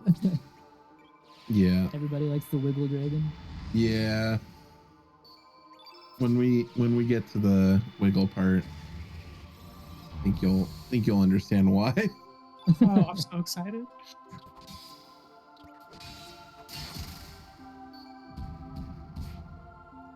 Oh, nice dodge. This fight actually is another fight where it's like, when it goes well, it looks really easy, smooth. Whenever it goes badly, seeing Tsunami and all that is awful. Alright, I would like to really see some strength levels now, or strength ups now, or else I'll be a sad panda. I'm predicting +2 right here. Surely Chrono Cross will Surely apply. this Really? would be nice. Sad. Okay. Oh, what is going on? Surge, I need you to go to the Luckily- gym, buddy. Luckily, the run is always basically passable. It's just unfortunate because it's going to be like slower the lower the strength we have. Additionally, just as a fun fact, kind of, the way the formula works for the stat ups, the game tries harder to converge on whatever average value it wants you at the end of the game, the closer you get to the end of the game. So even if we are low going into Terra Tower, because it has in the denominator of the formula, like how many star fights are left, it tries harder to converge in that file. So if you're really far below, on that number, so if you really start far below, you'll start getting +2s more often than not.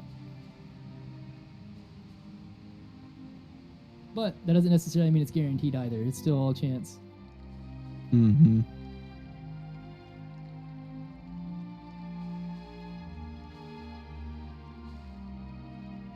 Yeah, I am scared of some of the bosses if I have very low strength, but like everything right now is just like still passable, but of course I would like to see more.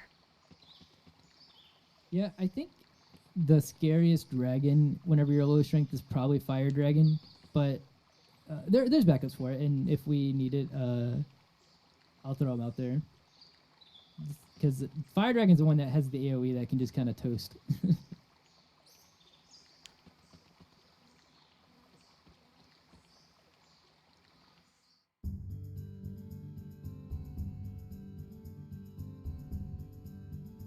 But now time for the RNG hell split. So take all the things we've been talking about with like Isle of the Damned and the Will-O-Wisp and Komodo Hell and the I guess we haven't said this what it is. That's what the first split is called. But all that and basically combine it into this. In this section we have to do, if you count the Bibas, 8 total regular encounters. But the Bibas at least don't have the random formation part of it. They just have, if you miss, they call friends. But other than that, we have to do 6 different regular battles to see if what their formations are going to be. Yeah, we really don't want these Biba to call their friends. Yeah, no friends, please. And no phone a friend allowed. So basically, the way that it works is that this first Biba here, if it gets its first turn, we'll call a friend. Because they won't roll 0, we have a chance to kill it beforehand. But if you miss, it can call a friend, and then you have to kill both. And they have 6 AP, so it's pretty likely that if you do miss, they will call. Alright. What I like to do here is... Oh, good. Nice. It's kind of a low roll for effective 32. So I was worried there. Yeah. What I like to do there to try to increase my odds of in case I miss is I try to walk up and throw a 2, and I don't throw the other 2 until I watch the percents, because if the percent goes up, that means you hit and you have time to stand push it into the other 2. And if not, God dang it. If not, you can not stand push it, so that as long as they don't roll a 1 or a 2, you can do the other 2 after. Or 2-3 or whatever you need to do. Just kind of give yourself the best odds of not getting the Biba friends. This is 3 auto kill? On The Bibas. It probably depends on the strength, but I doubt it in most cases. I don't think so, no. If you were at like 35 or 36 or something here, maybe. That'd be, or maybe, I don't know, that's still maybe not. Oh, but actually, I don't know how we didn't talk about it, but time for the scariest fight in the game. Oh, This is a scary yeah. boss. That hit bug the looks autosave? scary. Did you hit the autosave? No, I didn't. Oh, no. We just winging it on the Wingipede. I believe. See what you did there. Oh, Oh, Oh, no. this is so sad. Wait, Marcy missed. What a boss. Woo, barely got through it. Alexa, play Despacito.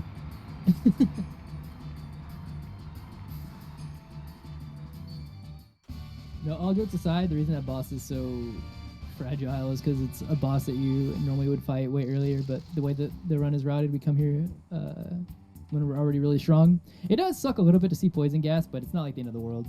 But it's kind of a meme to say, oh no, this boss fight's about to suck, and then walk up and kill it with a single attack. I think in Every all RPG characters you do this film. boss way earlier, right? Or is it all major quest? No. So you do this section after you've already beaten the game once. Gotcha. Because like in all characters, like the initial part of the run is, or sorry, the first like 6 hours is pretty similar to any percent. Nice, no Beaver friends. Say no to Viva friends.